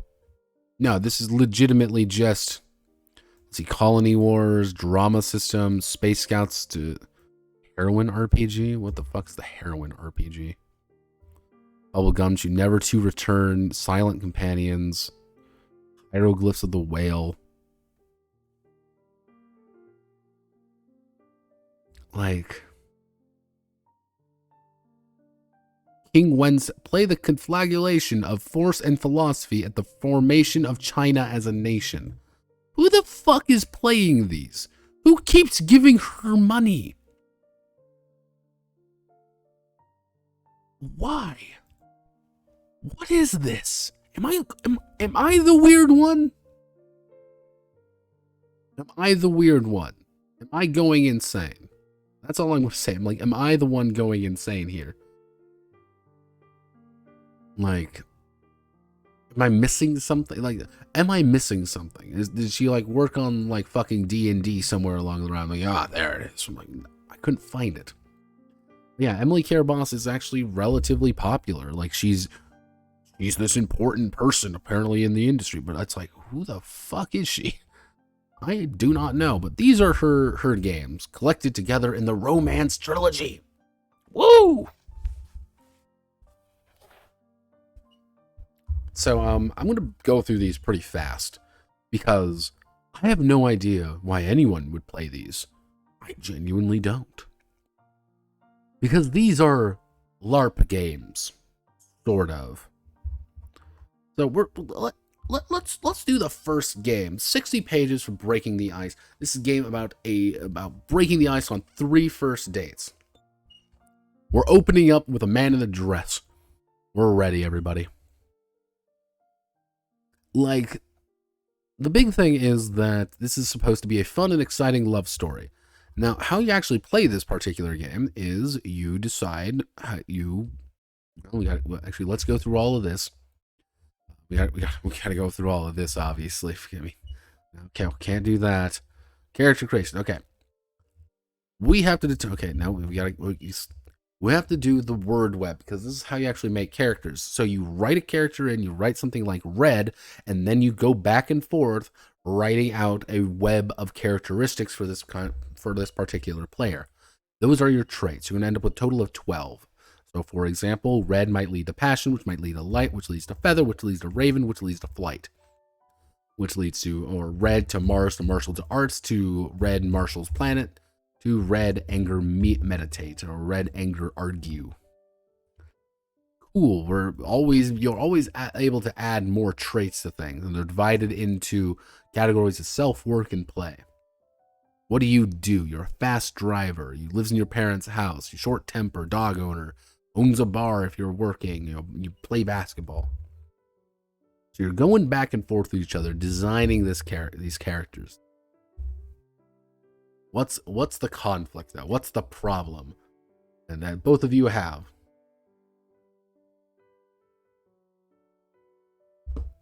Example comment: you're babysitting a leopard from a movie, or has a jealous ex, or dated the other character's older brother. If you have compatibilities, these are traits that you share together. Oh boy, so good. 3 first dates, about dates, and you narrate.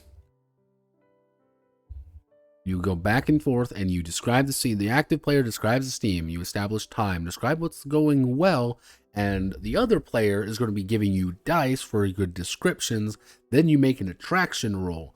Then you describe the parts of the day going poorly, in which you create new traits, and then you reward more dice for that. But those are re-roll dice, which are different from normal dice or bonus dice.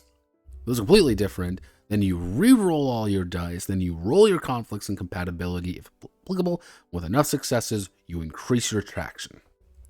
Simple, right? At the end of the day, this is a talking game. You're talking back and forth at each other. You roll some dice to determine what's your relationship with each other. What's the 411? Ha.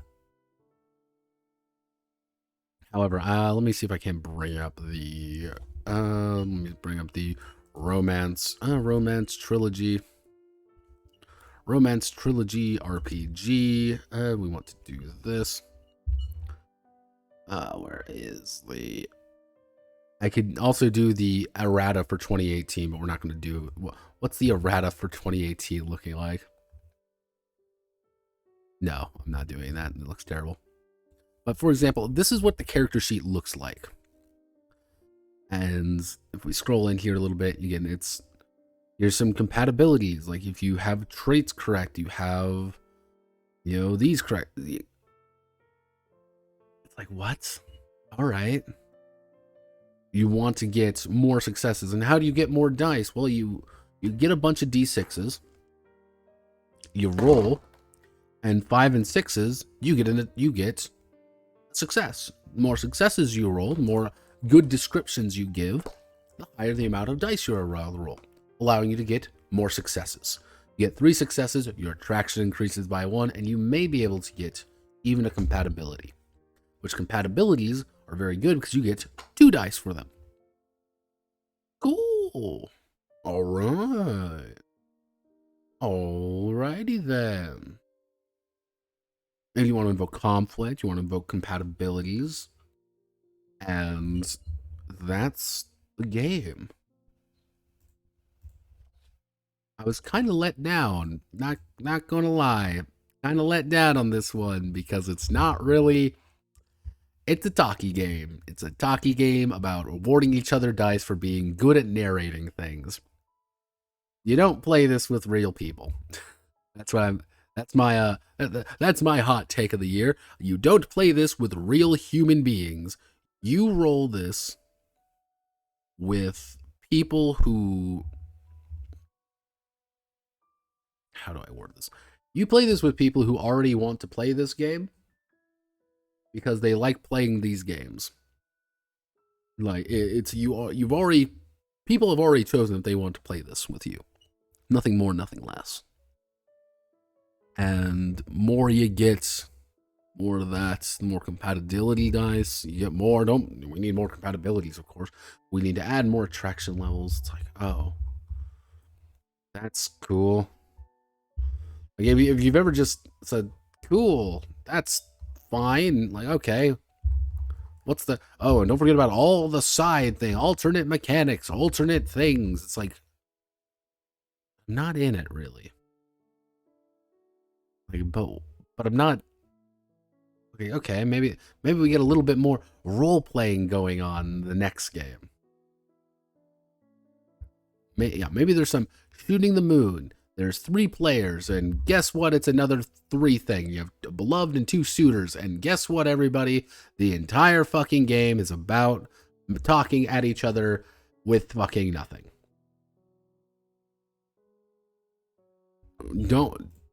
Here's the joint character sheet, but all of them want something different with each other, and here's a bunch of traits, and you have to roll your traits together to complete objectives. But if you don't complete objectives very well, and the beloved can win it, but the suitors might be able to get their own and be happy, well, everybody's sad. And don't worry, here's the character sheets, and it's like, oh.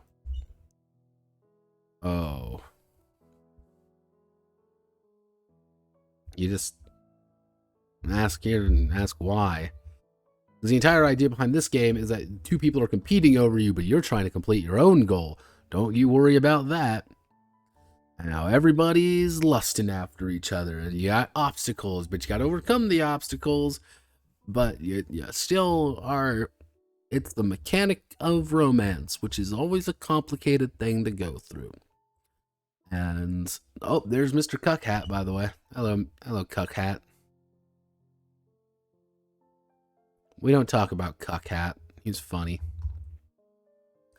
But this one at least has some, like, it's fine. But it's mostly, again, about suitor 1 goes, suitor 2 goes. Oh, gotta do this, gotta do that. So, I wanted to end off on here. Go through all this and stupid fucking... Okay, come on, we're almost there. Under My Skin, which just is funny artwork, which is all about literally.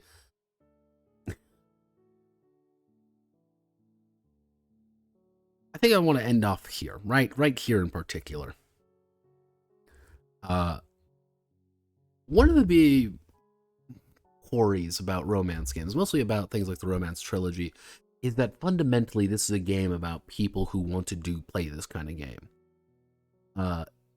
These are the kind of people who want to play a game called the Romance Trilogy and are completely okay with just touching each other and being weird like that.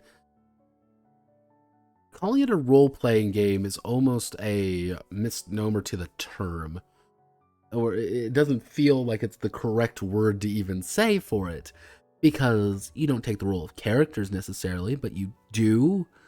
But it's like, these are LARPs. These are what you're doing. You're LARPing. Then you have a sheet and everything. Everything's there, but it's not like a role-playing, not a traditional, what we would call a tabletop role-playing game experience. Which leads to some interesting ideas.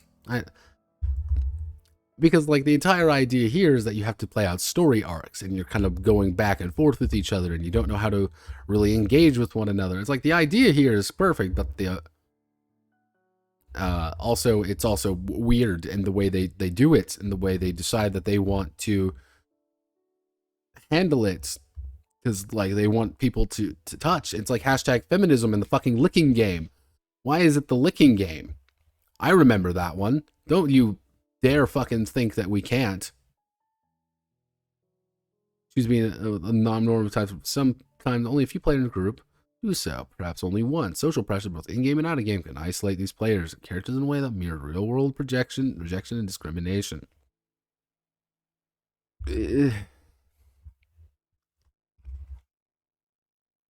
I can't really judge this game, and I'm not going to judge this game because it's not for me. It's clearly not for me. It's clearly not a game designed for me in mind, not for someone who actually enjoys playing games. It's not for me. It's for people who want to do this, who have the term LARP in their mind that they think is the coolest fucking thing in the world. This is for them. And if do you want to LARP? Cool, you can LARP. And there's 1,000 fucking other alternative options for things. Like, no, I don't want to do this.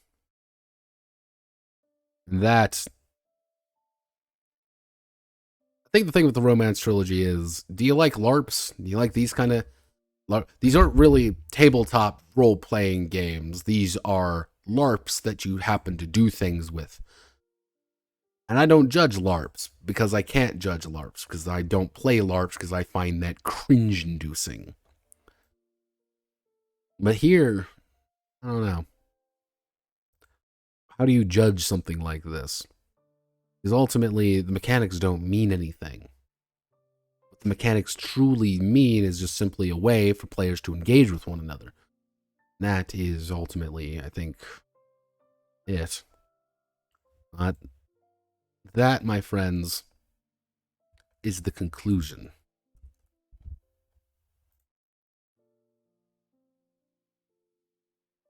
Ultimately speaking, romance is complicated. Romance is hard. Romance doesn't make sense.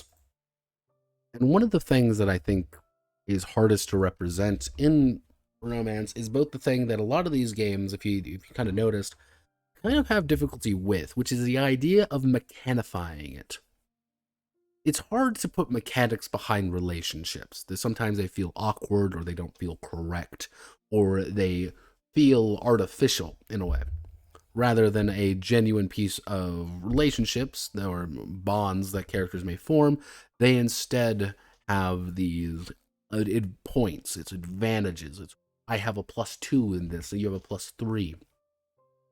That's why I think Dune Rose did this probably the best, simply because it's it's just a random system with just a basic fundamental behind it, with the basic concept of one of you is playing the heroine. And because one of you is playing the heroine, this is just something that you have to accept. Now, as a person who designs games, I always find it difficult to even incorporate romance because since it's so personal, since it's such a uniquely complicated endeavor, you end up with doing one of two things. Either you end up making a relationship a fundamental core aspect of the game, such as with Courtesans. Courtesans doesn't really have any romance. It's not really about the romantic aspect. It's about being a courtesan in a situation. Alternatively, you end up doing something like the Dune Rose, making it just the vague implication that the GM must follow. You are in a romance novel, of course romance is going to be important. However, the ideal romance game is difficult to find. What does define a ideal romantic game? I don't know. With games going over today, so there's some winners, there's some losers. However, among all of them, I think the biggest thing is love does not discriminate. Love does not care. Or anybody can fall in love with anything. And whether or not it's forbidden love, or whether or not it's star-crossed lovers or storytelling like that, I think that's something worthy of storytelling. However, cards are not the right way. Why do people keep using fucking cards? Good Society, explain. Why the cards? Why do we need the card? We don't need the fucking cards. We don't need it. We never did need it. No, so don't be weird about the LARPs. I don't want to touch anybody when I'm fucking playing a fucking game, man. I don't want to be like, hey man, the rules say I gotta lick you. No, I don't want to fucking do that. No. Fuck that. No. No, no, no, no, no, no, no, no. I don't want to get weird with like Courtesans was weird. Like it's something that it was wrong. Something was wrong. I couldn't put my finger on it, was wrong. High School Romantic Comedy was the only one I was like, yeah, this is fun. I like this. Simply because it knew exactly what it was. It was dumb. It was a dumb anime game. I'm okay with that. But everybody, it's our favorite time of the video, everybody. Our favorite time, and that means we get to go on our favorite place. Let's go on Kickstarter. All right, everybody. All right, gamers. Are you ready, kids? Yeah. Ooh, we want to do what's the newest? Give me the newest games, newest, hottest. STL files. Fuck. STL. Dragons through the Multiverse. Beaver Brawl. Oh, Jesus. Eternal Pilgrim. Oh. Oh. I know. Oh. Okay. I'll mention you just. Oh, okay. So it's a bunch of bits. Okay, I'm like, oh. You aren't like you aren't printing game. You aren't printing Space Marines, are you? Oh. Like, cool. Should send this to I'm gonna send it's they're from Spain. It's even better. You know what? I want to give me a link. There we go. Yeah, okay. I'm like, oh no. Oh no. So let's do that. Okay, so let's see, no, Maria's back, everybody. It's our favorite person. It's Maria de Jesus with sexy Kenoshi. I love Maria is like really, oh geez, no, that's boobies. Ooh, can have those. Maria is really the hero of Kickstarter. Honestly, she is. Sexy Kenoshi battle waifu. What else do you need? Like, you don't really need anything else. It's $34. She's the reason why Kickstarter, remains in business. I too enjoyed Cuphead. Hello, fellow Cuphead enthusiasts. It's me, Cuphead Man.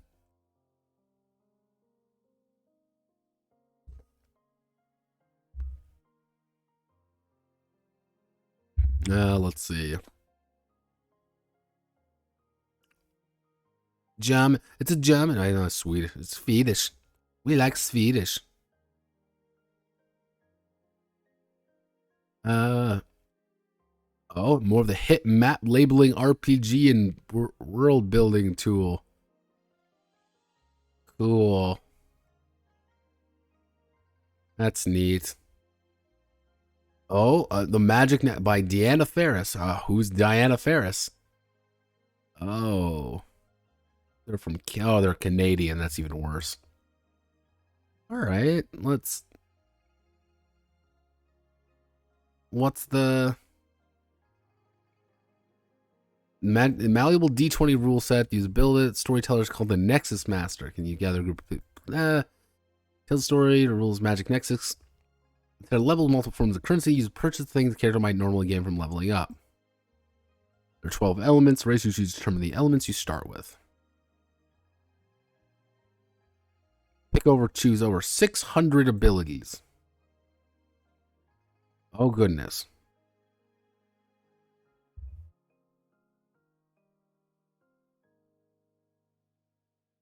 Now, here's the thing. Anytime someone says, oh, with 600 unique abilities, what that usually means is that there's going to be about 50 unique abilities and a lot of abilities that are going to be like +2s. Because 600 abilities, you cannot balance 600 fucking abilities. That's an impossibility. Unless you're GURPS or have like a strong team behind you. UID. Alternating solutions for highly varied. No. Your unravel your destiny 2. Framed.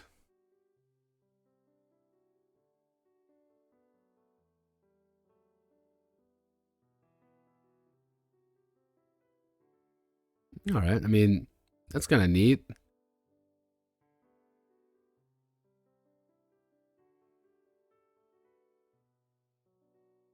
I've never really got into game books, but I understand why people like them. Let's see. Atlas of the Latter World. Guys, here for nope. Don't care. Ballad of Sir Raymond. Nope. Adventure with Pride. A Queero's Journey. Oh, Jesus. No, don't click on it, notepad. Don't do this to yourself. Decadent city populated by shitty characters fighting a battle of power. A GM list. Heresy girl, sci-fi female models. Cool. Fantasy women of the world, sci-fi female model. RuneScape Kingdom, Shadow of... Wait, RuneScape ML... Wait a second. Oh yeah. People keep giving these guys money. I forgot. They didn't... Wait a second, I gotta check. Yeah, people keep giving Steamforge game money because everybody has the fucking, memory of a goddamn, fish.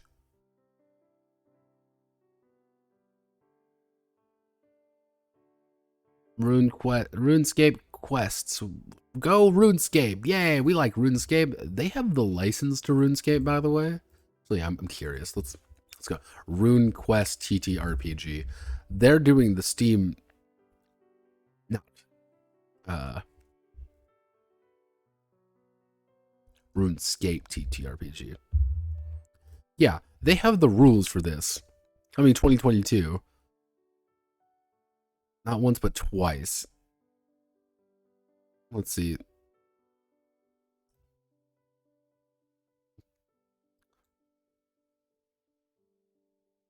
12th adaptation of video games for tabletop. Past adaptations include Monster Hunter World board game. Yeah. Does everyone forget about the Dark Souls role-playing game that went over terribly and everyone still despises? I remember. Fuck you. Fuck you. Lost message. Wow, it's a 5e adventure. Wowzers. I'm astounded. Wow. You can tell by how enthused I am that I just don't want to kill myself right now. Incredible items, incredible realms, adventures agency.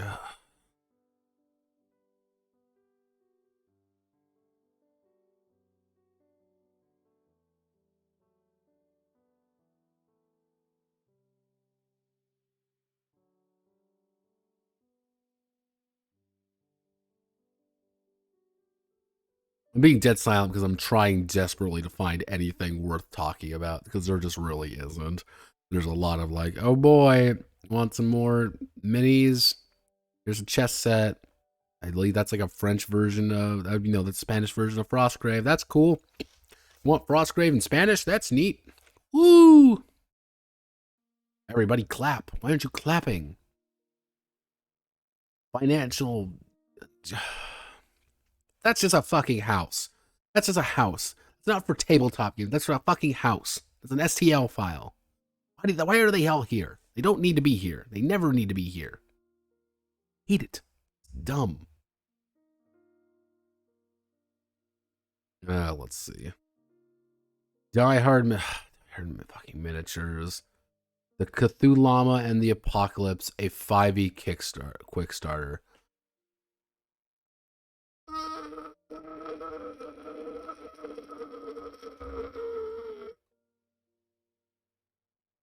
Sorry, I was just having a fucking stroke reading that.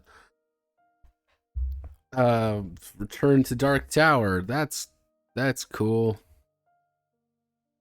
Like a board game. That's neat.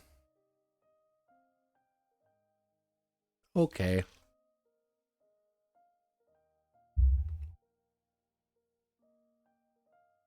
If I spoke Japanese, this might look cool, but I don't.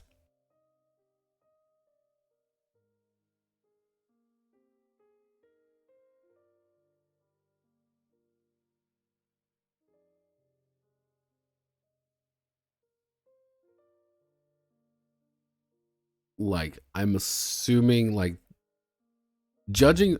Yeah, this is Notepad attempts to reason out Japanese. Okay, are you ready? Are you ready, sailors?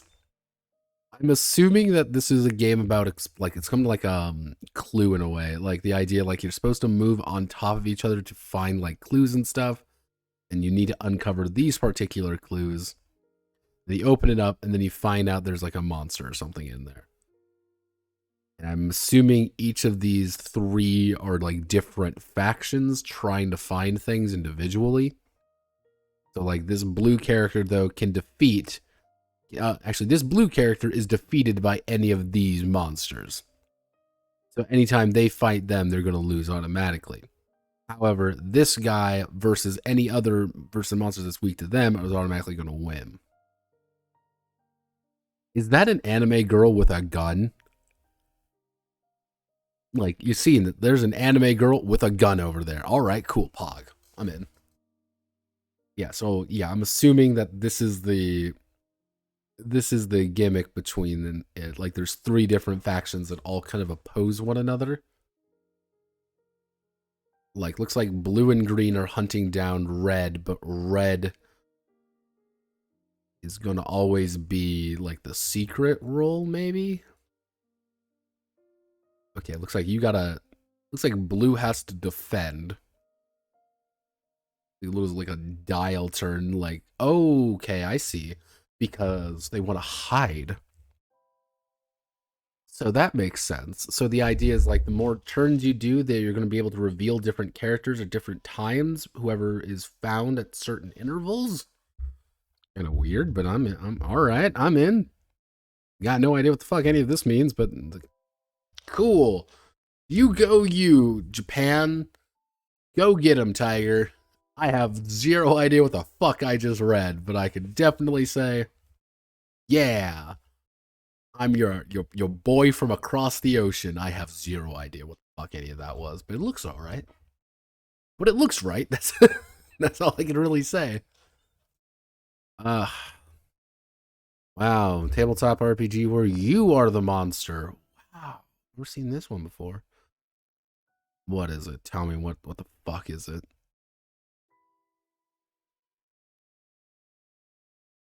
Um,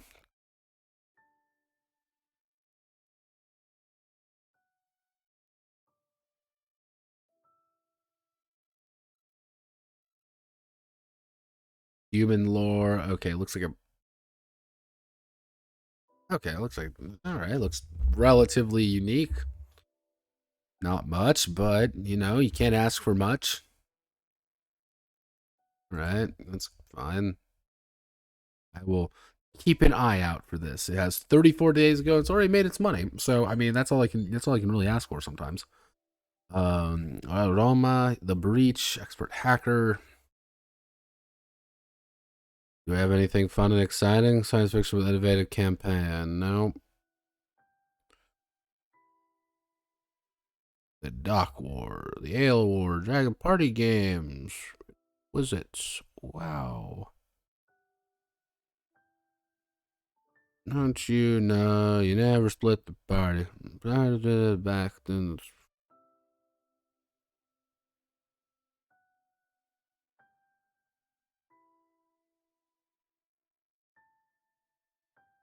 You ever wonder why I do this?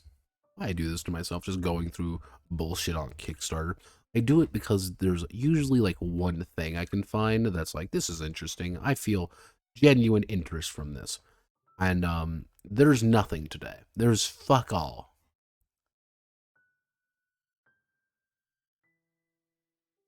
And I feel genuine sadness for the fact that there is literally nothing here today. Yeah, like we've already been through all the. Yeah, this was kind of a bust today. Not gonna lie, kind of a bust. But that's I guess that's what you pay for. So let's do. Die made all its fucking money because you fuckers never stopped giving him money. Oh, that's nice. Backroads made its money. Regency, not fun fact. Regency, we literally went over a game that this would have done actually pretty good in. It would fit in the same like idea, but I mean, I'm not. That seems oddly familiar. Like, this is cool. Like, cool. Yay. Magi Knights. Emerald Templars made its money. Sea of Kansas made its money. I'm kind of actually excited for Emerald Templars. When that comes out, I'll make sure to see if I can't find it, and maybe we can do a little look over it. But yeah, that's the end of that. Thanks, Kickstarter. Didn't even give me any fun content to talk about because you suck, and I hate you, Kickstarter. So yeah, that's the end of the stream. Thank you all for watching. My name is Notepad Anon. I write games for fun. There might be a stream tomorrow, and if I do a stream tomorrow, it is going to be quite literally Notepad talks about SRDs. Most likely, that's going to be that's probably what it's all going to be about. Just me talking about SRDs and stuff like that. If I choose to do a stream, then there's another chance that I just kind of sit down and chat. That might be fun, or I might be doing something else. I don't know. On Monday, we're going to probably have to do the Monster Girl Encyclopedia stream, which the Monster Girl Encyclopedia stream is going to be me having to reason out some details with MGA. Leading to probably next week is going to be all about that. The week after that, however, I'm going to say that right now, the week after that is I'm going to take a week off. Not next week, the week after. And I'm taking a week off because it's my birthday. And I want to celebrate my birthday in peace, in quiet, and otherwise known as I'm going to sit in my room and I'm going to try to hammer out a video every day. That is my one goal for that week, and I want to just hammer out stuff, and I want to get caught back up on things. I think it'll be fun. So I'm gonna call it there for today. Thank you all for watching. Hope you all have a wonderful rest of your day, and I will see you all on maybe tomorrow, maybe not. I don't know. You do you. I cannot control you. I am away, as they say. Away! Also, Lily is best girl in the Katawa Shoujo!